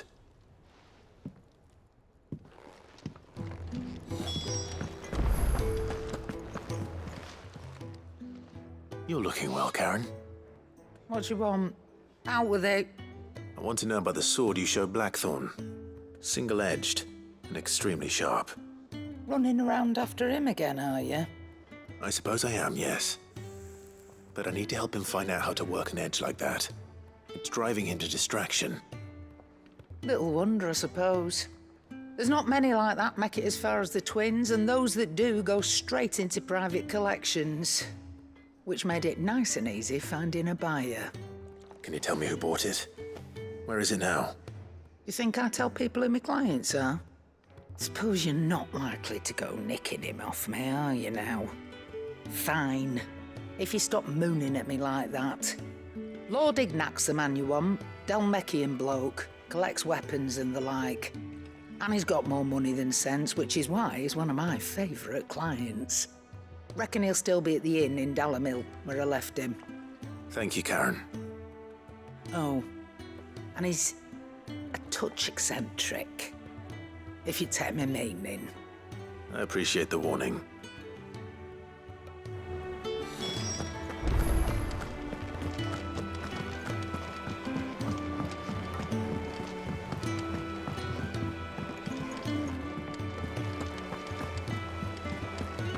Is that the thing Time's held? Mid told me she was building a ship.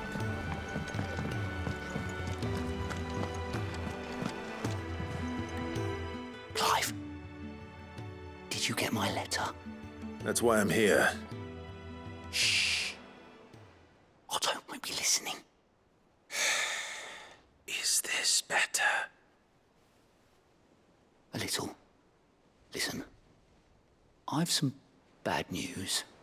It turns out the hideaway may be slightly behind in its payment to certain lenders, and it's maybe my fault. But I swear to the goddess, I thought I had the numbers square. Sadly, that square turned out to be more of a circle. Zero, you might say. I can straighten it out, I swear, but it's gonna take some time, and I'm gonna need help keeping it from Otto. Bit late for that, I'd say. There you are! What a surprise! So let me get this straight. You forget to pay our lenders what they're due, and instead of coming straight to me, you get Clive to come to you. And I hope he'll dig you out of the hole you've dug for yourself. Clive, the man in charge of the place you've been cheerfully trying to bankrupt. And you thought this was a cunning plan. Why? Well, who needs paying? Oh, just Martha. And the dame. And, well, Lady Karen. But only 500 talents. We owe 3 of our most trusted friends 5 million gil. Each. 5 million each. They lent us the bulk of the money we used to rebuild the hideaway, you see, and, well, I must have made some sort of oversight. Those ledgers were my responsibility, and it was my decision to entrust them to you. This is my fault. Do we have that much to hand? I can always ask my uncle. No, we don't. And no, you won't. We've lightened Lord Rosfield's purse enough. After the king's ransom we had off him, he deserves better than to see our begging bowl. Besides, we'll need to learn to stand on our own if we're gonna make this work. All right. But that doesn't mean you have to shoulder the burden yourself. Is there anything I can do to help? There might be. How'd you fancy taking these to Martha and the dame? Rocks. Rocks, he says. Worth 1,000 talents apiece, these are. A little something Sid and I set aside for when times got lean. And I reckon 15 million in overdue debt probably qualifies. I just hope our associates' eyes are a bit more discerning than yours. I'm sure there will be. Should be me making the rounds, really. But you know how it is with this place. Orders to bark, arses to wipe, and all that. I know. Which is why I don't mind going in your place. Go. Do you know why I only gave Master Clive here 2 star rubies? Because you'd rather Lady Karen killed me.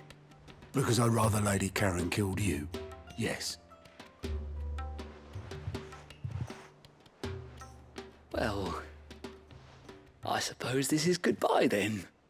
Don't worry. I'm sure Karen will understand. Really? Do you think so? No, I don't.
Clive, we weren't expecting you. I wasn't expecting to be here, but it seems we still owe you a considerable amount of coin for your help with our rebuilding efforts. And though I doubt it's what you were expecting, we were hoping you'd take this as payment.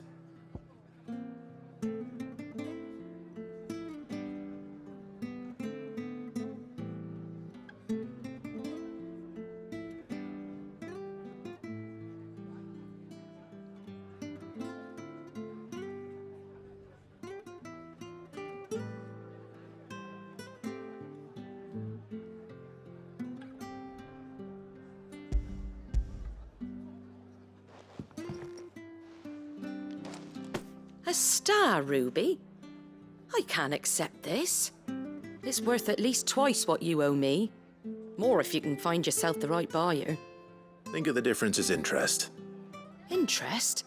If word got out I charged that much, no one would ever borrow from me again. Anyway, why are you the one here asking me about this? I'd have expected Otto. Bit much sending the Lord Marquis out to sell your debts, isn't it? The old goat working himself to death again? Something like that. Most days I think he's the only reason the hideaway's still standing. Same as always, eh? Back when the place was nothing but a twinkle in the eye of a recently retired Lord Commander, word is he was the first one Sid reached out to. Probably knew that without his strong arm and level head, the idea would never get off the ground. Sid may have been the face of the hideaway, but Otto's always been the backbone. And when Sid passed away, we were all worried that would be the end of it. That Otto would just give up. His death was hard on everyone. But it must have hit Otto hardest of all. But he didn't give up, did he? Quite the opposite, in fact. If I recall, he was the one who nominated you as Sid's replacement, and rallied the rest around you. I reckon what he saw in Sid, he saw in you too. And don't we all? Doesn't hurt that you're half as stubborn and twice as handsome, neither. That, and you keep good company. I suppose I do.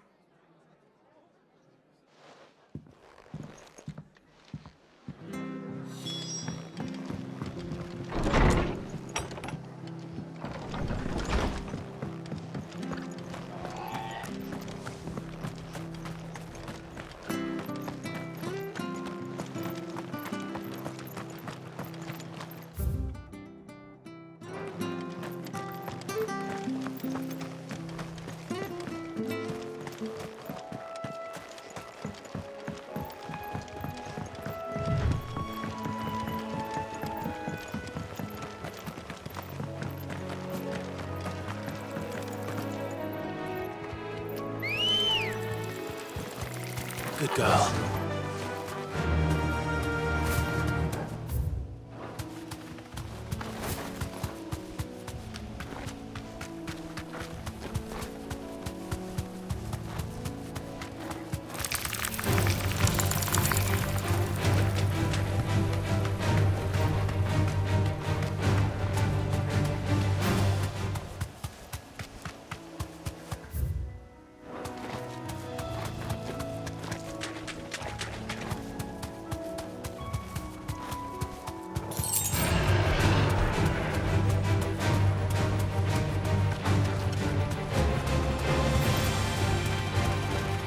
It's certainly quiet. If I were a giant antelope, it would seem like just the place.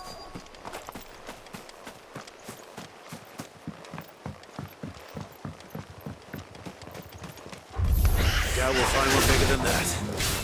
You hungry, Torgal?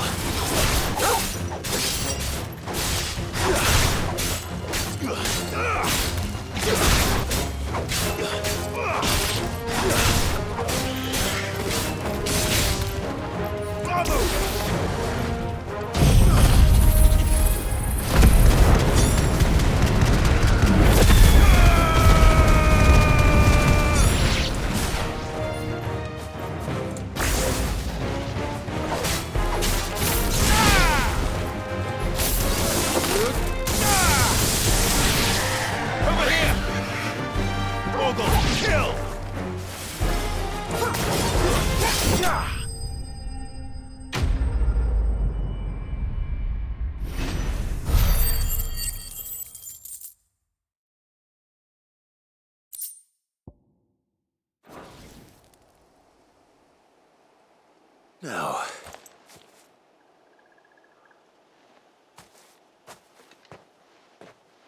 will it be enough, I wonder?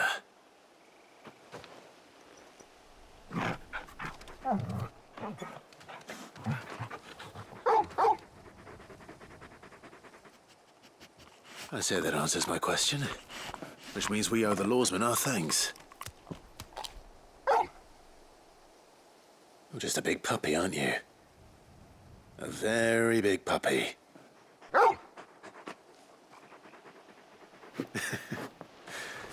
You do know you can take that with you, Torgal. Lady Karen will be relieved to hear you've got your appetite back. Come on, boy.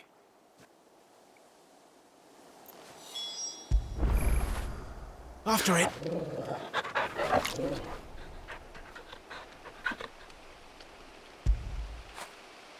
Oh, Torgal.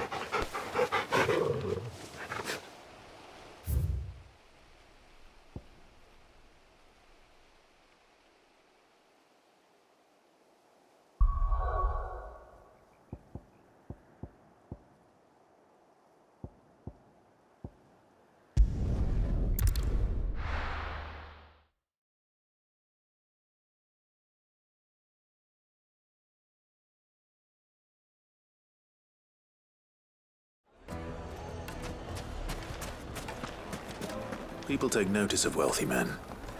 Shouldn't be too hard to track down Karen's collector. They're saying Drake's Fang is gone.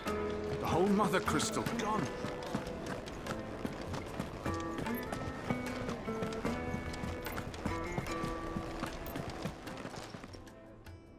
My reputation will be ruined! Ruined! Calm yourself, Lord Ignac, I beg of you, before you do yourself a mischief. Pardon the intrusion, but... Out! Get out! I paid for these rooms so I wouldn't be disturbed. Leave me be! Please, allow me to apologize. His lordship is going through a difficult time, and he's never been fond of guests arriving unannounced. Radim! Get rid of the filthy oaf this instant! Very good, Lord Ignac. Would you mind stepping outside for a moment?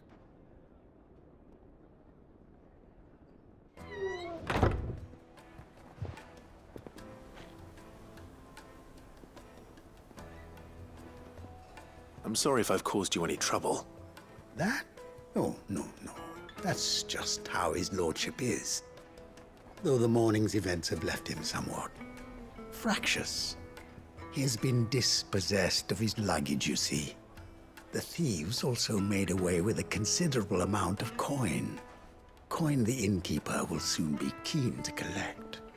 I don't suppose a certain blade was among the stolen items. A single-edged sword. It was purchased from a merchant friend of mine. Ah, you know Lady Karen. Yes, I'm afraid it was.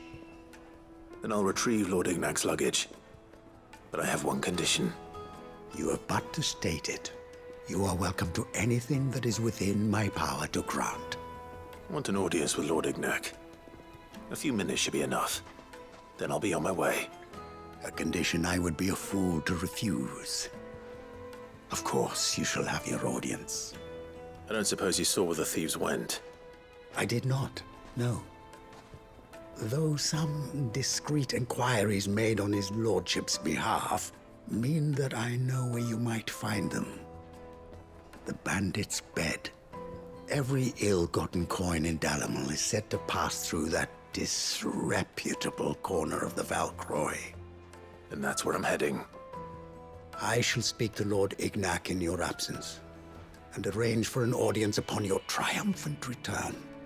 That will be very kind of you. Farewell, and best of luck.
Got company! Come on, lads, let's tear the bastard's head off!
This must be Ignac's luggage.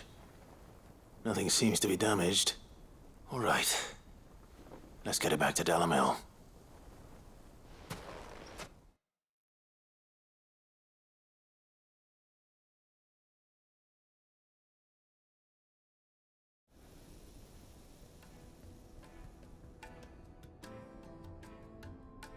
I hear I have you to thank for the return of my effects. What shall I call you, my good man? Wyvern. Glad to make your acquaintance. A formidable name indeed. Well, Wyvern, I appear to be in your debt. Redeem here tells me you wished for an audience. Is that all? A few moments of your time should suffice, yes. You're a peculiar fellow, Wyvern. All right, speak. Master Wyvern was wondering if you could tell him about a certain single-edged sword you recently acquired. Oh, a true work of art, that one. Karen drove me hard on the price, but I would have sold her Radim here to get my hands on that sword. It was made in the Outer Isles, far beyond the Twins, and is used exclusively by the practitioners of a unique school of swordsmanship. They believe no combat should ever exceed a single strike and hone their blades to such perfection that none ever does. Each sword is made for that one perfect stroke, and for that stroke only. They crack upon a second blow. There's a brutal sort of beauty to it, really. But how do they hone such an edge? Fine question. Why, they use a whetstone, of course. Whetstones, rather. A whole array of them, ranging from the coarse to the fine. 10,000 licks with the sharpening stone, then 10,000 more. But it is the final stone which lends the blade its legendary sharpness. A mineral quite foreign to this great realm of ours. And that is the key. The secret ingredient. Wyvern, it occurs to me that my little lecture is hardly equal to services rendered. Take this, together with my regards. The very stone of which I spoke, far rarer among collectors than even the blade itself, and a far more fitting payment. Thank you. Pardon the intrusion, my lordship. However, it is long past time we prepared ourselves to depart. So it is. I am locked in bitter competition with a rival collector of curiosities. I am one step ahead of the unscrupulous scoundrel, but he is hard at my heels. Are there many other collectors out there? Too many to count, but only one do I consider my nemesis. Lord Byron Rosfield, and is a perennial thorn in my side. I can imagine. Farewell, Wyvern. May our paths cross again. Radim, we mustn't dawdle.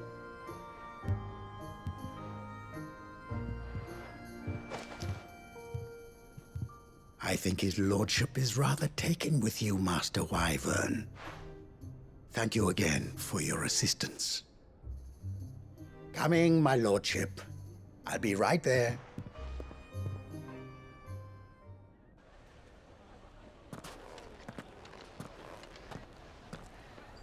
Trust Uncle Byron to find such an interesting rival. Now, let's see what Blackthorn makes of this whetstone, shall we?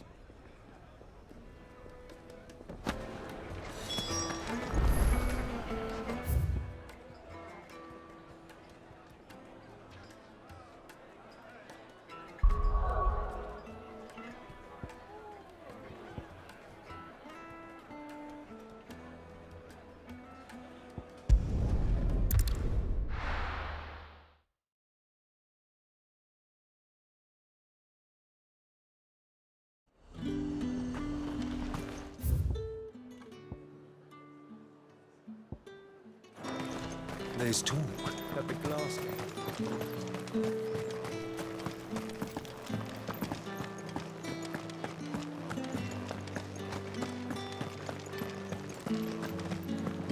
did you hear? I want to see you. It's all right.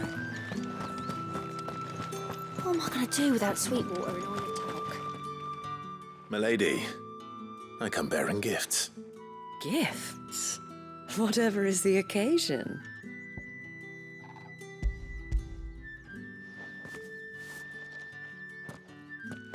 Oh my.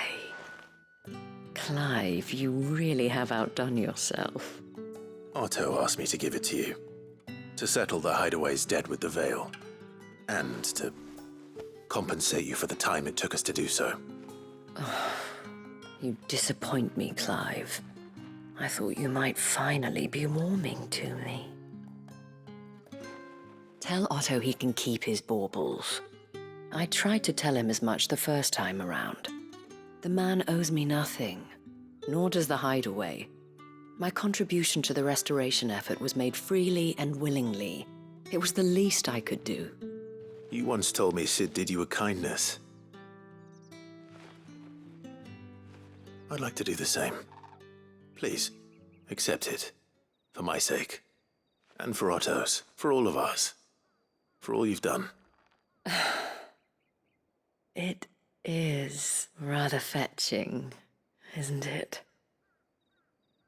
Very well. Otto is lucky to have you, Clive. I doubt anything could ever replace his son. But you and the others at the Hideaway are the closest thing he has to family. Otto had a son. Long ago, yes. Sid told me Otto lost him when he was just a boy, and blamed himself for not being able to stop it. I don't know how it happened, whether there was anything he could have done, but it was clear that it weighed heavily on him. I didn't know. How could you have? I doubt anyone did. Besides Sid, I've never met a man more keen to bear his sorrows in stoic silence. An ill habit, given that both have always been surrounded by friends desperate to help them. I'm beginning to see that.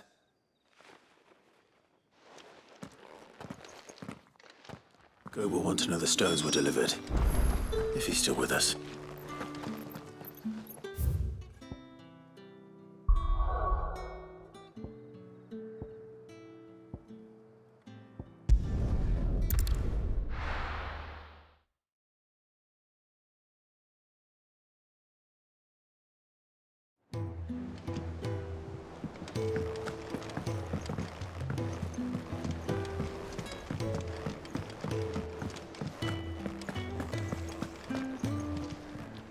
I noticed you and Torgal had gone off somewhere.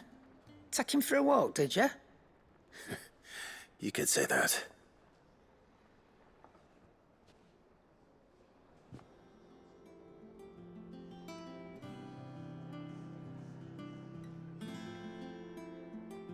So, Molly's leftovers weren't good enough, eh?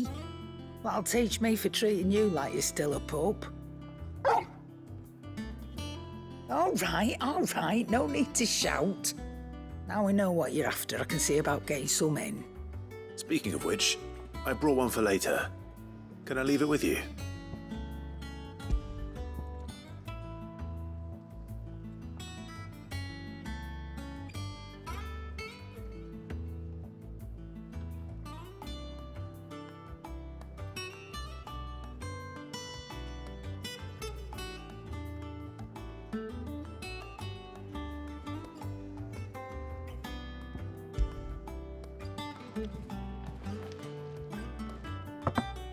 You can, eh? I'm nice like that. In return, you can thank Tomes for me. The bloody know-it-all. I was just on my way to see him.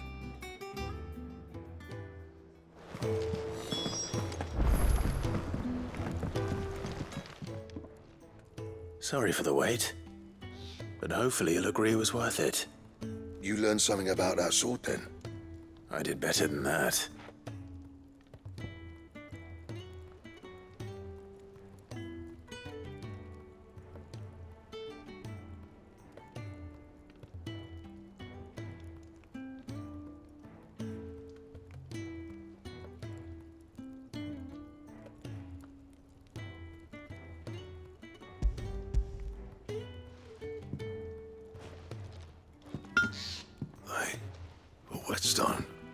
Yes. But not one you'll find anywhere in Valisthea.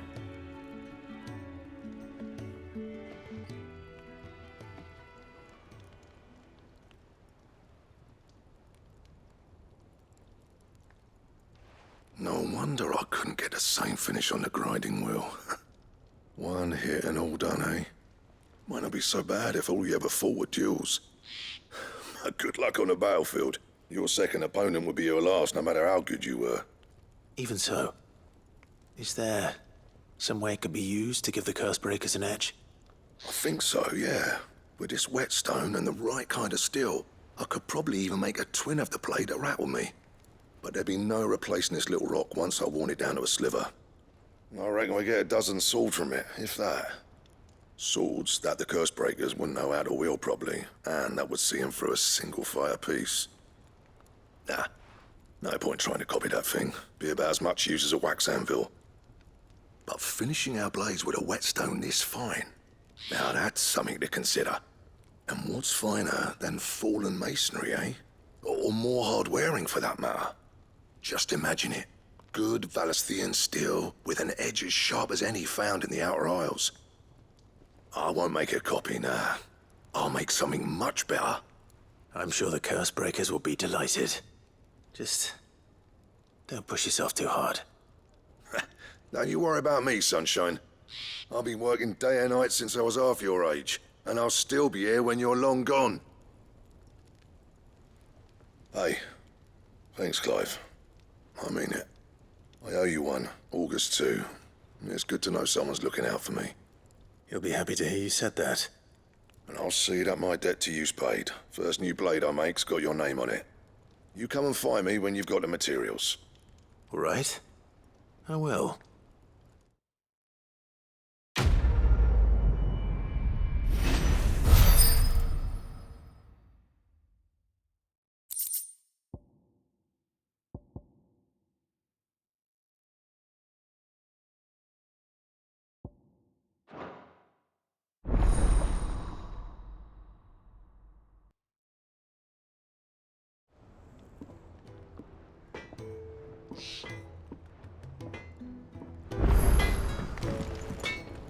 Clive? What do you want?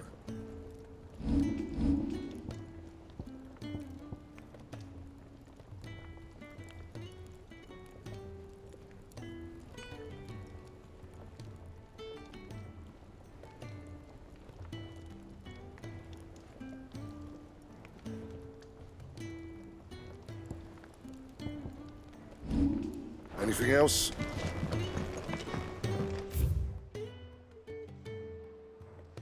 Crack the crystal too. You're joking. Oh, I'm never joking.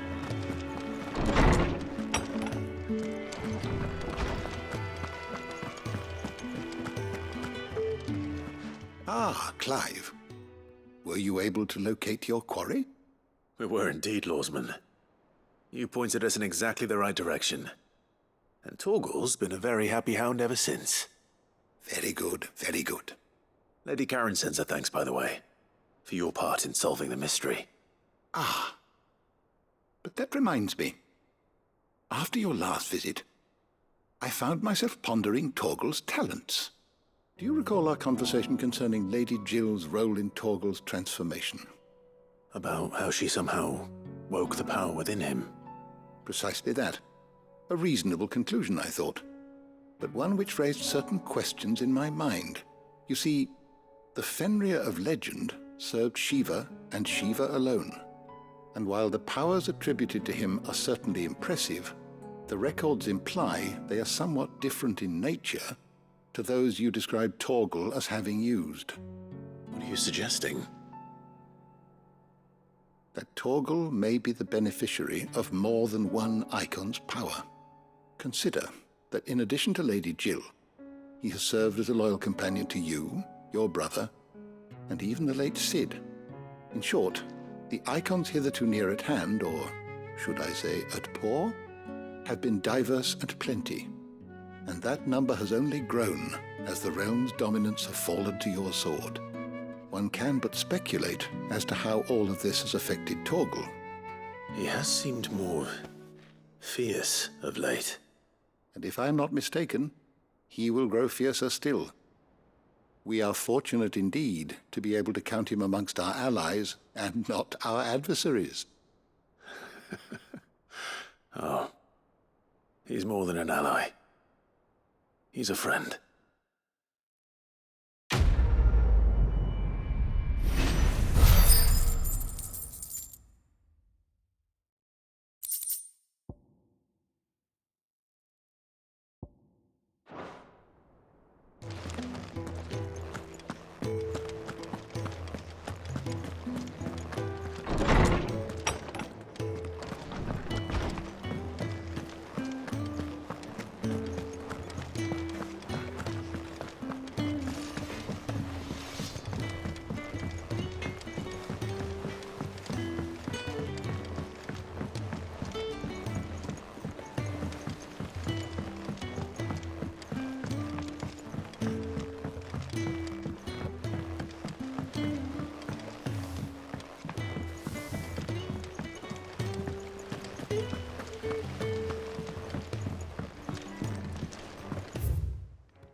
Well, that's it then.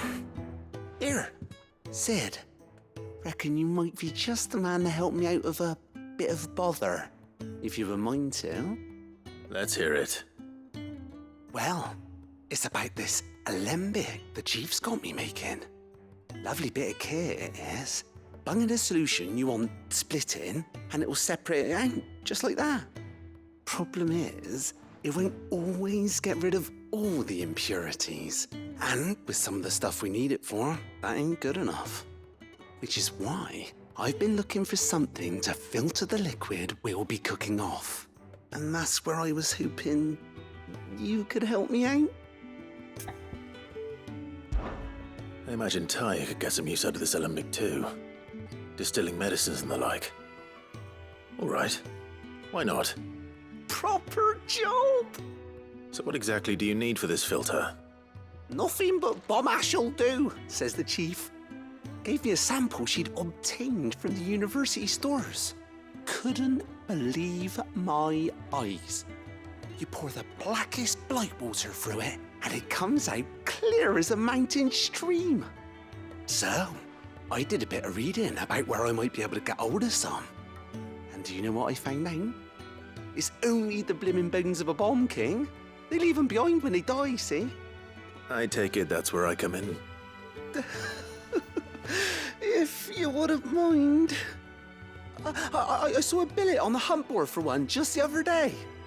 Would have gone myself, but, well, fighting dirty great balls of flame isn't exactly my forte. You, on the other hand... All right. I'll see what I can do. Thank you kindly. And good hunting, eh?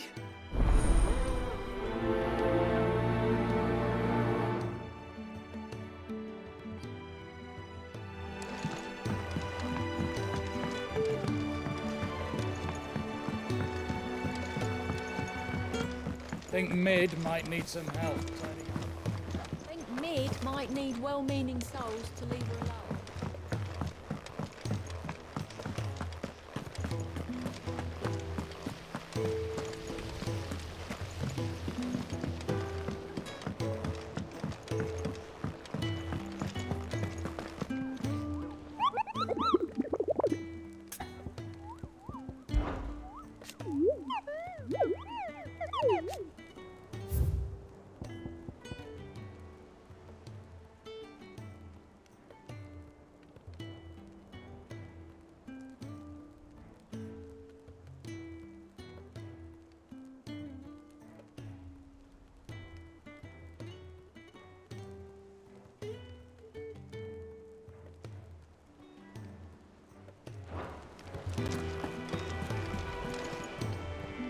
Goat.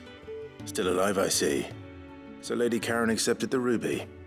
Oh, about that. I tried my best, but she was just too stubborn to take it. She threw it right back in my face, in fact, and told me I could stick my stupid stone where the sun don't shine. Karen refused payment. I hope it wasn't something I said. I'm sure you were as tactful as ever. Let me see what I can do. Oh, wonderful. I hope you have better luck than I did.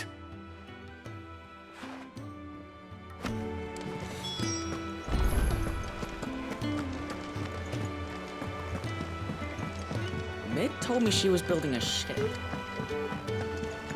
Is that the thing Tomes helped?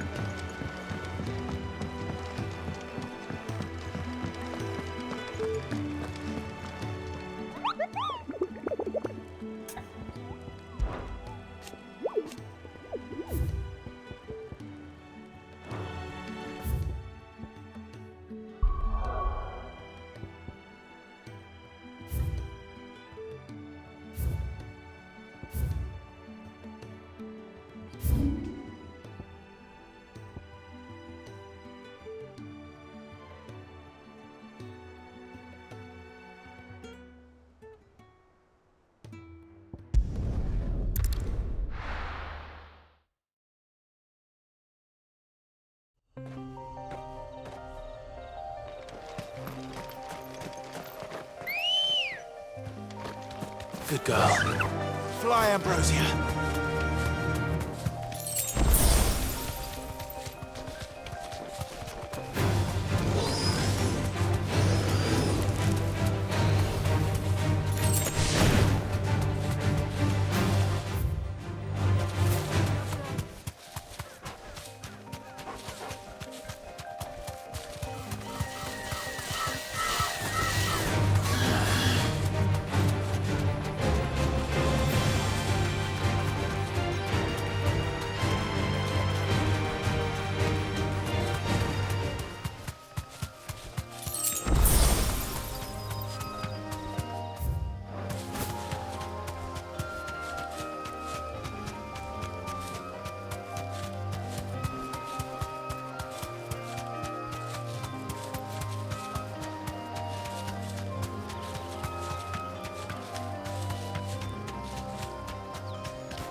No need to ride from here.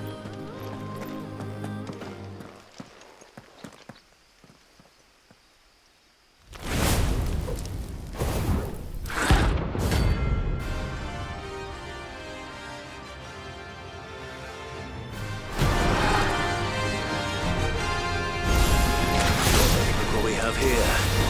Greetings, Your Majesty.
Your reign is over.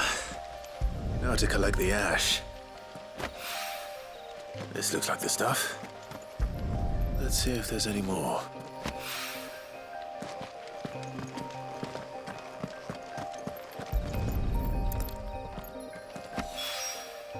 That should do it. If Hawaii needs more than this, he can fetch it himself.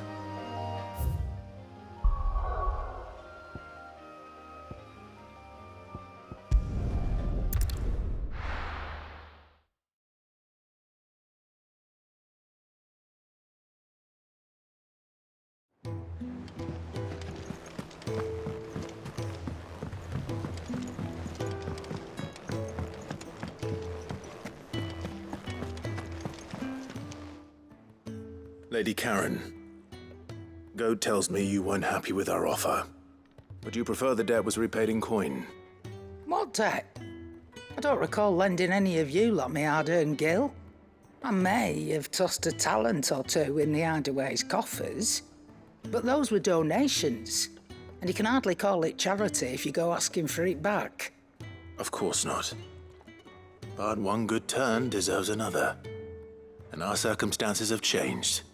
Surely you wouldn't shun the gratitude of a pauper who happened to have become a prince. Oh, so you're a prince now, are you? Fine. But I'm selling it and taking what I'm owed, then you're getting the rest whether you like it or not.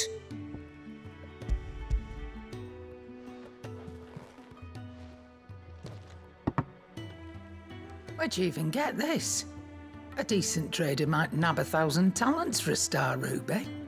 A canny one, meanwhile, might claim it were nicked from the belt of Sid the Outlaw himself and ask twice as much. Might be I already have a buyer in mind. Might be you even know her. A fine continental maid whose beauty's only eclipsed by a guile in commerce. You wouldn't mind, would you? Not at all. Just be sure to tell her that it's always a pleasure doing business.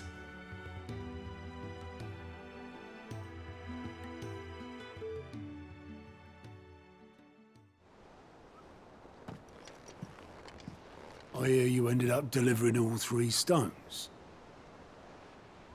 Thanks to this lump. I sometimes wonder what I pay you for. Speaking of which, I still haven't been paid last month's wages. Oh, so you remember what's owed to you then? Get your ass behind that disc of yours and don't get up before those ledgers are square. Right away.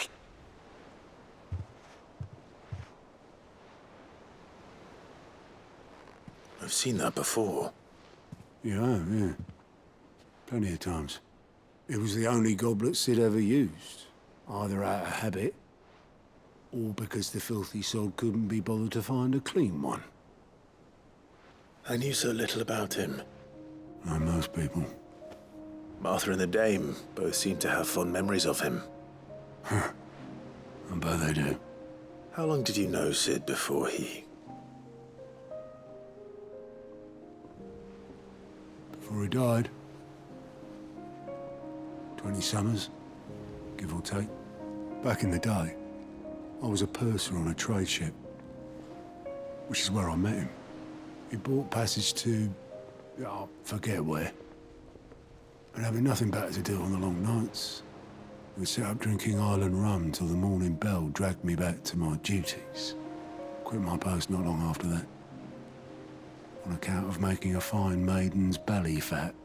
But me and Sid stayed close, promising we'd one day sail the seas again.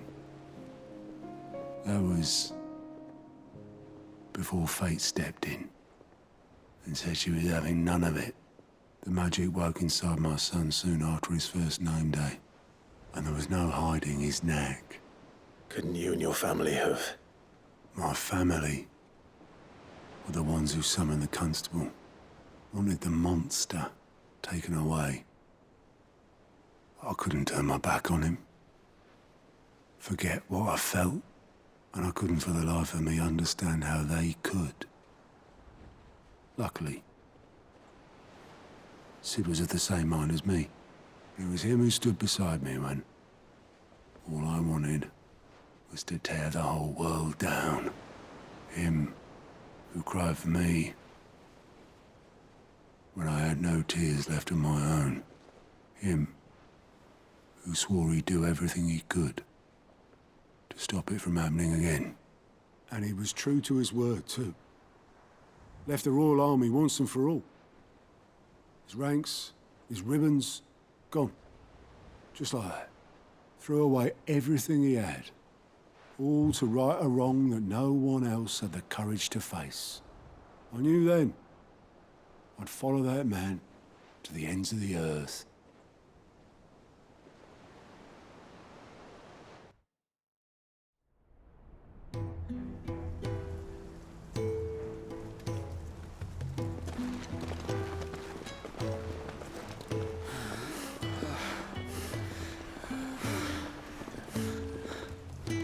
He was always too clever for his own good, was Sid.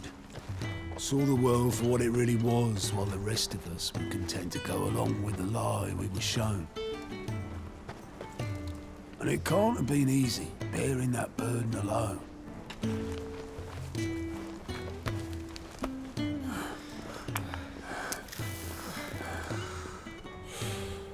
But he didn't let it stop him. He never lost faith in what he believed was right. And that gave us faith in him. Faith he'd steer us true. So I swore to myself that I'd always be right behind him, ready to catch the stubborn sod, if ever he should fall.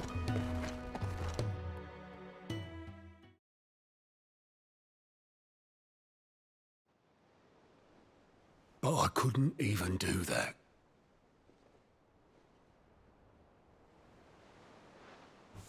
Ignore me. Just the ramblings of a tired old man. Leave that lot. I'll tidy it up in a bit.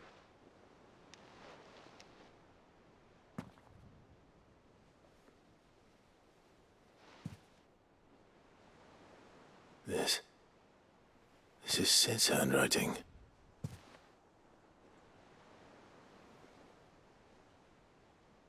Dear Otto. I may be drunk, but I wanted you to know this place would be fucked without you. Love you, you grumpy old sod.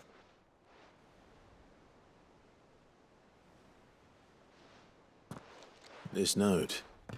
Hmm? What about it? Sid was right. Without you, we'd all be lost.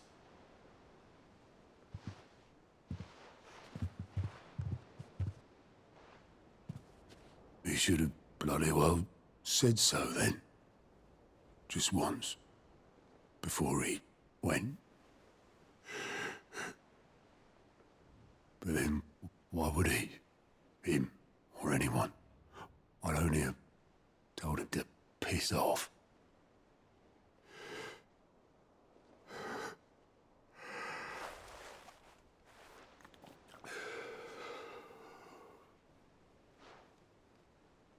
You're wrong, though. Both of you. It was never just me keeping the hideaway afloat. It was all of us. I just shoved people in the right direction, and I barely seem to be able to do that anymore.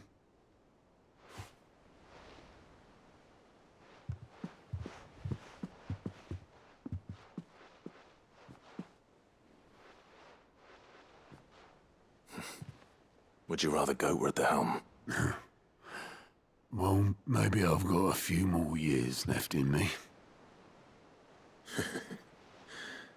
I'm going to hold you to that, Otto. Before you go, Sid would have wanted you to have this.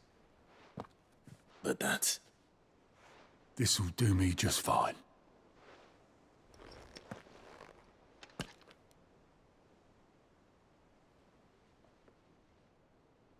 Thanks for the ray of sunshine, I'll see if I can't pay you back. Already have.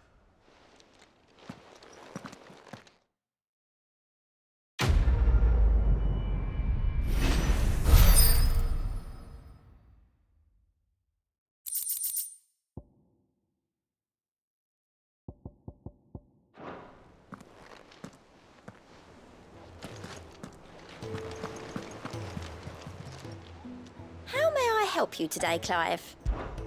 Is everything we've received and everything promised?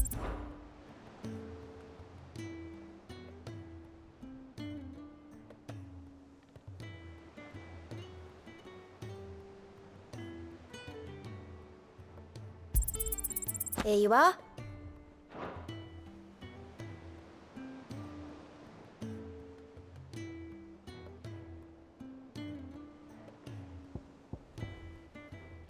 Come again. I may have more for you. How are you doing? Anything catch your eye? Think you can help?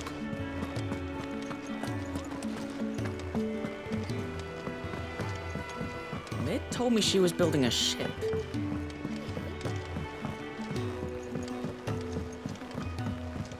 I don't know where Sid gets the energy.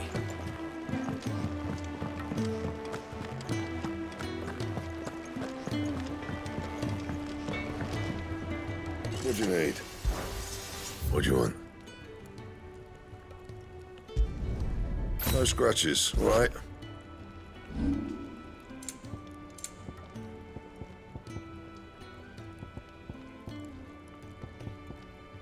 Anything else?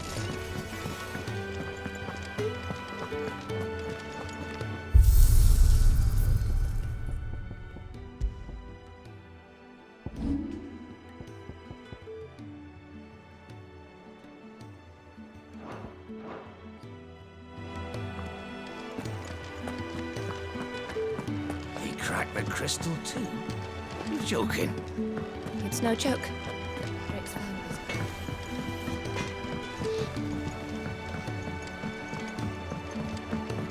I went up to give some grease.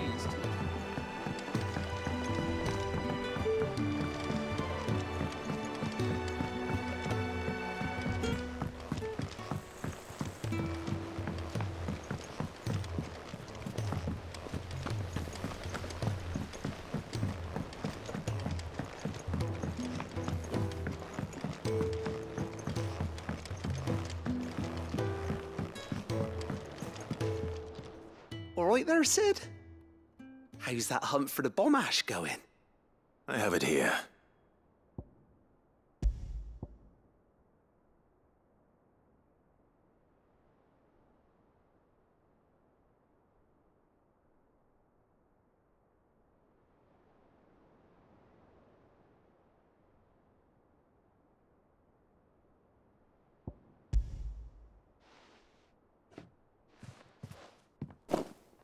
That's the stuff.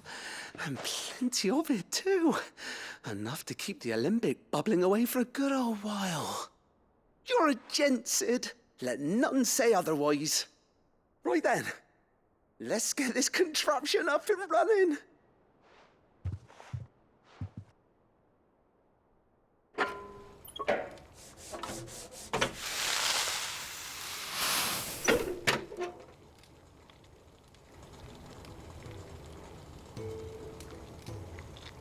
There we have it. The Telemon Alembic. And it works just like the chief said it would.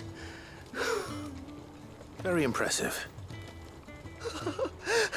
Says the man who cut down a burning boulder. Speaking of which, I still haven't returned the favor.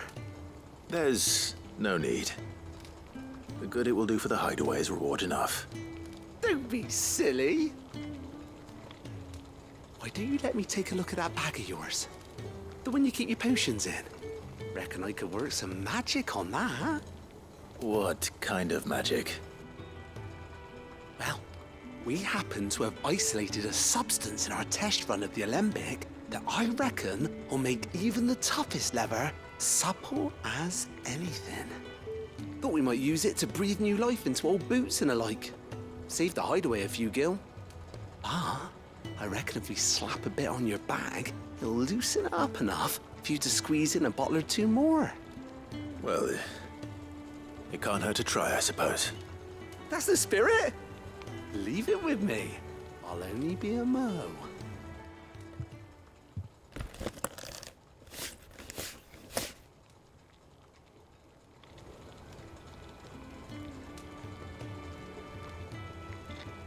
Well, what do you reckon?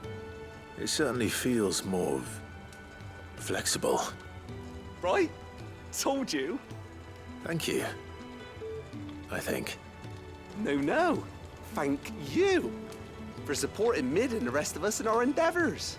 Without you, we'd never have been able to discover wonders like that stuff I rubbed on your bag. And I'm telling you, there's plenty more where that came from.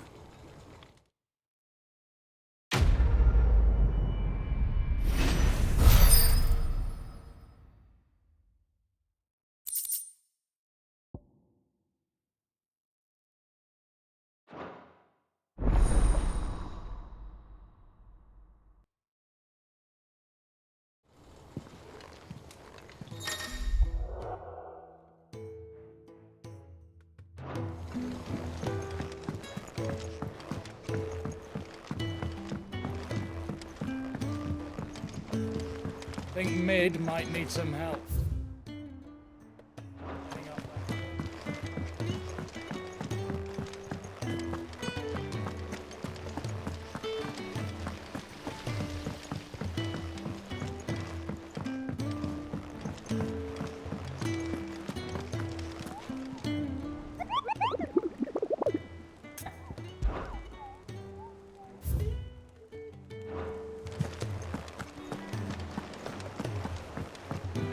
Mid told me she was building a ship.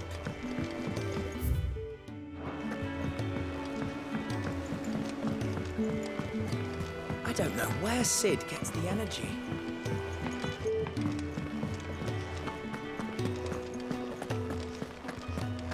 He cracked the crystal too?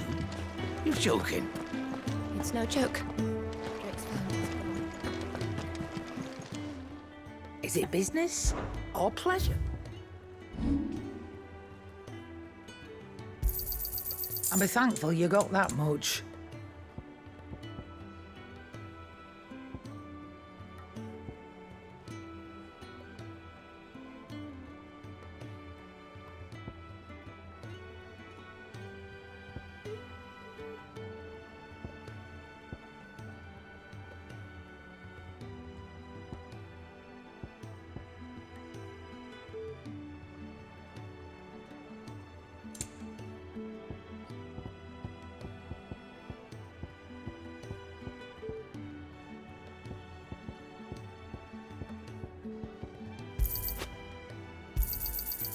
I reckon I can find a buyer. You got out else? I reckon I can find a buyer.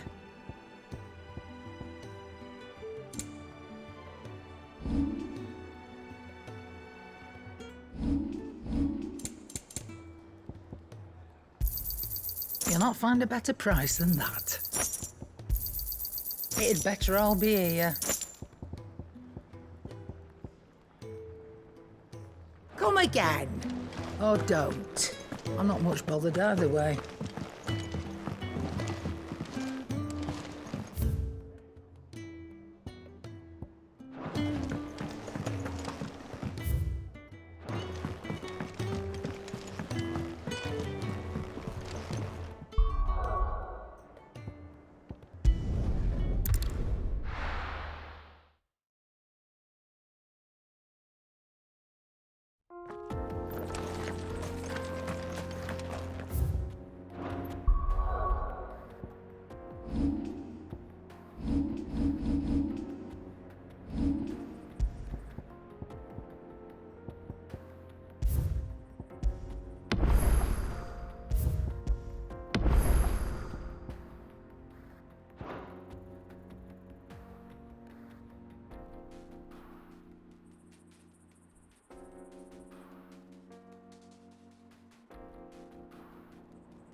This used to be a trade route for merchants crossing the Scars, till the Republic laid a new road wide enough to let wagons pass, and all official traffic moved there.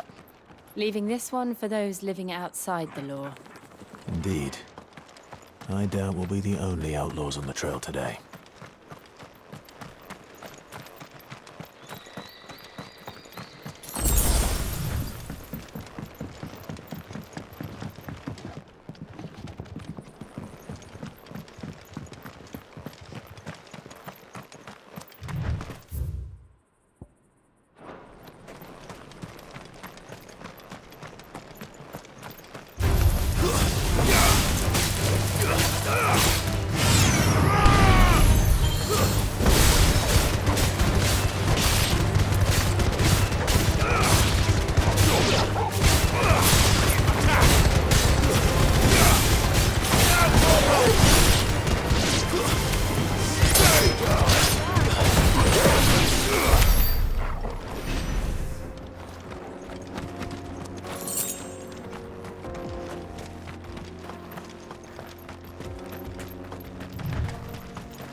So what do you think? That we'd be lucky to make it out alive. Really? It's as bad as that? Oh, aye. There's trouble up ahead. And too much of it for us to handle. I take it there's danger on the road. Oh, what about this fearsome-looking fellow? You think he'd be equal to the task? Oh, no doubt. Assuming he's willing to hear us out. Well met, friend. My brother and I have been tasked with finding a merchant's missing cart. You seen it by any chance? How does a merchant misplace his cart? Oh, the man's a coward. When he thought goblins might come a-snarling, he ran, leaving his livelihood abandoned in the pass. He sent the two of us to fetch it, but it's gone. Now, I'm not much of a thinker, but I know the work of thieves when I see it. My brother's right on all accounts. And by my estimation, the bastards are lying in wait just down the road. We may have seen our share of action, true, but we've not got the skill in arms to boldly brave an ambush. You, however, have the look of a man who needn't fear a band of backwater ruffians. What do you say? Will you help us out? Chances are they'll come for you either way. But if you promise to lend us a hand, at least you'll pocket a reward for your troubles. Well, if I'm going to have to deal with them anyway. You've clearly got a fine head on those broad shoulders. We're lucky you came along. Now, hoping to make a heavy purse in Boklad, our merchant friend loaded his cart with as much as it would carry. Reckon he won't be forking over the rest of our fee if we don't find those goods.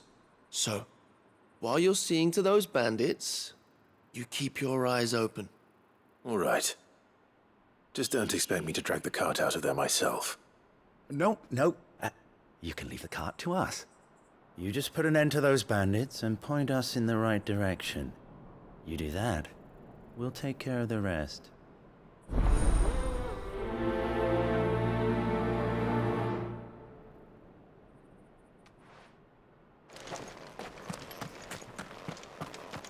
I'm not sure I trust those two. But if there are bandits lying in wait, I should probably take care of them. Look lively, you lot. We've got guests. These must be our bandits.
That's them dealt with. Now, where's that cart?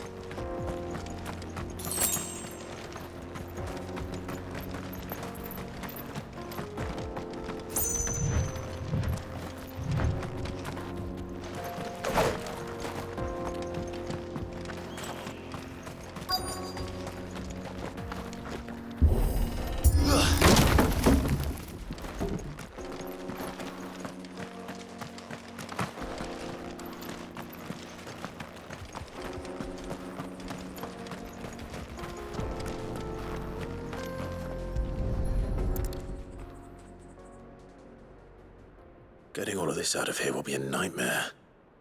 Seems we've found ourselves the right man for the job, wouldn't you say? Found the cart and didn't leave a single bastard breathing.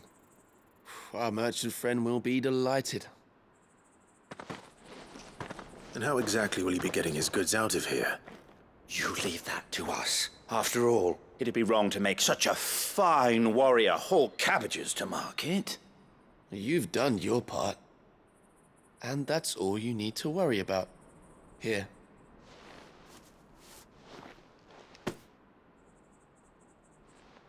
It's been a pleasure. Now piss off.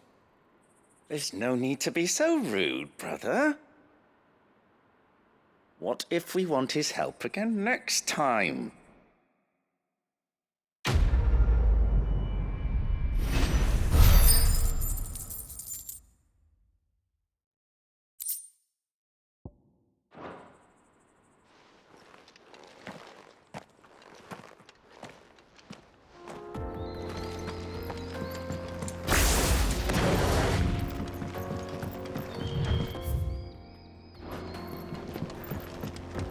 I see the Dalmex lag behind Rosaria when it comes to bridge building. The fallen ruin should hold, at least. The path continues on the other side.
So this is Zemeckis. The land of the gods.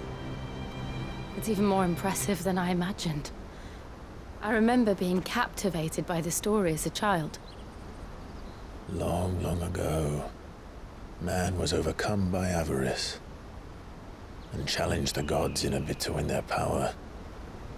The final battle took place here, at these falls. Or so the legend goes. If anyone ever manages to plumb those depths, perhaps we'll learn if there's any truth to the tale.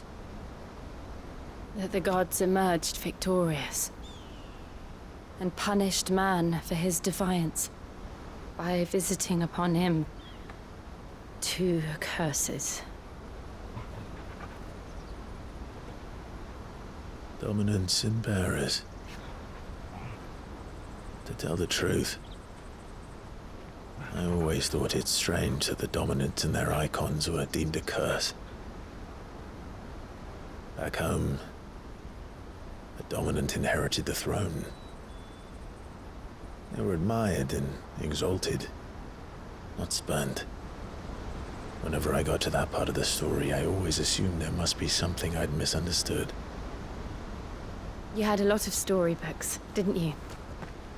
In your room, I mean. When we were young. The old legends were always my favorites. Epic battles between gods and men. Father encouraged me to read as much as I could. He thought it good for my education. You really were a boy like any other, weren't you?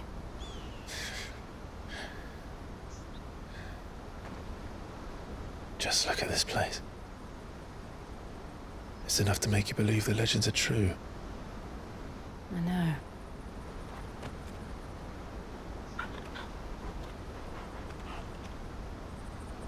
We're not far from Boklad.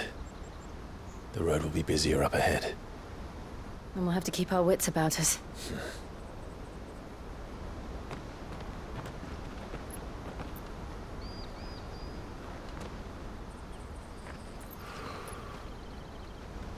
Clive?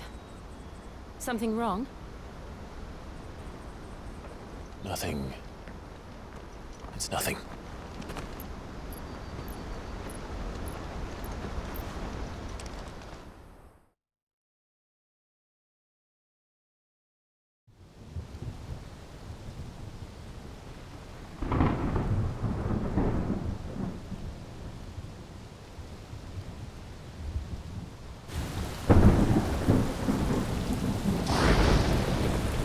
I see the reports are true, Father. You have surrendered the throne to Olivier. I have. Emperor Olivier shall rebuild the Holy Empire of Sambrec.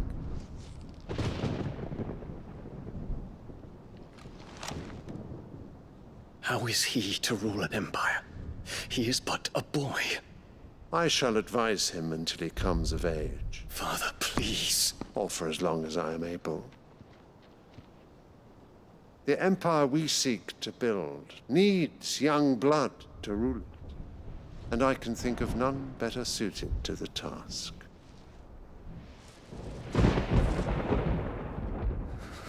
There is other news, Dion. Hugo Kupka is dead, and Drake's Fang destroyed. The pillars of the Republic have fallen. Ere long, the Imperial banner shall fly over every city in Storm. And then Valisthea. All shall bow before their Emperor. Father, these are the words of a tyrant. They are the words of a god. The Emperor whom I gladly serve. Great Greeker, made flesh.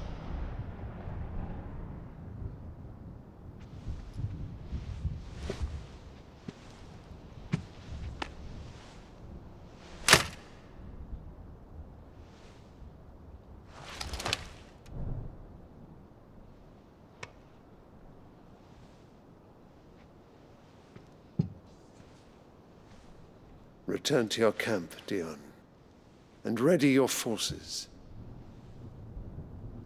It is time to show the world the true power of Sambrec. Father. I find you much changed. Is this truly the path you wish to tread? Or are these the ambitions of another? Of Ultima, perhaps? What nonsense is this? I speak my mind, and my mind only. Though I do owe Annabella thanks for reminding me of certain truths regarding the nature of nations, of rulers, and of the divine. You would trust the words of this traitress? She betrayed her country. She slew her husband. You have ever been an invaluable servant to Sambrek, Prince Dion. I trust you will continue to serve your Emperor in the wars to come. Canker! Silence! Insolent wretch! You will bend the knee. All else is heresy. Sire, forgive me. This audience is over. Come, your Radiance. The Rowena Syndicate awaits your pleasure. Oh, not another meeting with silly old men. They're so boring. I'm hungry, Father. Can't we have luncheon instead?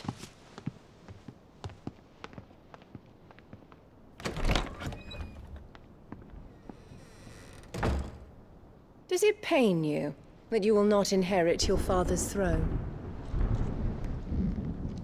I have suffered worse.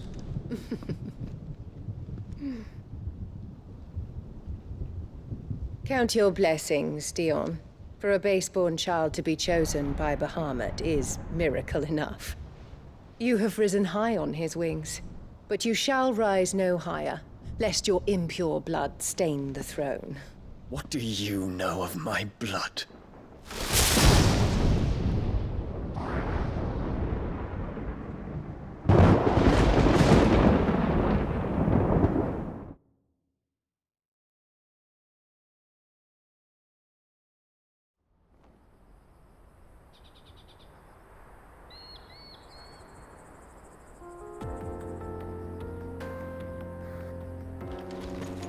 The Boklab markets are to the north.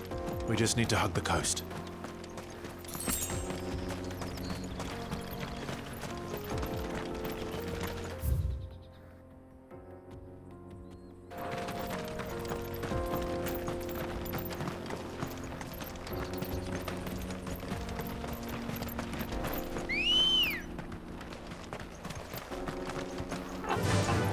Fly, Ambrosia!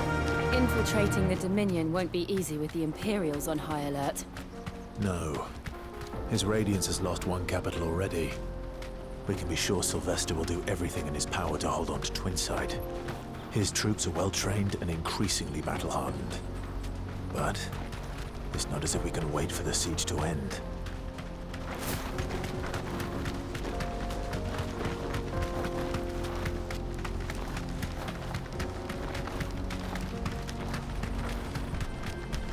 More refugees.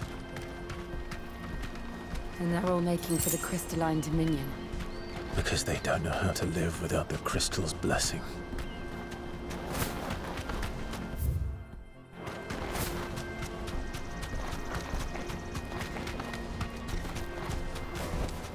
That'll do, girl. There are no crystals here. We have to keep going. The Crystalline Dominion is... This is where we're supposed to meet Goots, isn't it? That's right. He said he'd wait for us here after replenishing his supplies. I dare say he'll have finished by now. Porter for hire. The best service. Let me carry your goods. I'm cheap. And nasty. Out of my...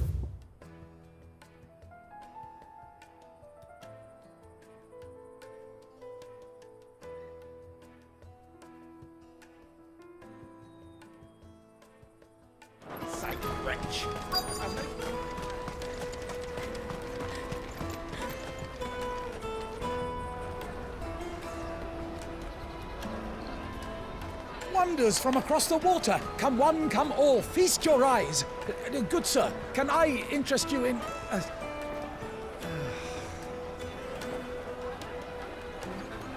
How much? For a measly crust of bread? You won't find any cheaper. Not nowadays. But you're more than welcome to look.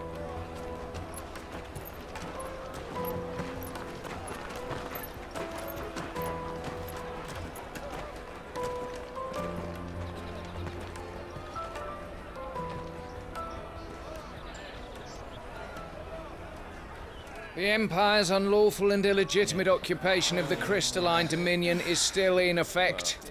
Only those whose business in Twinside has been officially approved by the Republican Army will be permitted to cross the border. All who seek entry are to form a line and ready their documents for inspection. It looks like we aren't the only ones who are eager to leave. And they're checking everyone. Can't you make an Not for the likes of you. We won't get through without that pass.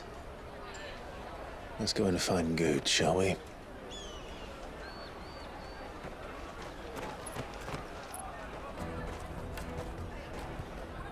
He must be around here somewhere. Taste my peaches! They're sweet as nectar! I'll take the large one. Ah, Good. There you are. Clive, I'm so sorry. Don't tell Nan, will you? Slow down, Good. Just tell us what happened. It's me trader's pass. It's gone. We cannot ride the caravan without it. We won't even be able to get through the flipping checkpoint. Do you remember when you last saw it? It was in my pocket a minute ago. Then a bairn bumped into me and... Yeah. You don't think that they might have nicked it, do you? It wouldn't surprise me. A busy market like this is prime territory for pickpockets. So, to get the pass back, we need to find this child. Where would we even start? I know where! I've got a pal in Bock lad who might be able to help us. No one knows more about what goes on round here than she does. Where do we find her?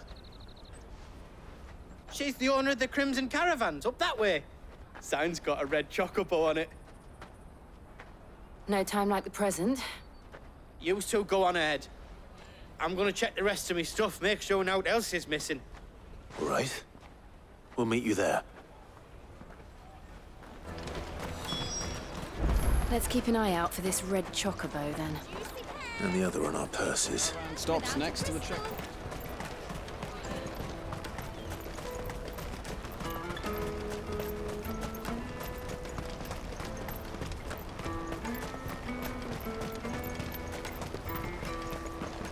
What are you looking for?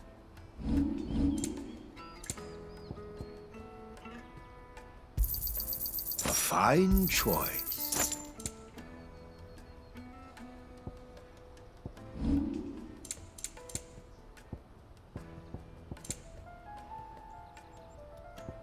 Farewell.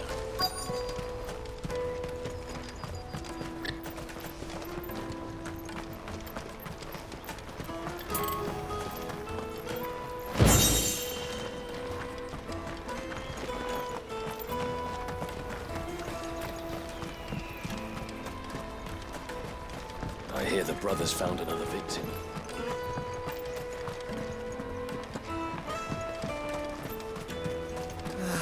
If our new arrivals have brought any coin with them. Bloody Crimson Caravans, scooping up all the best customers. Leave some for the rest of us. Man. Hurrying, my lord.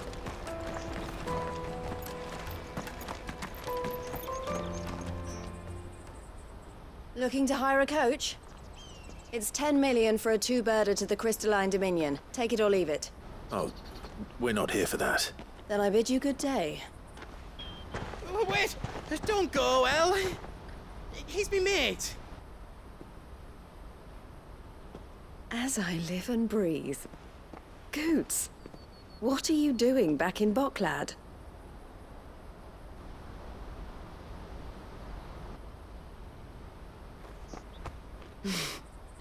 I gather Lady Karen didn't send you.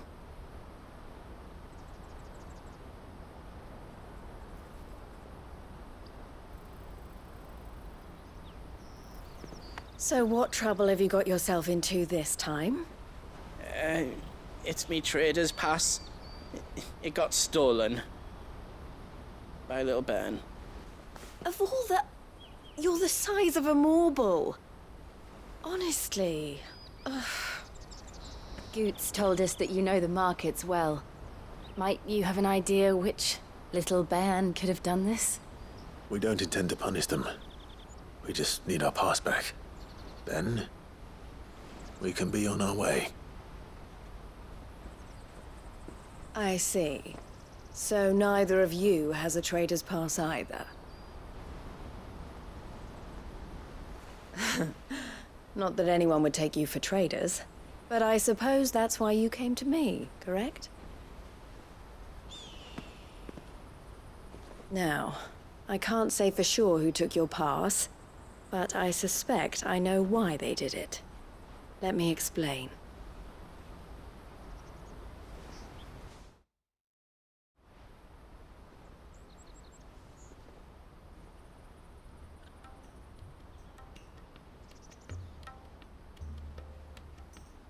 Ever since the Fist marched on the Dominion, the Republic has been clamping down on any commerce that might aid the Empire more than it does us. Which means traders' passes have gone from being merely a way of easing one's progress to being essential if one wishes to cross the border at all. And with demand outstripping supply, they've become a precious commodity, leading some to seek to acquire them by less than legitimate means. So the children are stealing passes to sell on the black market?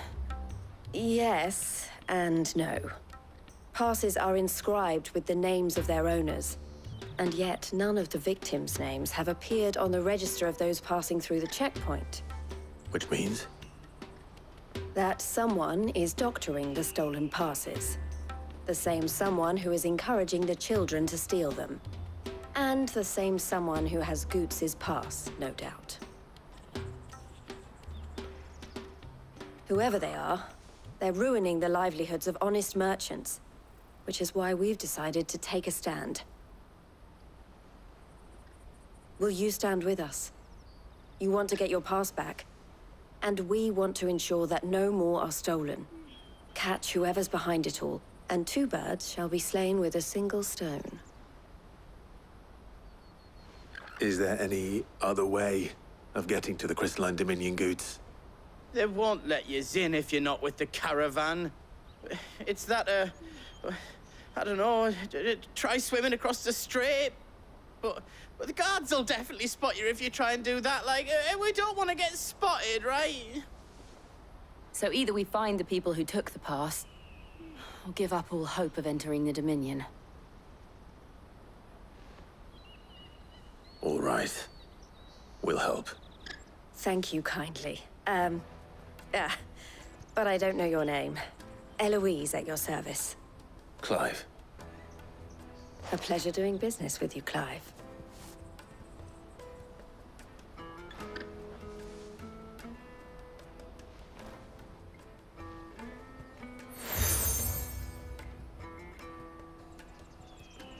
The proprietor of the furniture makers by the coach stop is spearheading the search. Wear that, and he will know you for a friend. I suggest that you speak with him first. The furniture makers. Understood.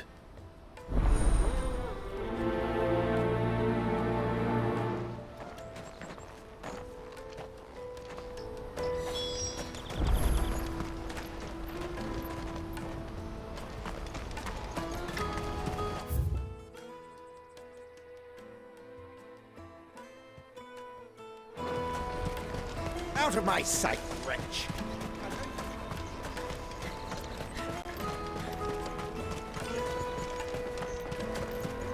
Come on, come on! Jug of snake spit for the road?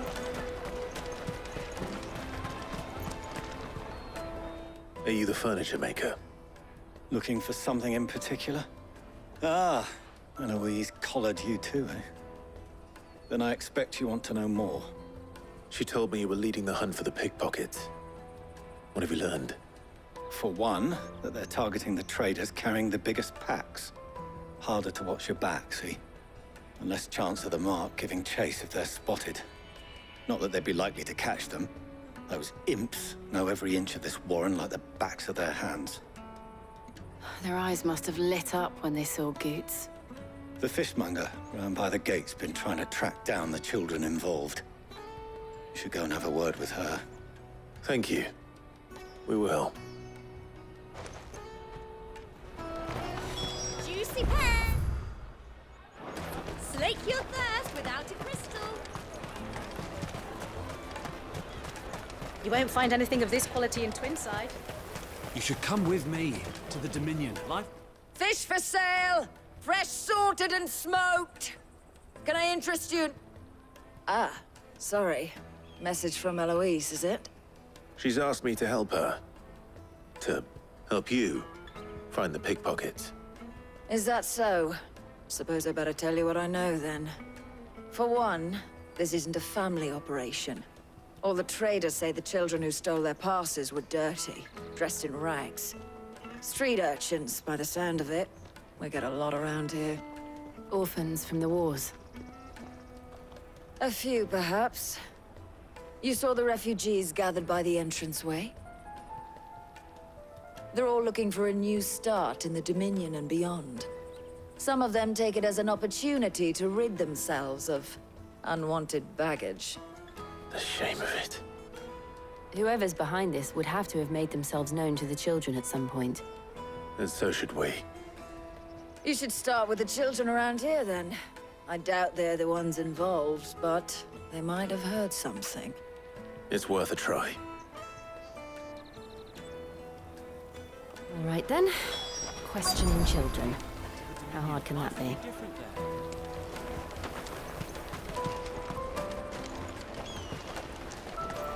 Come and taste my peaches! They're sweet as nectar! Excuse me. Do you mind if I ask you something? Can't stop you.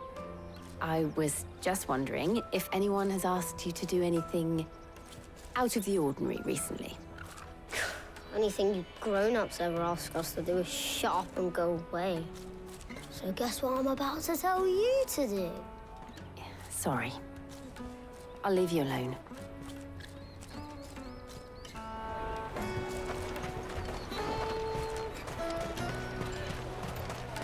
Finest earthenware from the Free Cities! All but unbreakables! Do you have a moment? What do you want? What I want is to know who's asking children like you to pick pockets. I don't know. Nobody's asked me. What's picking pockets? Do you get paid for it? No, you get in trouble for it. So if they come calling, you know what to tell them. The caravan stops next to the church. Excuse me? What do you want? I don't have any money. It's all right. We're not going to hurt you. We just want to talk. What about? We've heard that some very bad people are making children like you steal from travelers. We need to know who's behind it so we can stop them. I don't know much about it, really.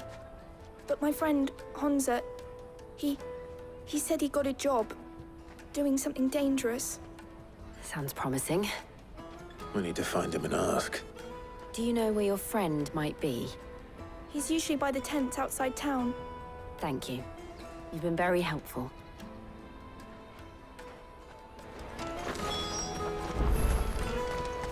Come on, come on! Peaches and pears. Let me carry your goods. I'm cheap.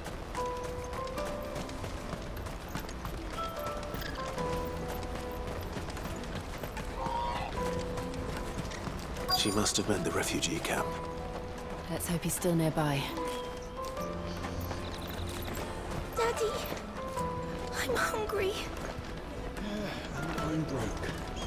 Enough of your whining.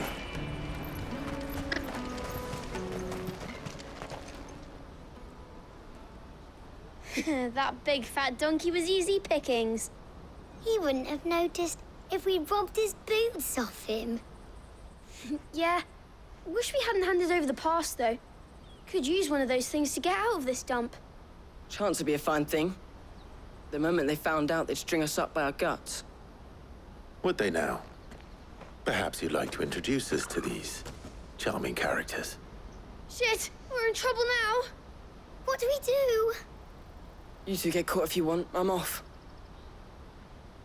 Hunter, where are you going?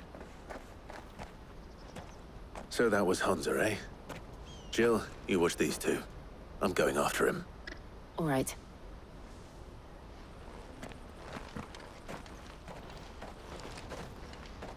He can't have gone far. I need to find him before his employers do.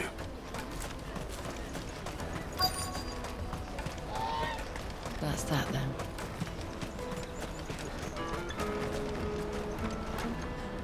Did you see a boy run past? He stole something from a friend of mine.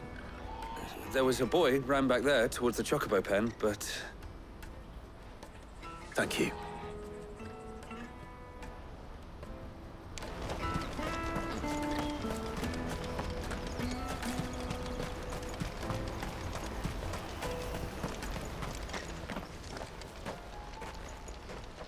Shit.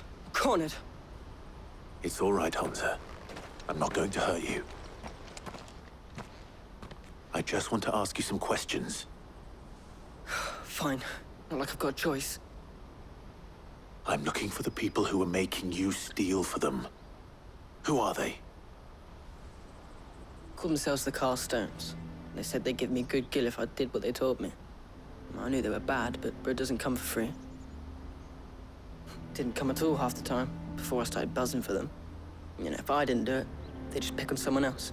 Someone they could push around easier. Hansa. You found him, then? Jill. Where are the other two? Eloise is watching over them. She sent Goots and I to look for you. You're... him! I haven't got your pass anymore, if that's what you're after. I gave it to the Carstones. Whatever you do to me, I can't get it back. Not that I go against them, anyway. If it weren't for their gill, me and my mates would have starved.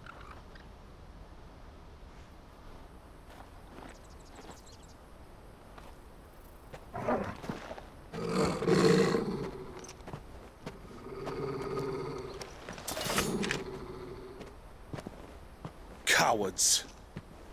You will not force another child to do your bidding. Wait, we're not... Don't hurt him.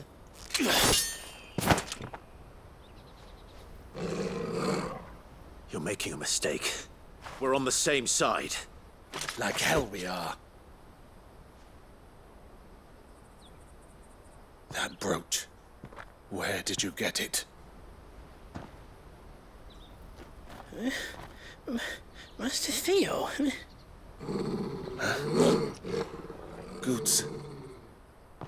What are you doing with these people? Unless you're the ones my sister was talking about. Your sister?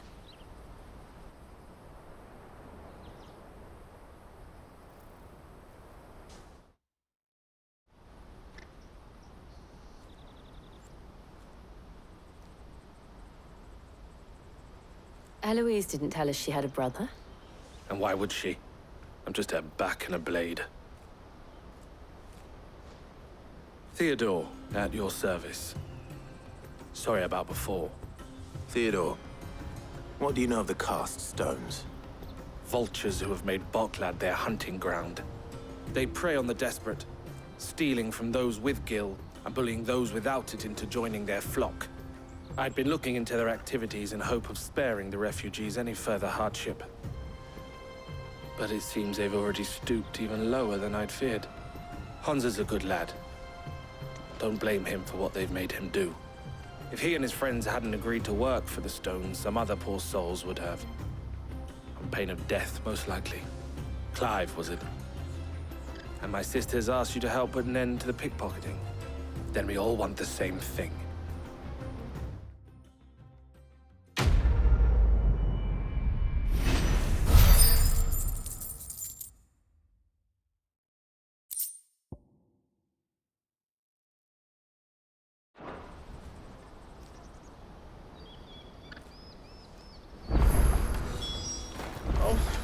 Where is it? So, what's the plan? What else? We find the cast stones, and we crush them. You get your trader's pass back, and I make Boklad a safe place again. All right then. All right then. Hansa, where are they camped? Don't worry. They'll never know you told us. Couldn't if I wanted to. They always come to town to collect the passes. Meet us outside the gate. I tried following them once, but they spotted me halfway down the trail. Said they'd string me up. We'll try it this time. Which way were they going? Back down the road towards Lateney's Cleft. To Lateney's Cleft, then.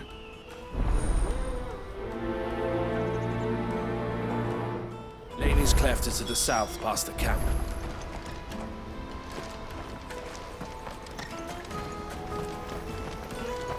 No, you better not have scared any of my birds.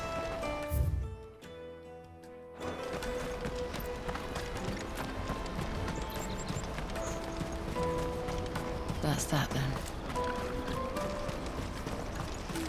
Daddy! There are no crystals here.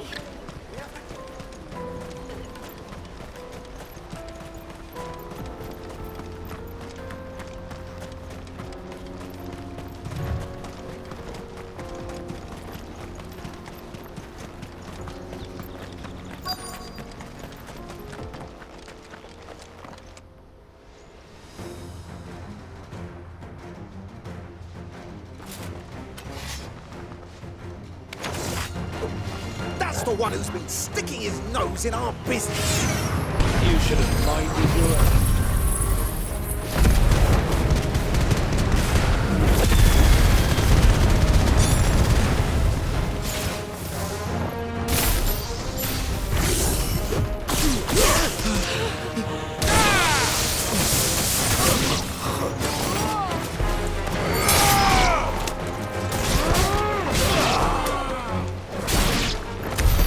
I doubt these are the ringleaders. But at least we know we're on the right track.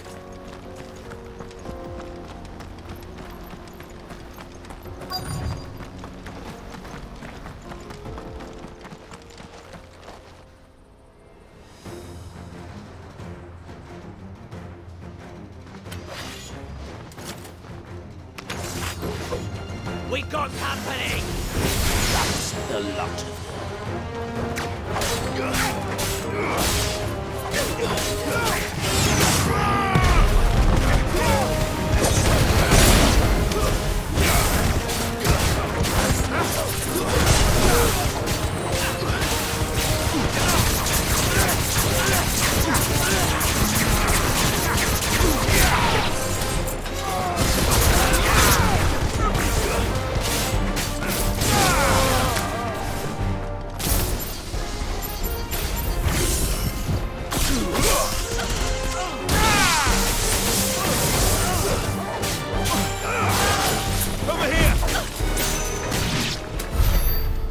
soldiers. Fewer now.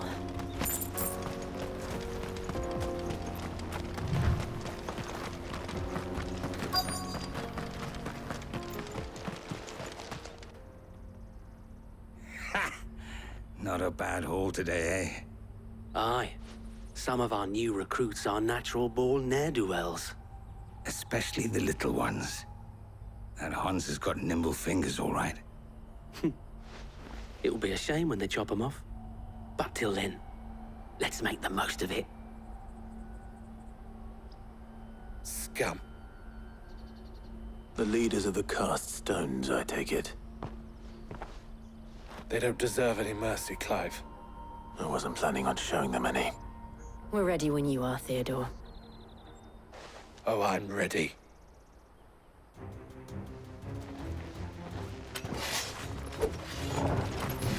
Fuck! It's that guard from Bockland! Kill him!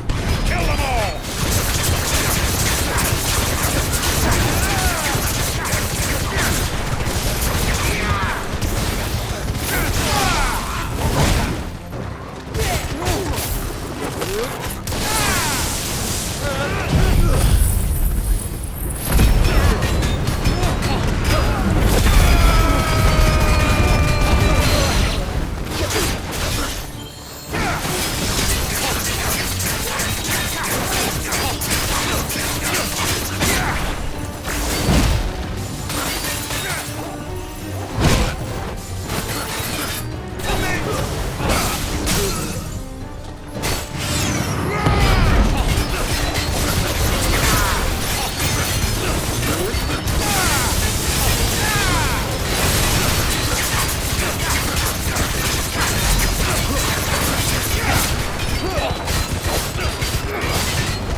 And they say crime doesn't pay. Gold chains, rings, purses. And traders' passes. Dozens of them. Have the names been changed? Not yet. I recognize some of them. No doubt Goots's is somewhere among them. Now I just need to sort through it all and return everything to the people it was taken from. We should go and give Eloise the good news. Can we leave things here in your hands, Theodore? Of course. Oh, and, be sure to tell her of the part I played, won't you? We'll be glad to.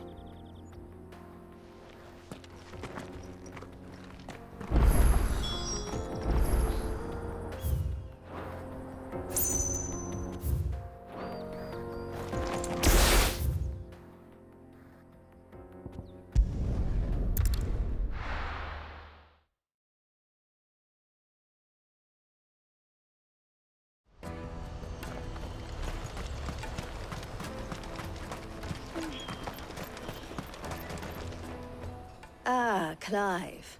How goes the hunt? My brother isn't getting in your way, I trust? Quite the opposite.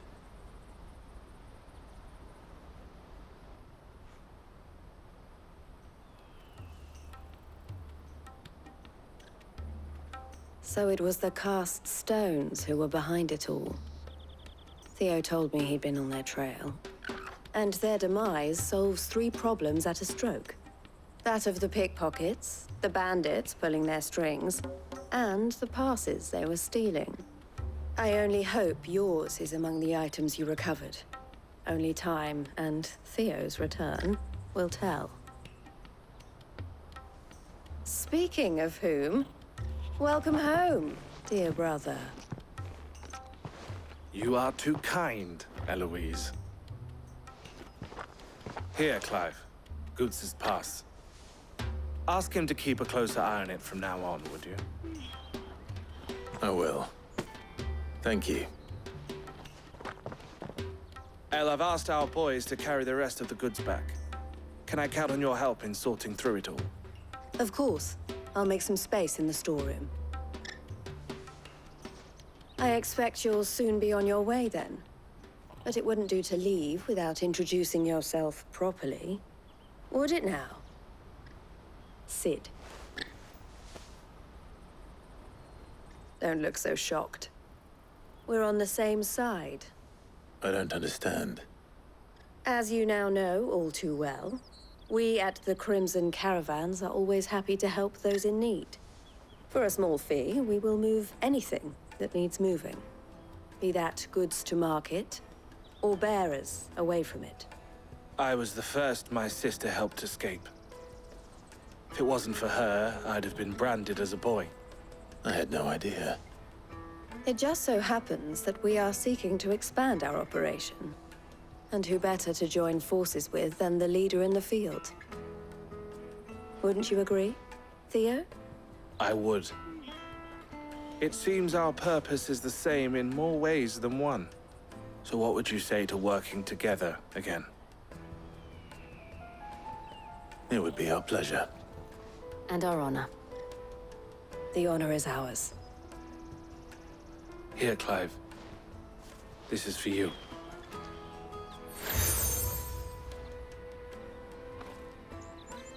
What is it? El has friends in high places, while I have associates in, lower ones. That mark is proof that you're a friend to us both.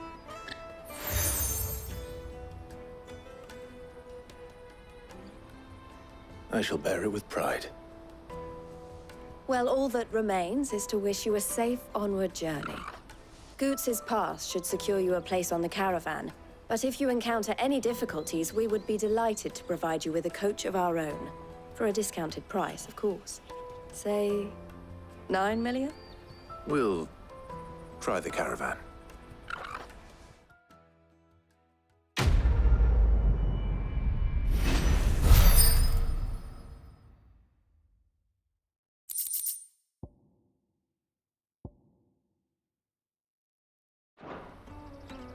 Right then. Let's get this back to Goots. And then it's on to the Dominion.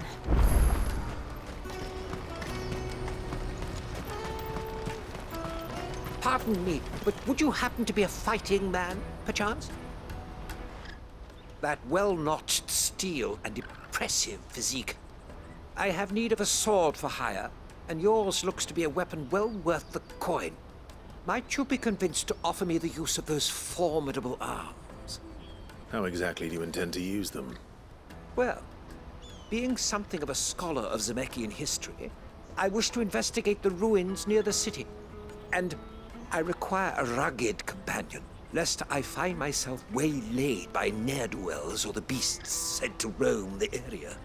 Should you accept, you will not only earn yourself material wealth, but partake of the true treasure that awaits us there. The rich and storied history of Zemeckis. Well, were you ever party to a finer proposition? My arms are yours. Wonderful! Then come. We must away. But where are we going? Along the old Zemeckis Road, and from there, onward to discovery. Quickly! There is not a moment to lose. Wait. Good luck with your ne'er-do-wells.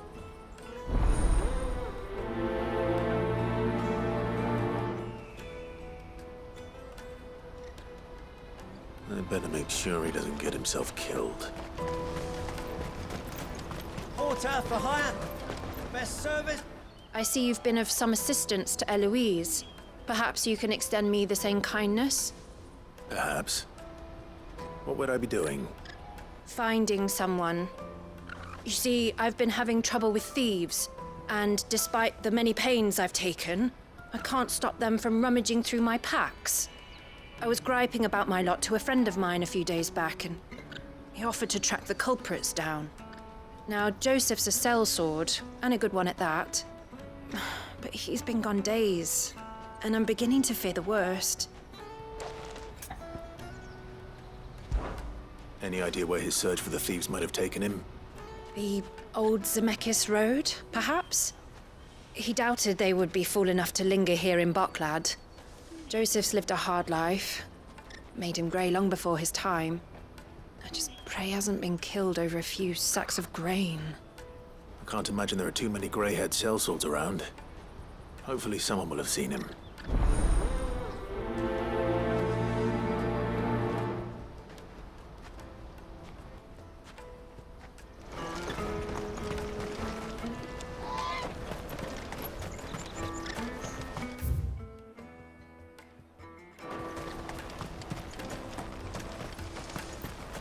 Hurry, man.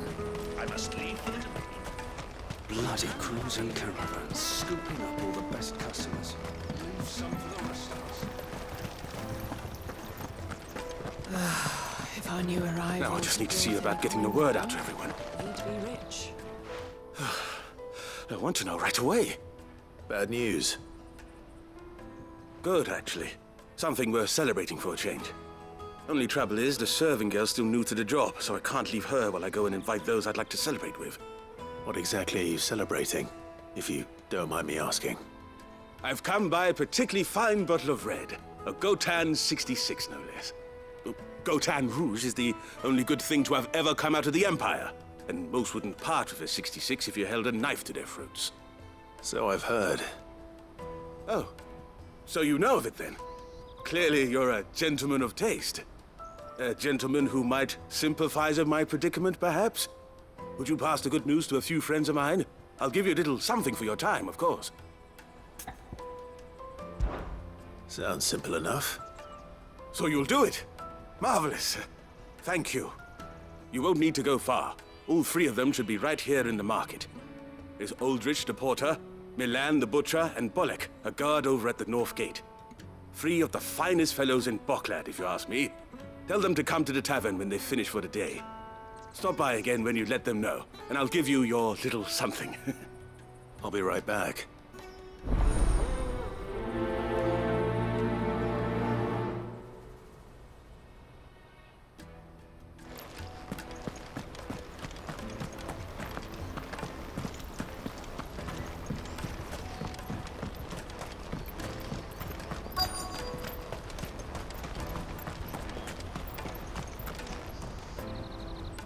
I've been asked to find Aldrich, the porter. I don't suppose that's you, is it? That's me right enough. You need something delivered? The innkeeper sent me. He said there's a cup of Gotan 66 with your name on it when you're done for the day. A 66? Bugger me. If he's just got hold of it now, it must have been in the crates he had me carry down from Sambrek.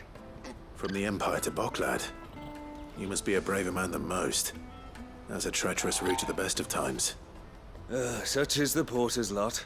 There's not a patch of storm these feet haven't traipsed across.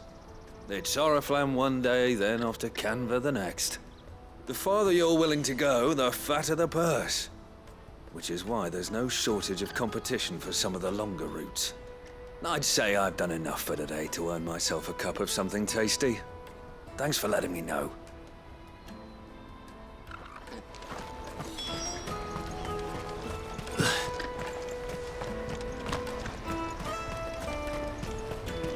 Out of my sight, wretch!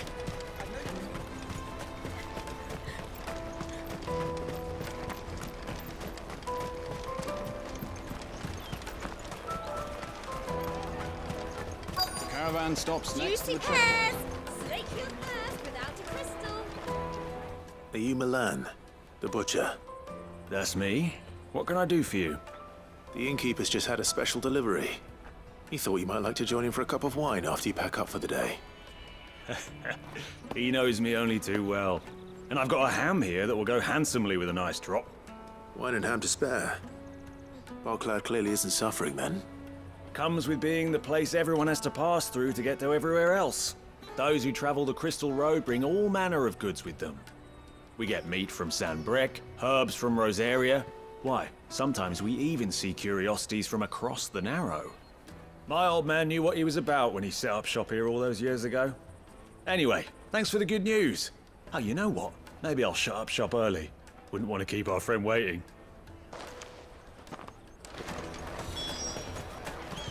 You won't find anything of this quality in Twinside.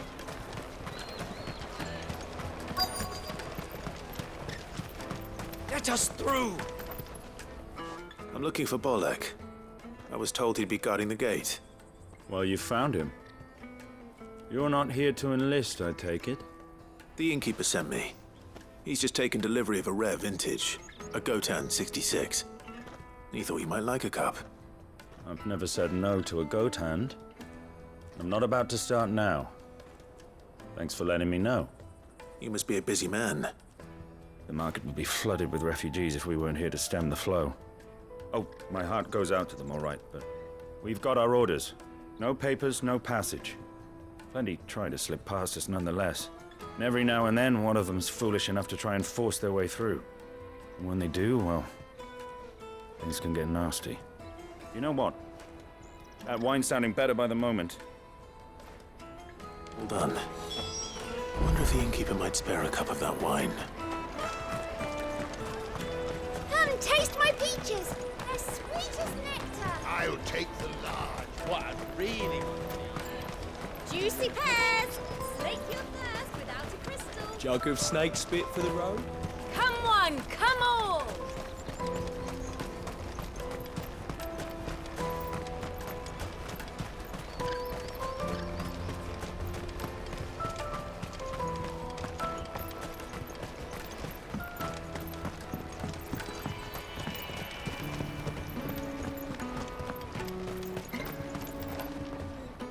I spoke to your friends.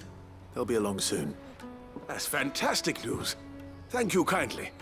It's been a while since we all sat down together. And the way I see it, that wine is as much theirs as it is my own. How so? Well, I wouldn't be serving anything but slops without Aldrich to go and fetch the good stuff for me. And then there's Milan, who always sends customers my way. And Bolek, an even-handed keeper of the peace, if ever there was one. Those three are the backbone of Boklad. Lose any one of them, and the market would soon fall apart. And without the market, I wouldn't have a single customer. I'd say that's worth a bottle of 66, wouldn't you? And more besides. Everyone needs a shoulder to lean on. Be they world-weary innkeepers or brooding swordsmen. Right, I'd better prepare for my guest's arrival. I hear you had me carrying a bottle of Gotan 66. If I'd have known, I would have sold the thing and lived like a lord. I'll settle for a cup, though, if you're in a sharing mood. A Gotan 66. Just as well I had something special of my own set aside.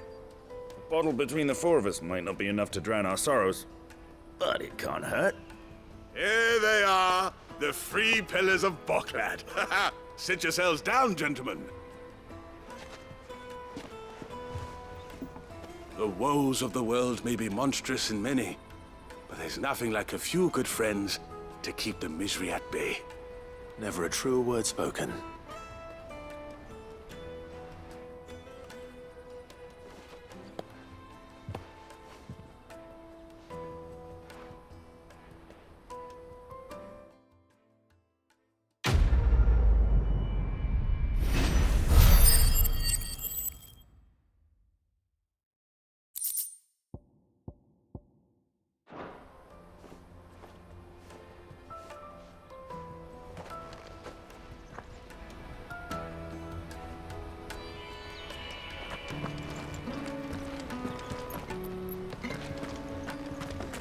Kill the poor sod. For a handful of coins at that. Ah, you were right to stay your bastard captain's hand. More bloodshed is the last thing we need in these dark days.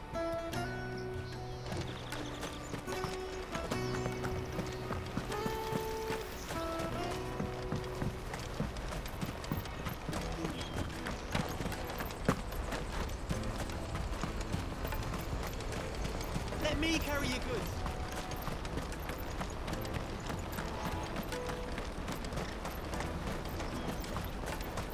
That's that then.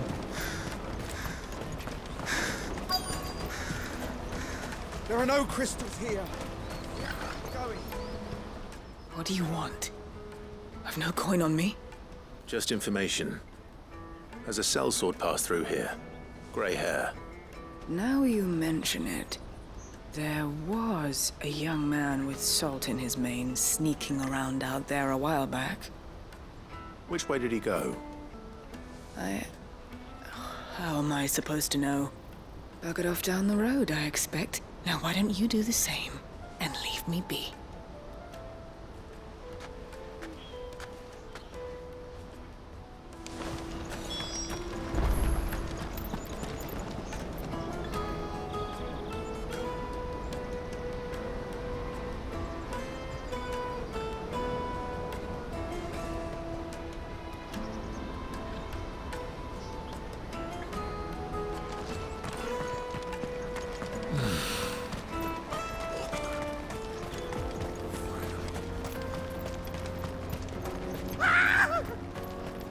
Why am I not surprised?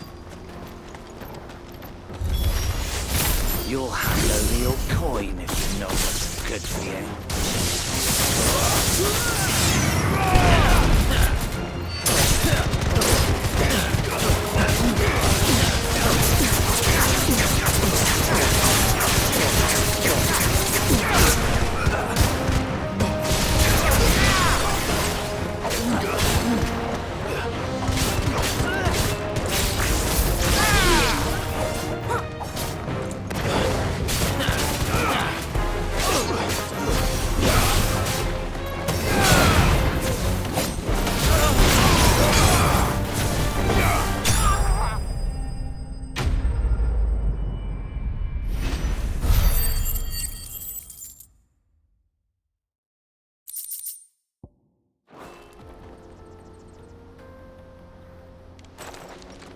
Are you hurt? Happily not, good sir. Thanks to your timely intervention. More importantly, we have arrived. Now, feast your eyes upon the marvel before us. Ruins, a relic of the fallen civilization. A sight so common that man is oft blinded to its wonder. Colossal vessels, dashed from the very heavens. Airships, we call them, with very little thought to what wonders such a word might describe. Oblige me if you would. Does anything strike you as peculiar about this particular specimen? Though we ourselves find fallen ruins to be nigh indestructible, whatever gouged the final sin from the rock cleaved clean through the structure you see before you. A tantalizing mystery, no doubt, but merely one of countless enigmas in which Zemeckis history is steeped. Come, good sir. Our expedition continues, and we still have much to learn.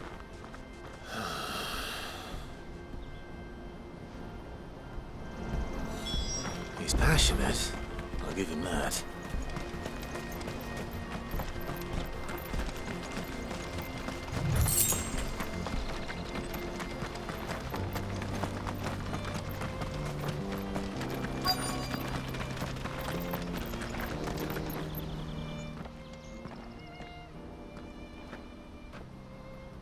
We don't want any trouble.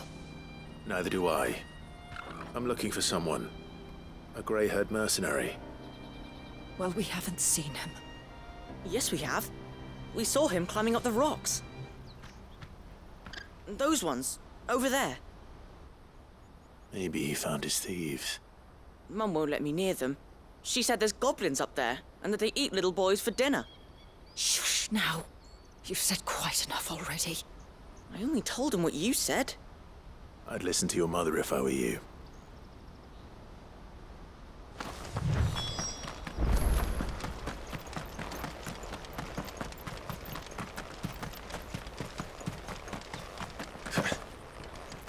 Did Joseph's thieves really lug their stolen wares all the way out here?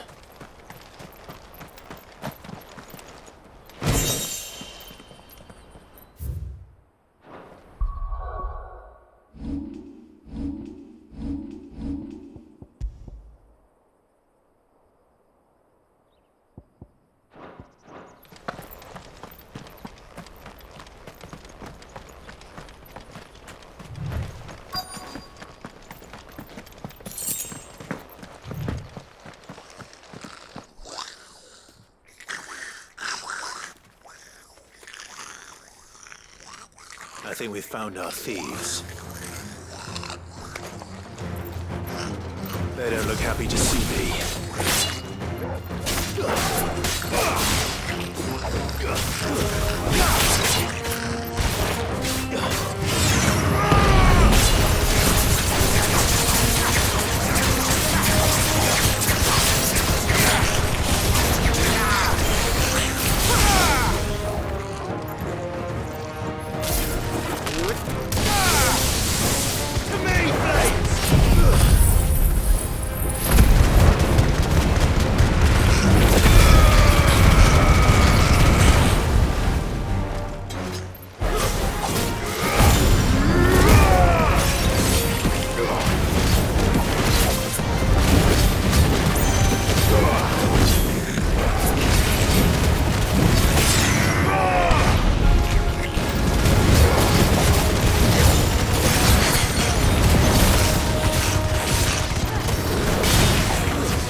Let's get this over with. Stop! Don't kill him, he's just protecting his home. Joseph? So the boy was right. I don't know you. Your porter friend sent me to find you. She was worried you might have got yourself killed. Have I been gone that long? Wasn't hard finding the thieves. The problem was knowing what to do with them when I did. I take it things are more complicated than they appear.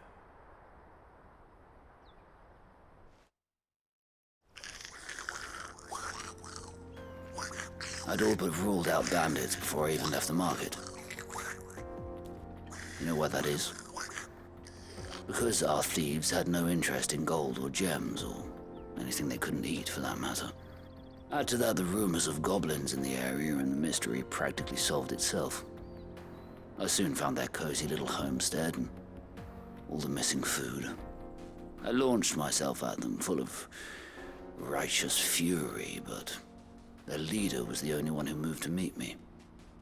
The others, they huddled around that food, ready to die protecting it. They stole because it was that or starvation. I've been there myself, back when times were hard. So you spared them, and earned their trust into the bargain by the look of it. These goblins aren't native to the area. They don't know how to survive such barren lands, so I've been teaching them.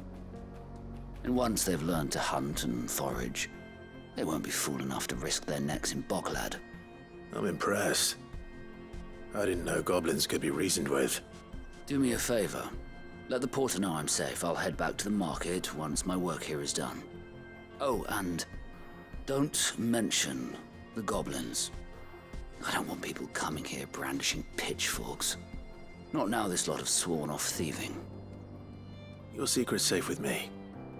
I appreciate it. Thank you.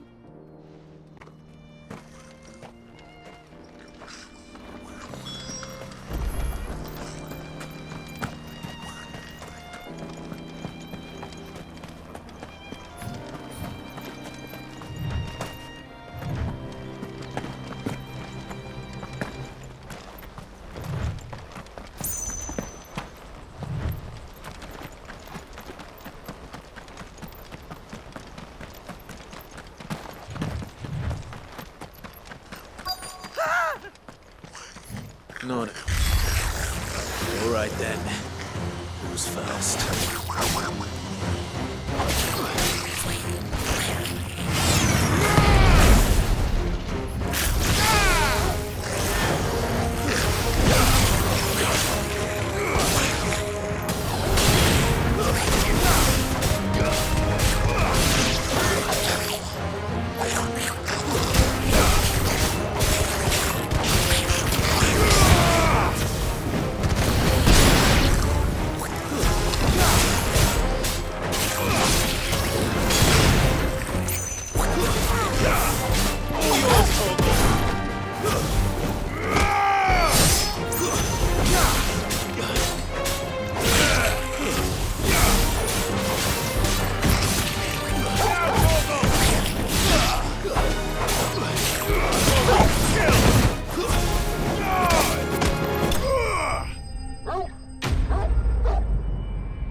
You're going to get yourself killed.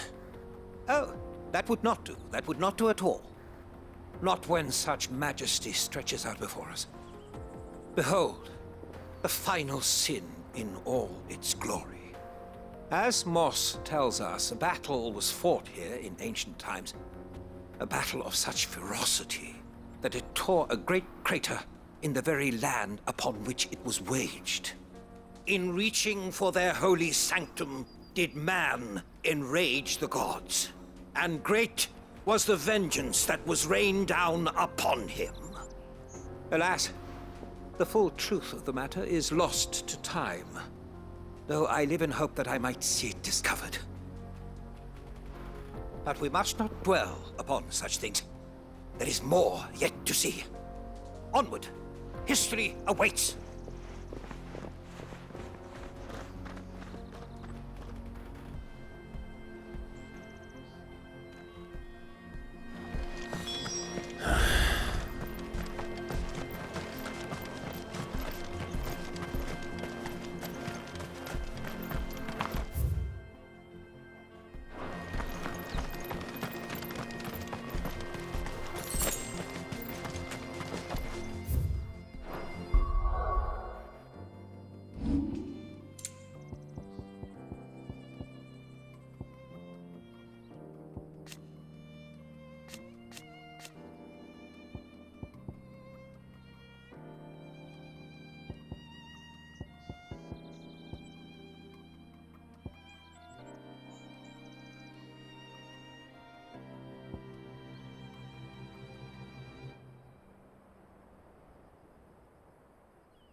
Still in one piece?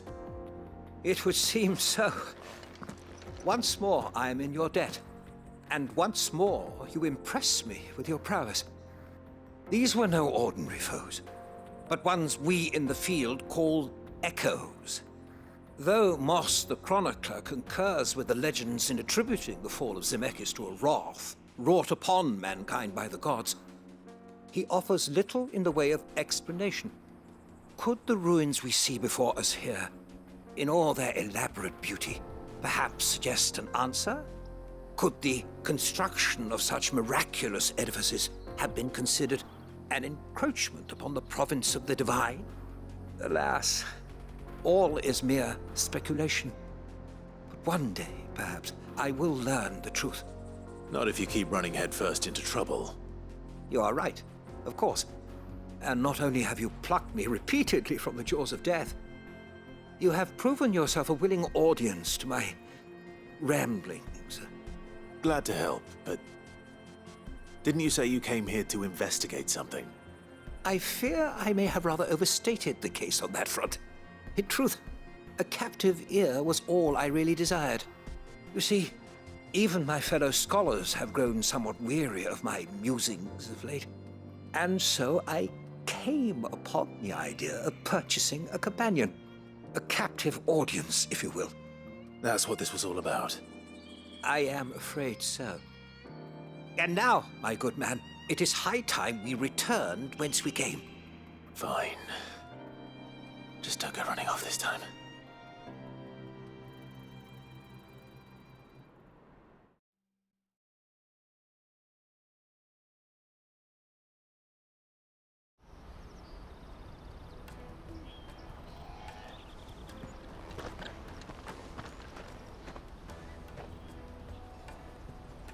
And so ends a delightful day. Here, your reward for humoring my selfish whims, plus a little extra for the trouble I have put you to.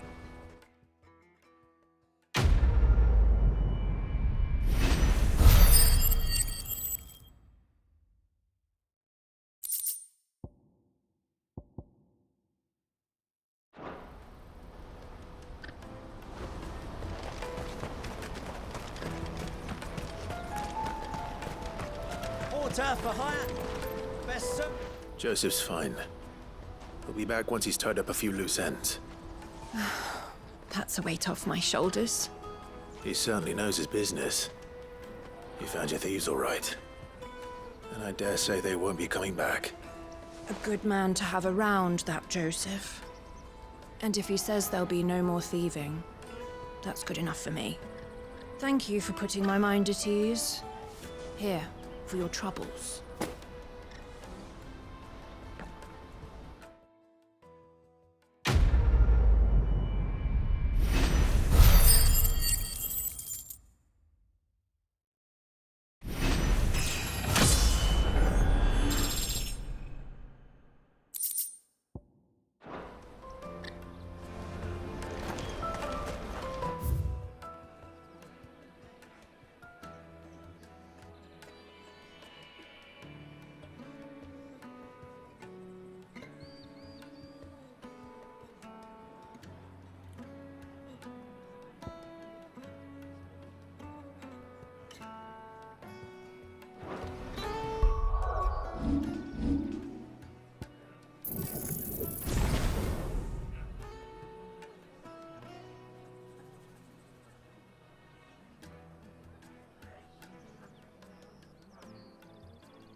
It seems the rumors were true.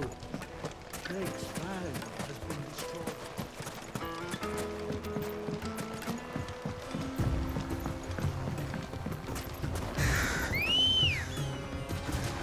Ready, go?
safe.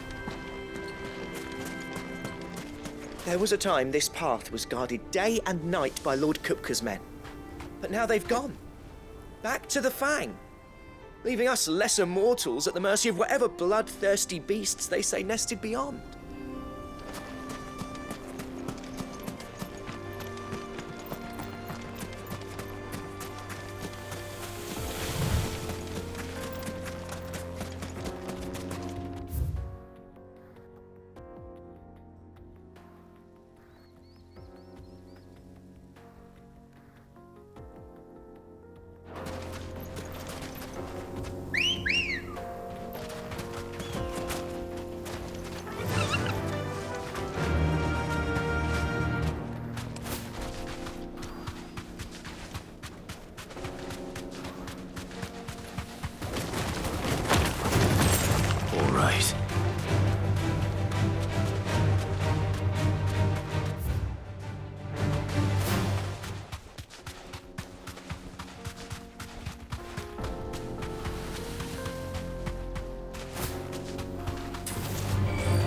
Back.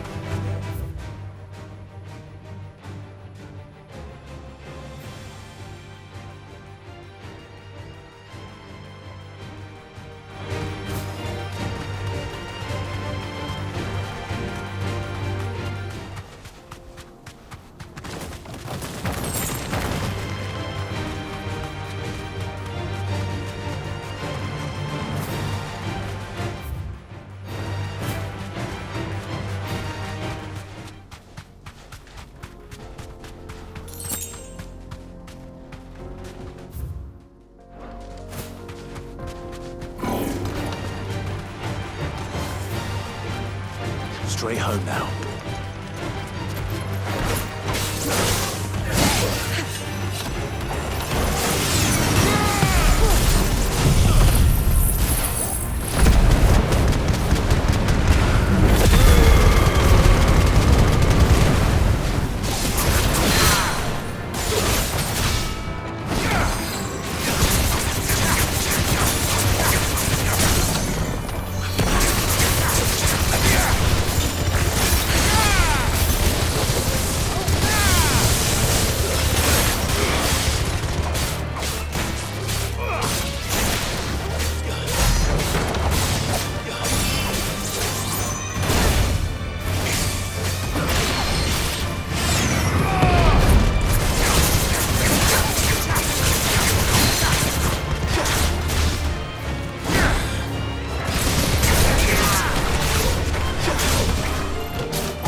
Fly, Ambrosia.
safe.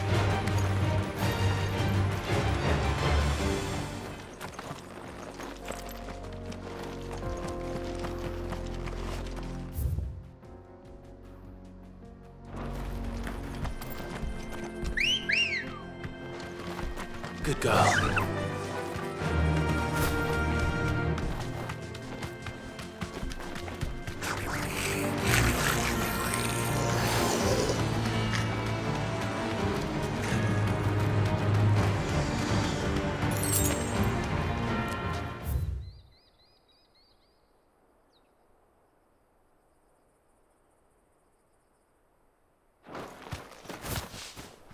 Back to the stables, girl.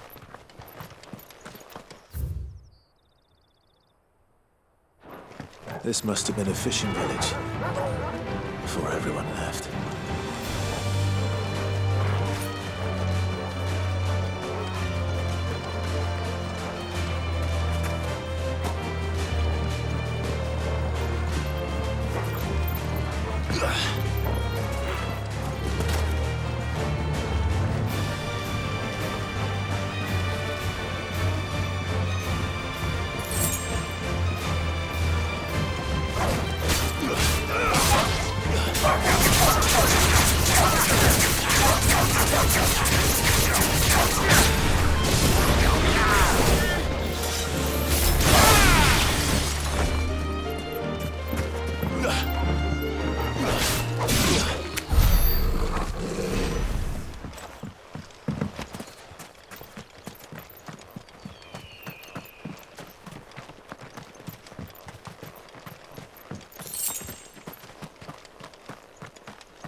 Fly, Ambrosia.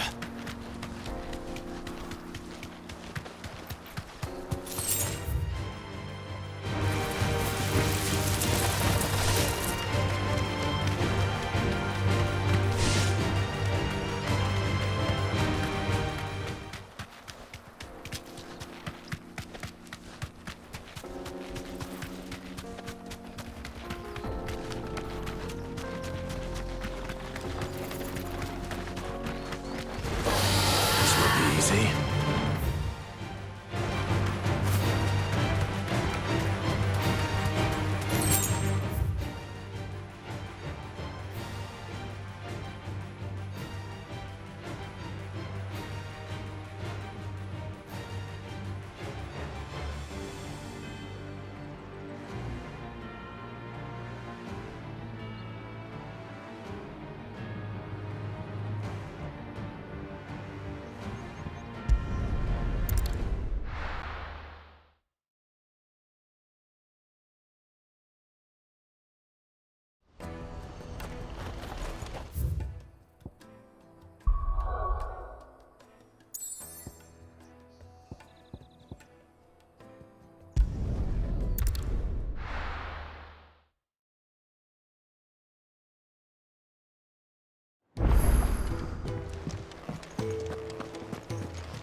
Is that the thing Tomes helped do? Mid told me she was building a ship.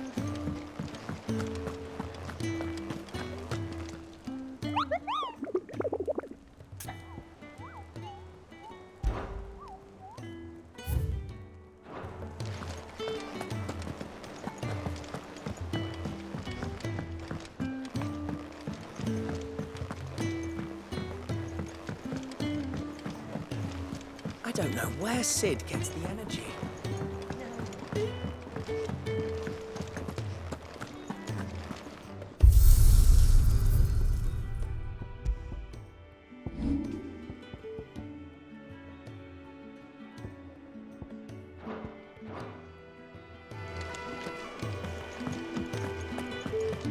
He cracked the crystal too. Joking.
Is there something I might assist you with, Clive?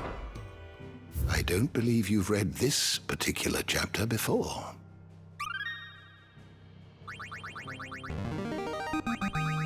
I have quite the find for you today. What subject shall we consider today?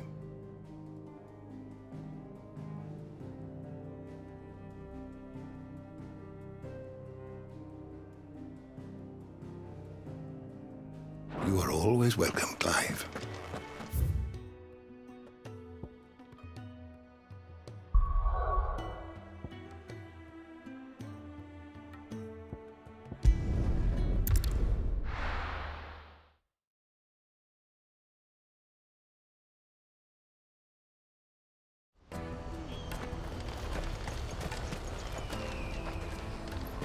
Out of my sight, wretch!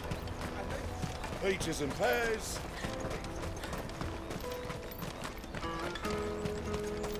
Come on, come on! The caravan stops next. Juicy pears! Slake your thirst without a crystal. What I really want to be is a... Here you are, good. Try not to lose it again. Me pass! You found it! Oh, thank you so much. Nan would have killed me if I'd come back without it. I'll have to say thanks to Elle and Theo, too. So should you, Hansa. You and your friends don't have to steal anymore. If anyone threatens you again, you know who to turn to. We do. And we already have. Mizelle's given us a job shifting the chocobo shit out the stables. There's hard work, and the pay isn't half what we got from the stones. But if we stick at it, we'll keep ourselves fit. You stick at it then. And Goose, I'm sorry for stealing your pass. That's all right. I've got it back now. And all's well that ends well, eh? You said you're trained to be a blacksmith, right? Well, I'm gonna be your first customer. I'm gonna save up all my gil and get you to make me a massive sword. I'll do me best. Till then, eh?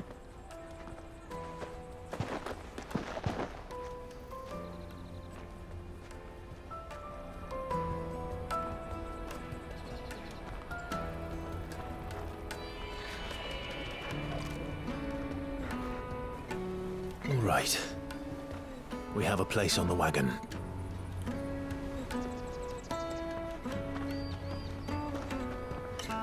Remember, Goots, we're mercenaries.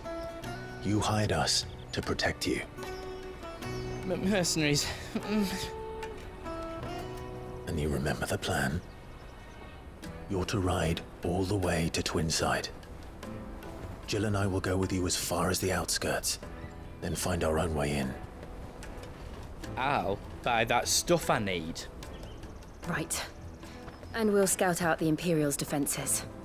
There's a square with a big bell tower right in the middle of town. If you get lost, or out goes wrong, we can meet up there. Right. Let's go.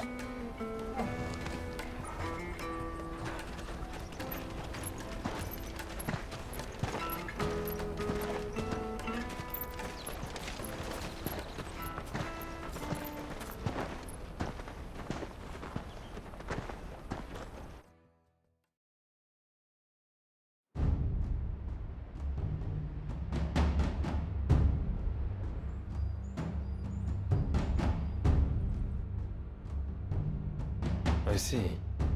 And you're quite certain your father has no knowledge of Ultima? I am. I have no difficulty believing a sinister force has come to exert an influence on Sanbreque. But be that as it may, it is yet to claim my father.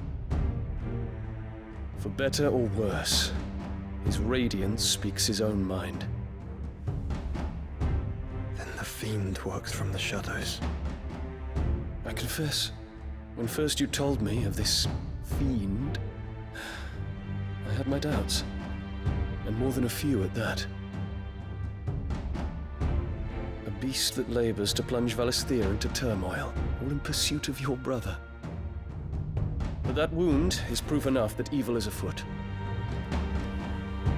Then I have your answer, Your Highness. You will join me in my fight. I cannot. Not yet. Your Highness, please. As you are aware, the Dhalmekian army is at our gates. They have lost their mother crystal, and with it all hope of a negotiated withdrawal. It is but a matter of time before they invade. If Bahamut is not here to meet them, my people will be slaughtered. Though not by Hugo Kupka, thanks to Ultima's machinations.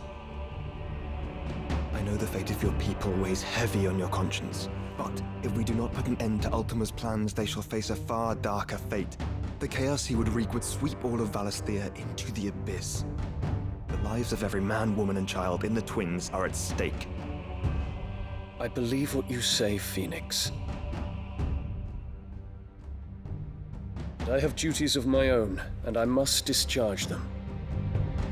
Come what may.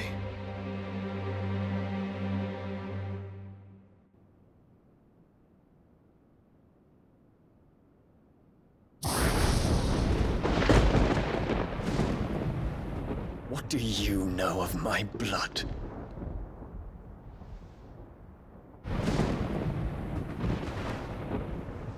I know that it is wholly unworthy of the highest offices of state, which rightly belong to those of purer breeding. Alas. Your bloodline runs through the Oriflamme gutter, from a whore who weighed her child's worth in gil.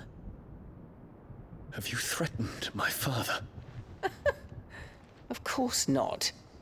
I merely whispered in his ear that his mongrel son is plotting a rebellion. What?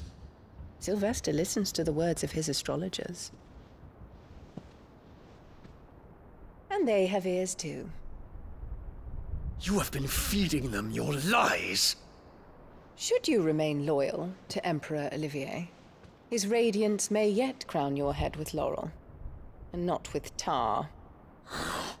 Fork-tongued witch!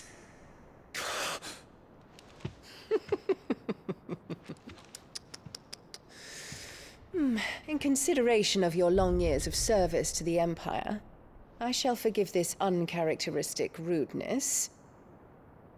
Now hurry and make ready, Your Imperial Highness. Emperor Olivier expects much of you, Dion. Or should I say, of Bahamut. May your fire reduce his enemies to ash, till all of Valisthea bows to its rightful ruler.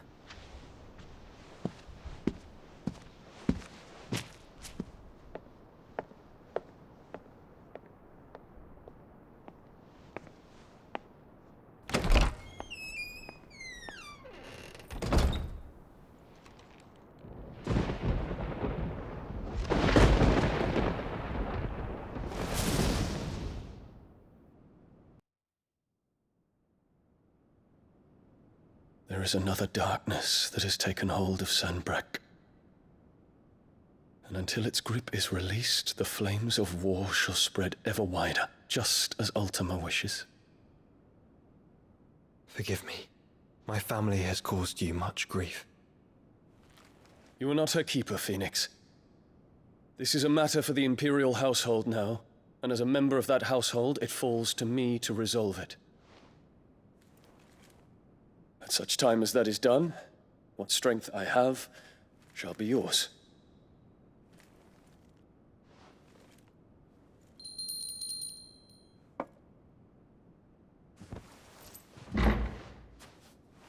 Thank you, Your Highness.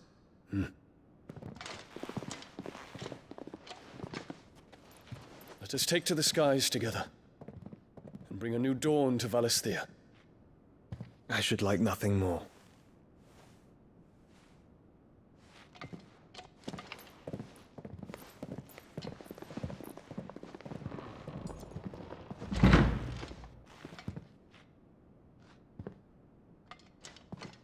Terence.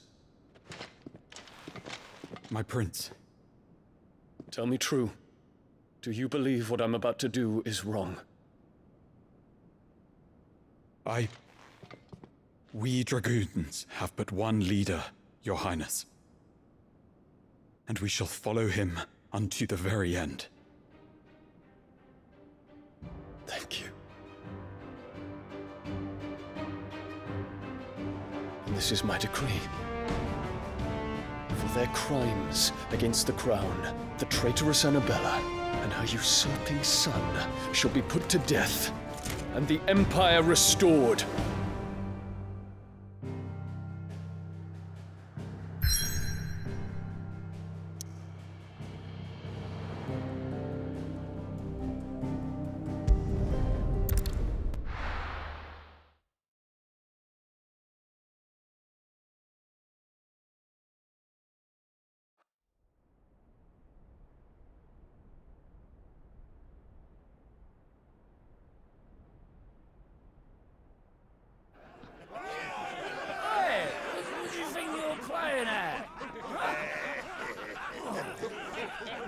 Stop you getting eaten by fucking wolf. That's what.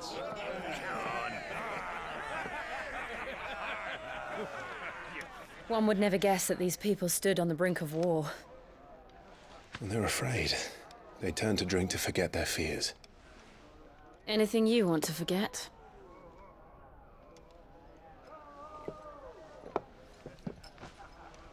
The harbor is empty, and half the market stalls too.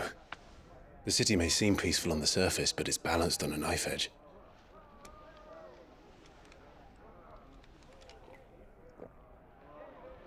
Were we to give it a nudge, it might be just the distraction we need to reach the Mother Crystal. I thought you might say that. We should send for Gav. We'll need someone to keep the fires we start from going out. And we can busy ourselves scheming until he gets here. I'll send a Stolas then.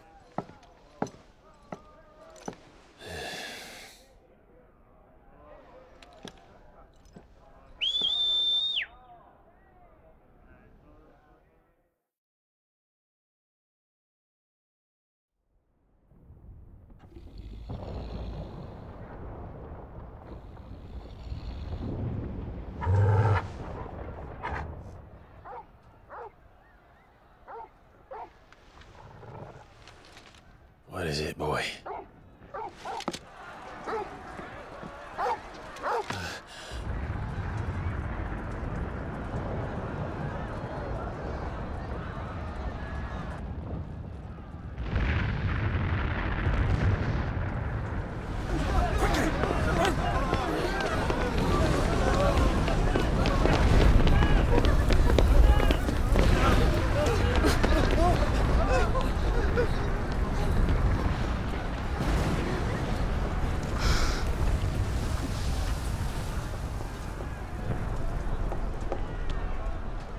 What's happening? I don't know. Torgal!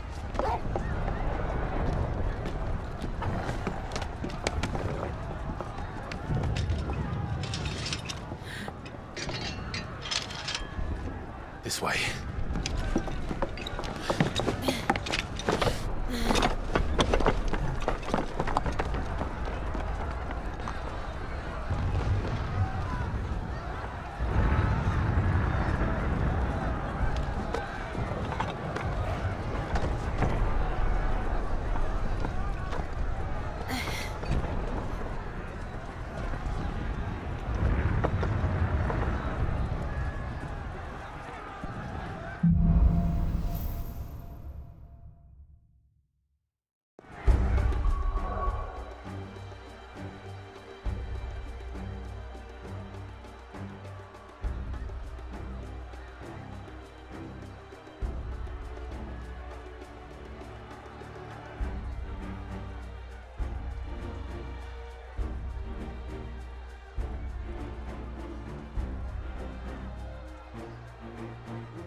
city's on fire. I'm sure Boots is fine. He'll be making for the square. The one with the bell tower. In the middle of town, right? Any guard, watchman, or sentry is to be slain on sight. But spare the citizenry. His Highness's... Those were Imperial Dragoons.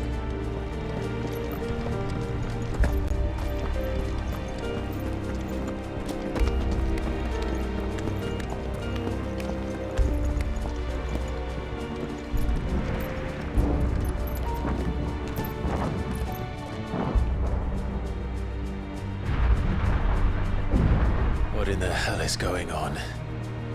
Let's go and see. Right.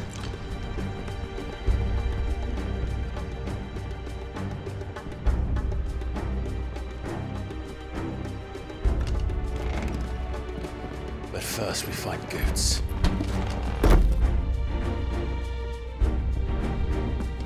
I just hope he's all right. You there! Identify yourself! Do we have to?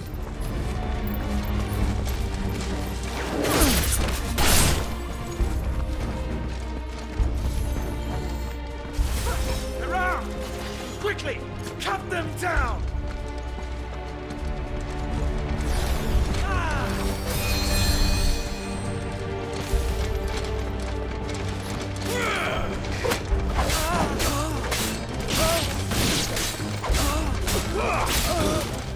Too slow.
Be glad to fall into a sewer.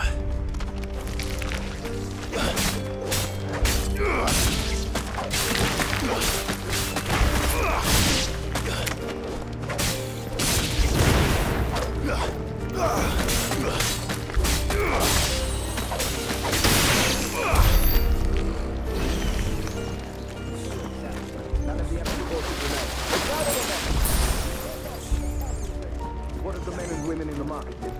The evacuation is 3 seconds.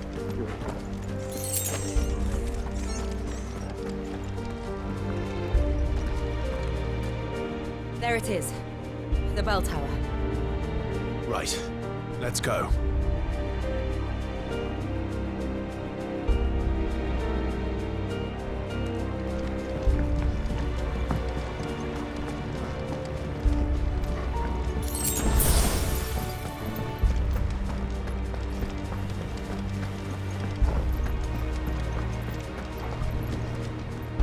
Ah, a goods lift.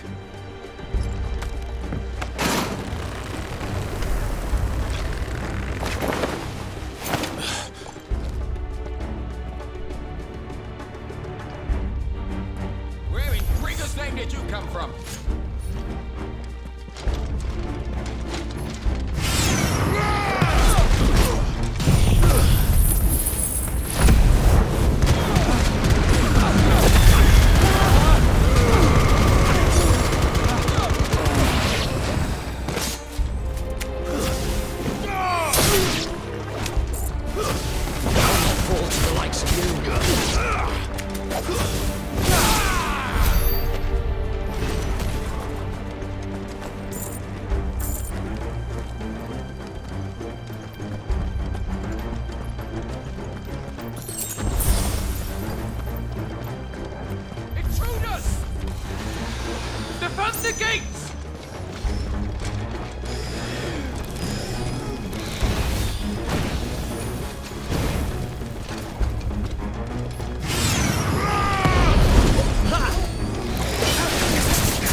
In the name of His Highness! The Emperor!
Can you see him anywhere?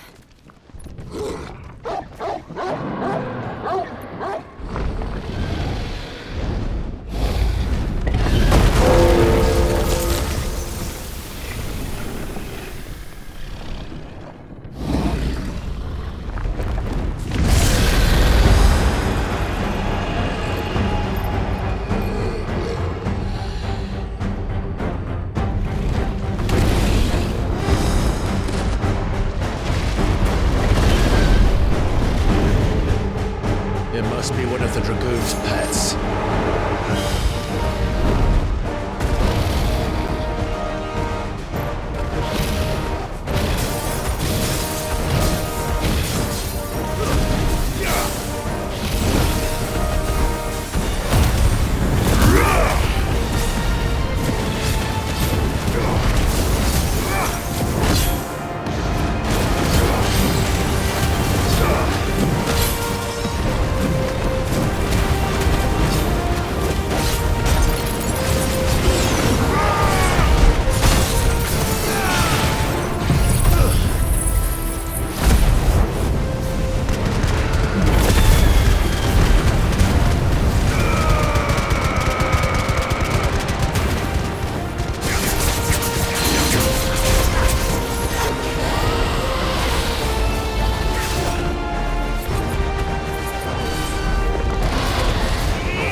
I think it has something in store for us.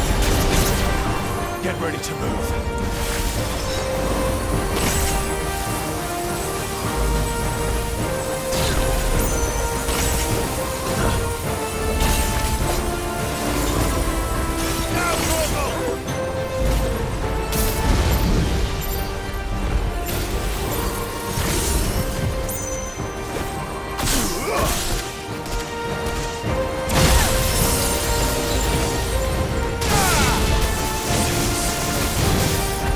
Nice try.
Farewell.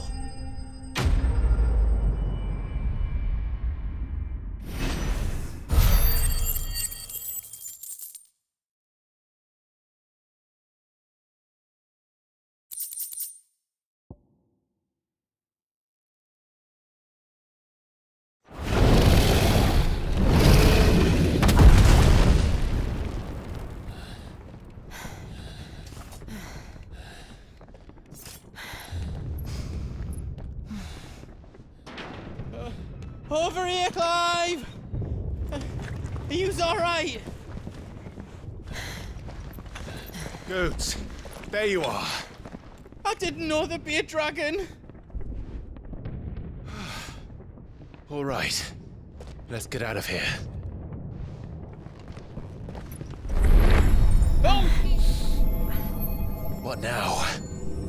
Is that Mother Crystal's heart? What the hell is it doing up there?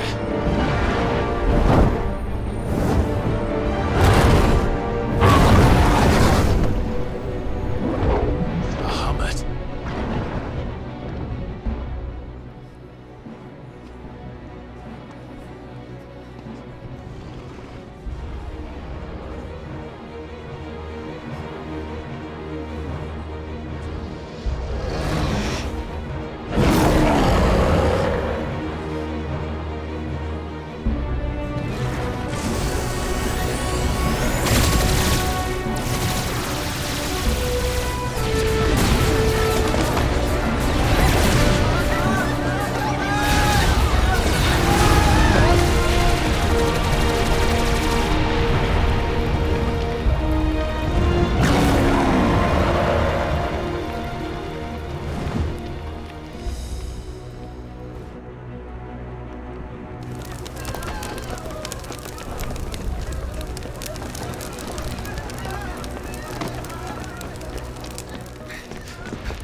Your Highness, don't do this.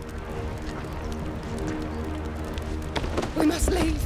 Now, Your Grace. I beg of you. This is not what he wanted. Something's happened. Forgive me, Yut, but I must put a stop to this. Your Grace!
So, what do we do now then?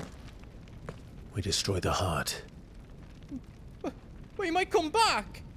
As soon as the flames die down, the Imperials and the Dalmex will move in. This may be our only chance. And Bahamut has gone for now. You should get as far away as you can, Goots.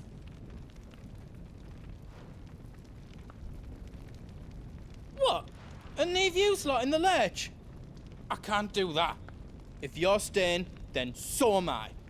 I packed everything up before I made a run for it, so if there's out you need, just ask. But I won't be giving it away for free. Nana'd never forgive us if I did. Thank you, Goots.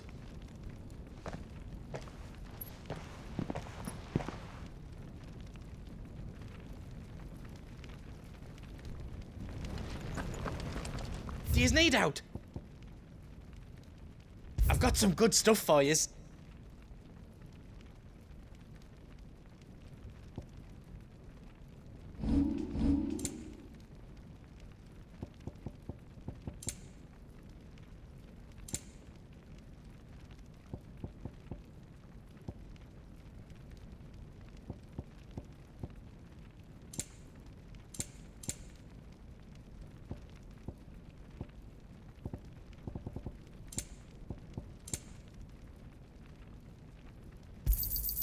Righto, here you go.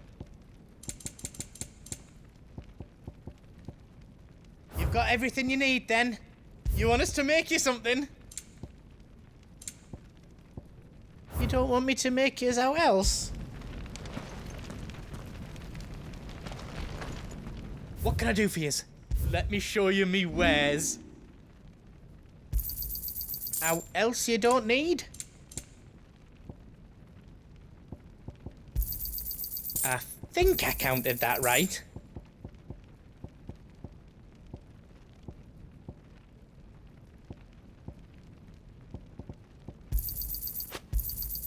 A pleasure doing business with you.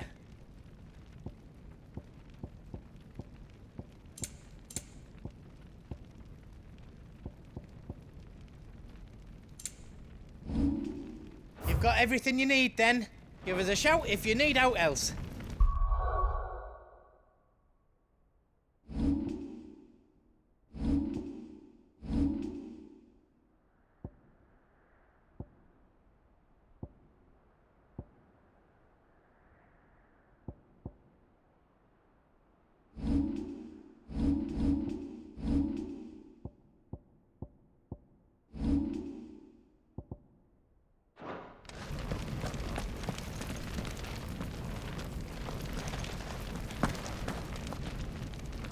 Drake's tail is right there, Clive. It's time to free Storm from the Crystal's curse. Oh, it's past time. But remember, Bahamut is still out there. And I dare say we'll be seeing him again before the night is done.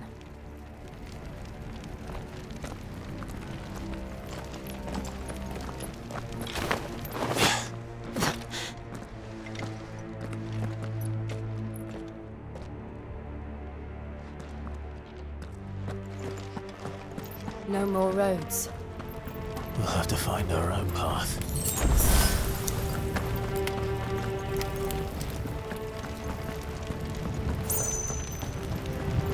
Do you feel that, Clive?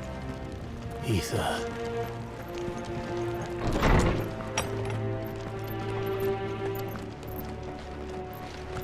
Just what we need. Another flood. It's already turned them. Then there's no reason to hold back.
climb up.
It's too dangerous. Fuck. Hold on, Joshua. I'm coming!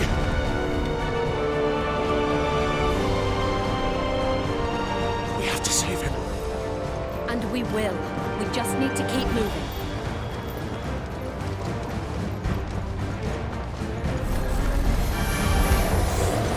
Them again. Not now.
Heading for the heart.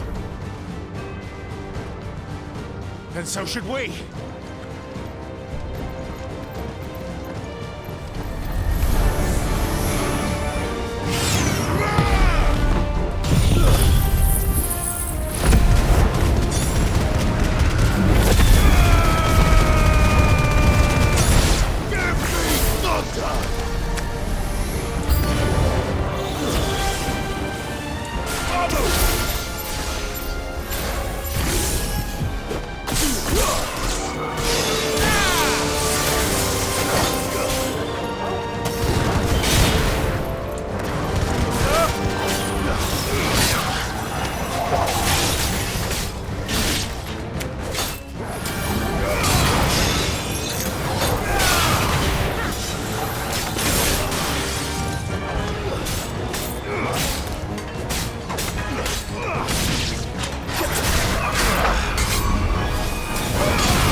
those the council chambers?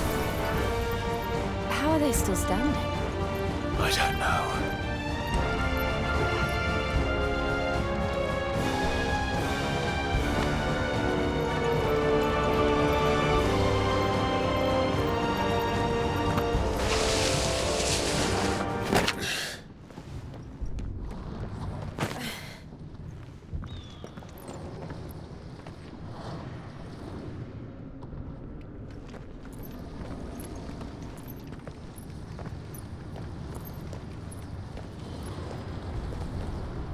He'll be all right, Clive. He's a survivor. We're getting close.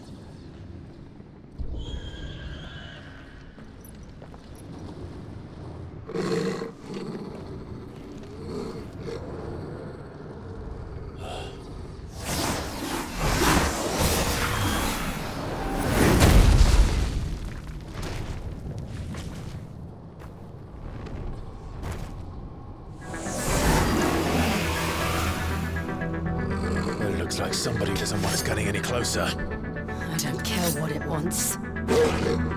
Neither do I.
These beasts... they're getting stronger. We can think about them later. Right now, there's only one thing we need to focus on. The heart.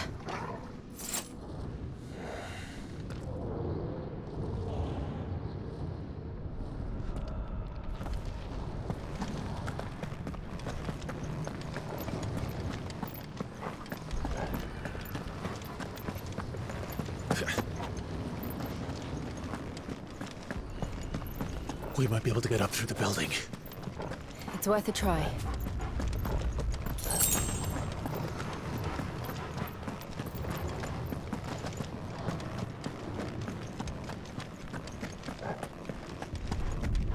Quiet. There's someone up there.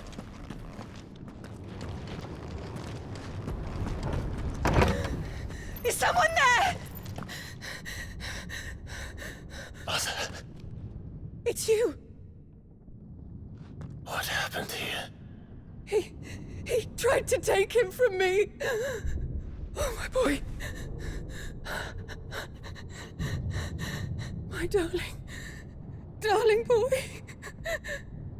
Is this the child you made with the Emperor? Why, Mother? Why did you betray us all? You have no right.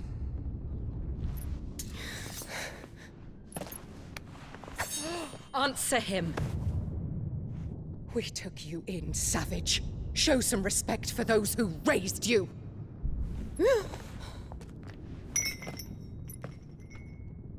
Honorable Elwyn, always thinking of his precious homeland. But what worth is a homeland in a world beset by the Blight? Father did not seek to protect his country. He sought to protect his people. A leader's duty is not to protect his people. It is to protect the source of his sovereignty. The noble blood that runs in his family's veins. So long as this bloodline remains unbroken, what does it matter if a nation falls? One can always found another. Unlike him, I did my duty. I preserved my line. I bore a son of the noblest blood, to whom the whole world might kneel. That is why I gave Rosaria to Sambrek, that I might join my line with the Lesages and birth a savior of this benighted land, blessed by both Bahamut and the Phoenix! You sold your country for a child. Why did you need another? You had Joshua. I had nothing. You were always your father's son, so very strong and bold and daring, and yet you failed to awaken. Would that Joshua had been granted 1/10 of your strength? Oh! How the nobles laughed that Elwyn's firstborn was surely the son of a concubine, and my own, not long for this world. The shame of it! The shame of being slandered by one's inferiors! How could you ever know how that feels? It should have been you! Why didn't the Phoenix choose you? Joshua's every waking moment was spent trying to shoulder the burden that you and the Phoenix and the Duchy foisted on him. That's why I became his shield. To help bear the weight. But what did you do? You betrayed your own blood and surrendered your son to his fate! Joshua, my darling boy. I never meant to hurt him. The soldiers' orders were clear. He was to be spared. Why did you survive when the only one I truly cared for died? What? Have you not looked out of the window?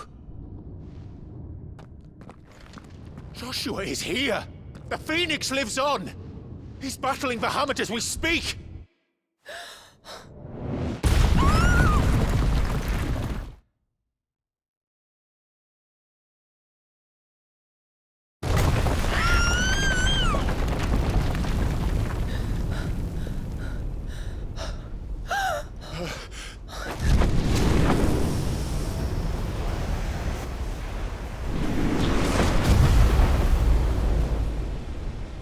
Joshua! Wake up!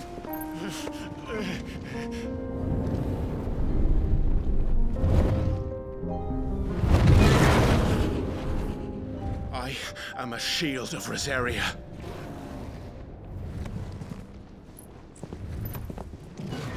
and I will do my duty.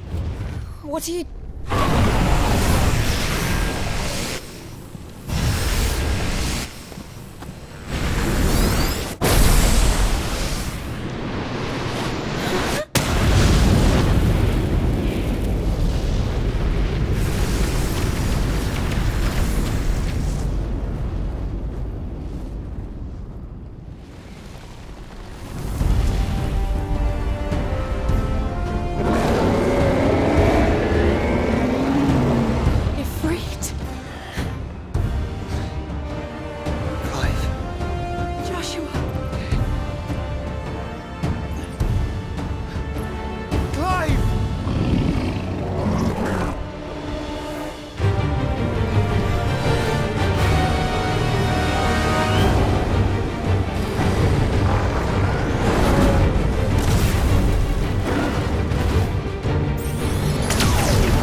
What now?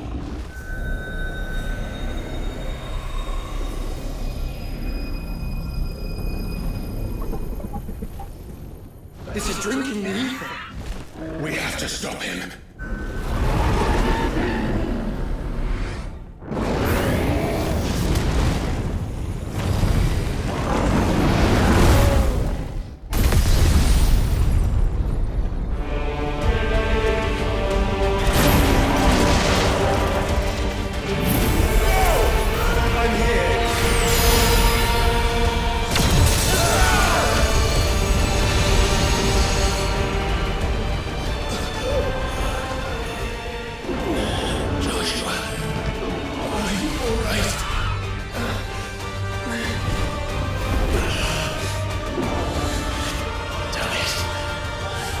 Stronger than this. Come on, Ifrit.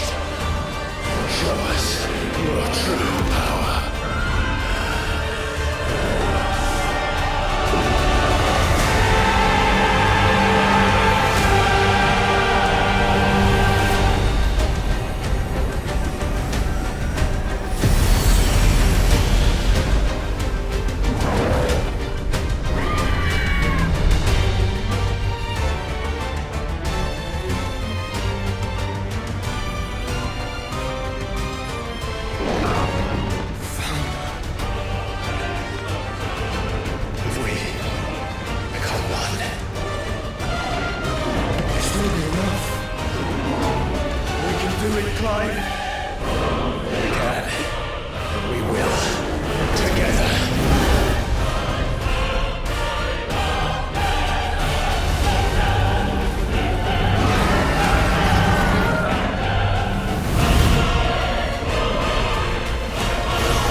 To match such power by trusting in our own.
Clive!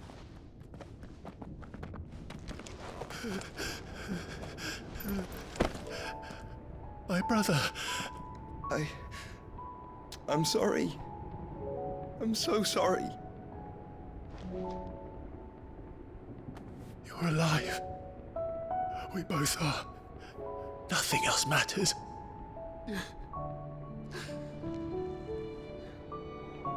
I never dared hope that I would see this day.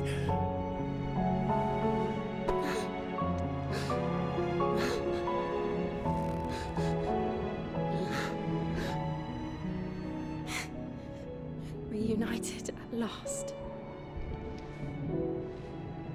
Jill.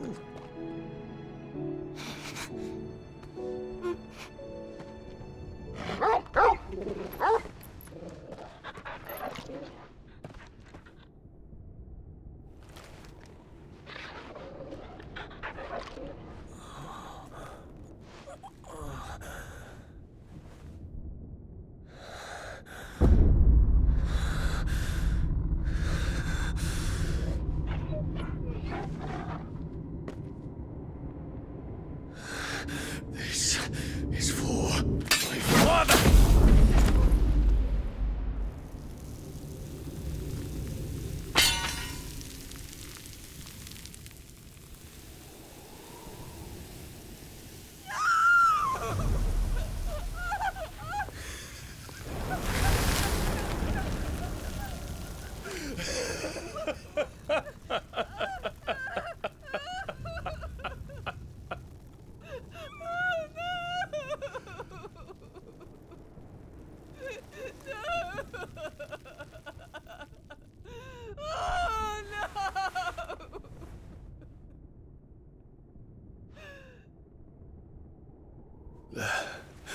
It is done.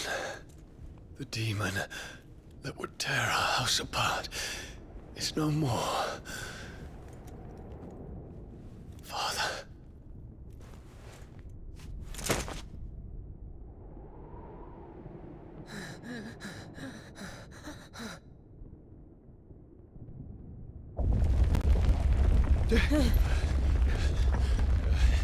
The Mother Crystal. It's collapsing. Right. We need to leave. No. Wait.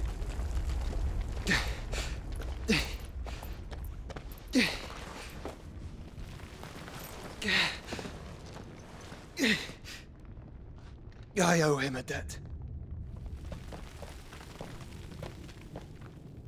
Fine.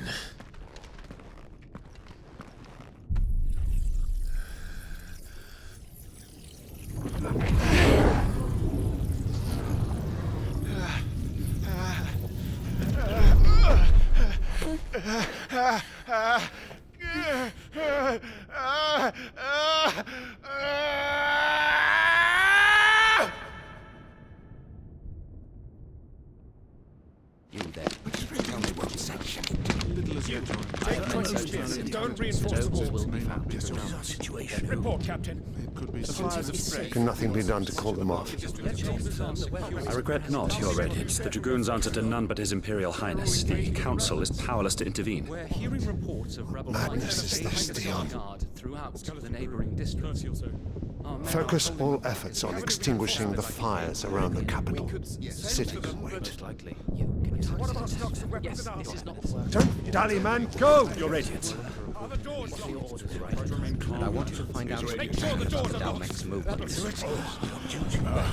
By the light! Dion, have you taken leave of your senses? Call off the Dragoons at once! Fear not. The populace will come to no harm at their hands.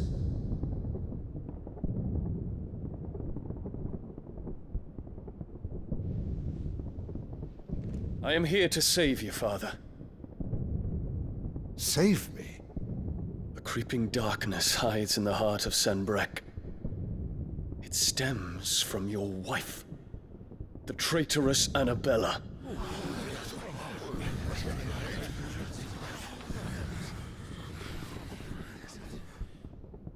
Not another word, Dion. Father, though you may not see it, the darkness has taken hold of you. It has made you forget yourself. But I bid you remember, there was a time when you ruled not with cruelty, but with compassion. Why now do you turn your back on your people? Why now do you seek to stoke the fires of war? You too have borne witness to this change, Your Eminences.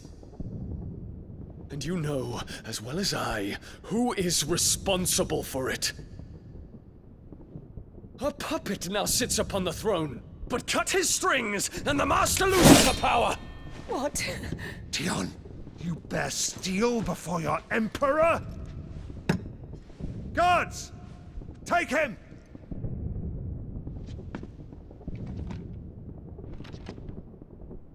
For every citizen who falls, another can be bred. For every home that burns, another can be built. Those were your words. But when the last of your citizens has fallen, and all of their homes have been reduced to ash, what will become of your empire, of its rulers, of your god? As the mother crystals crumble one by one, and the blight sweeps in to claim all that we hold dear, our people look to their emperor for protection. Yet he labors not to secure their futures, but to seize what is left of the twins for himself. Even if it should come at the cost of everything his loyal citizens have labored to build. Dion, you must understand. A small price to pay, is it not? You've been blessed with great power, Dion. Enough to win me the world. So go, claim Valisthea for me, brother.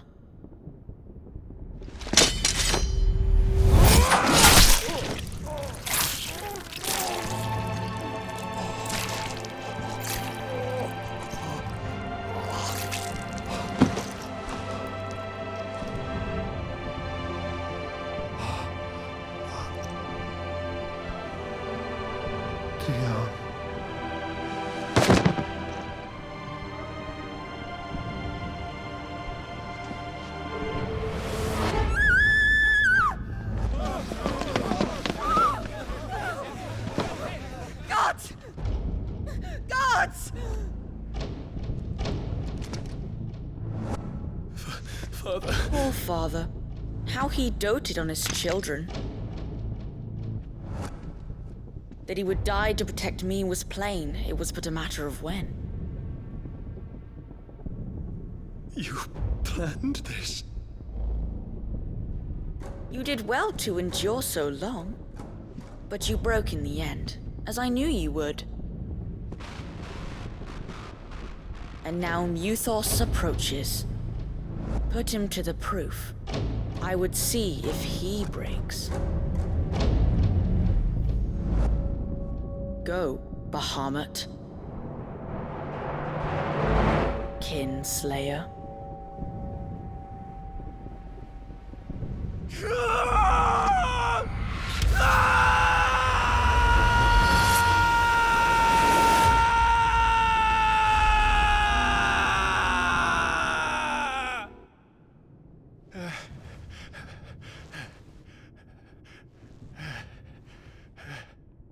Not again. Brother? It's a long story.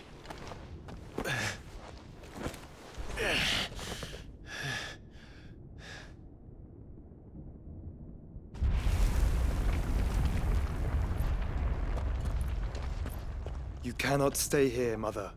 Come. Take my hand.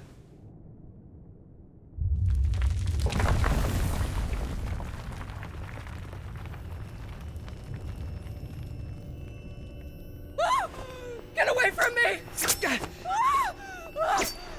This is all just a dream, just a bad dream! You will not take me, Shadow! You will not take me!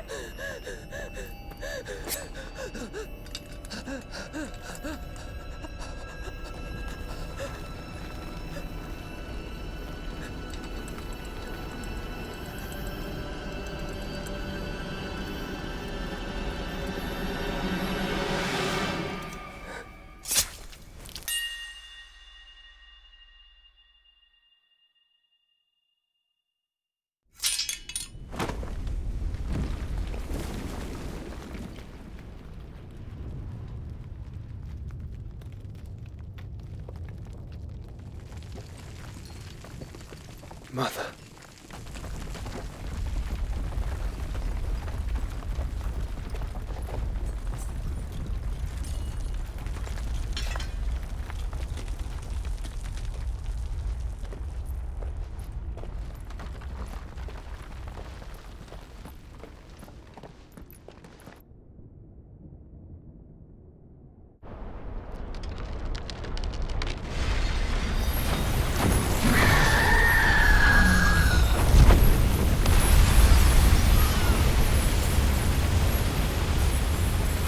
If it is consciousness that weaves your wills together, consciousness that blurs the boundary between your own will and that of others, then we shall set you apart once more.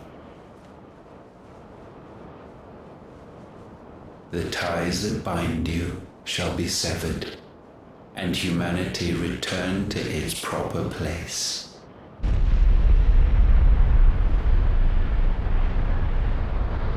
By primogenesis shall a new age of reason begin.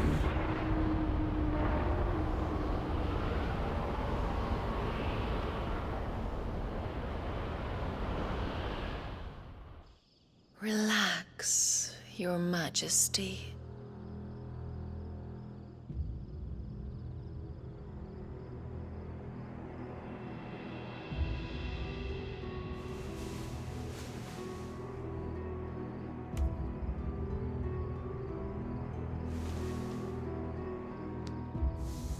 Don't you want to play? It's been a long time. If that is your wish. Men, you are as meek as all the others.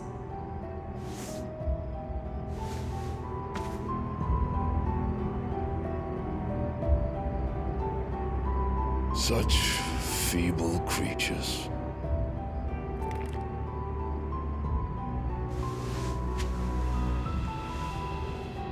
Gifted the power of icons, yet slaves to fickle emotions which usher you to your doom. And so you bind your fragile wills with strands of consciousness. The wretched handiwork of a wretched people. The sons of fire were united at last, and for but a moment their flame burned bright. Soon Muthos shall become our perfect vessel. And then shall the world be remade. Not before the bonds are severed, of trust, of respect, of love. Only when every strand of consciousness is cut away, may Muthos return to our side. By primogenesis shall all be undone. Mankind shall be rid of his wretchedness, and Muthos of his will. But while he yet clings to it, he has the power to forge bonds anew. And so we bid you, find Muthos, and sever every one. To destroy that which has no physical form, you ask the impossible. There is nothing your black blade cannot cut, Odin. We shall unite with Muthos, and bring forth a new world.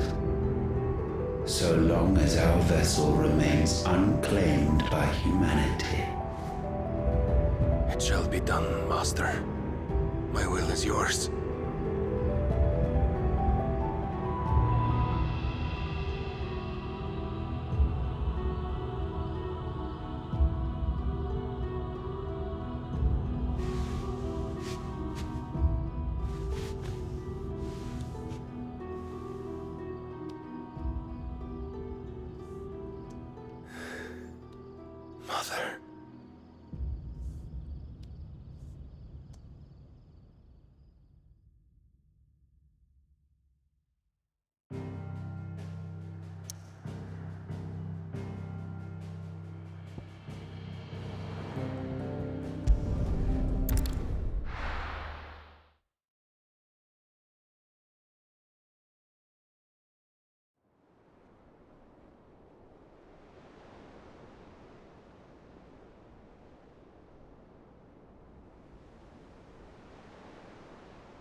How is your brother?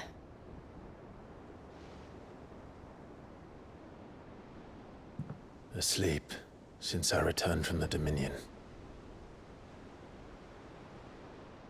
Taya says he should be back on his feet soon enough. For a while, at least. She discovered something on his chest.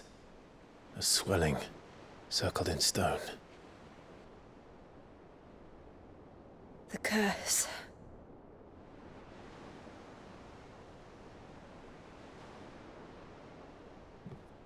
For every mountain we climb, another rises up to greet us, doesn't it? It's never ending.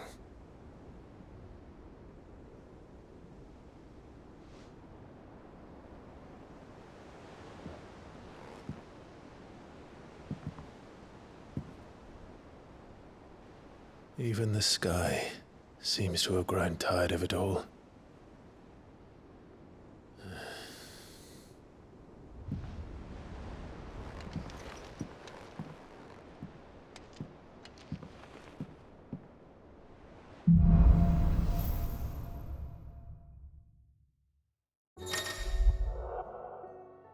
Taya won't be happy if I disturb Joshua.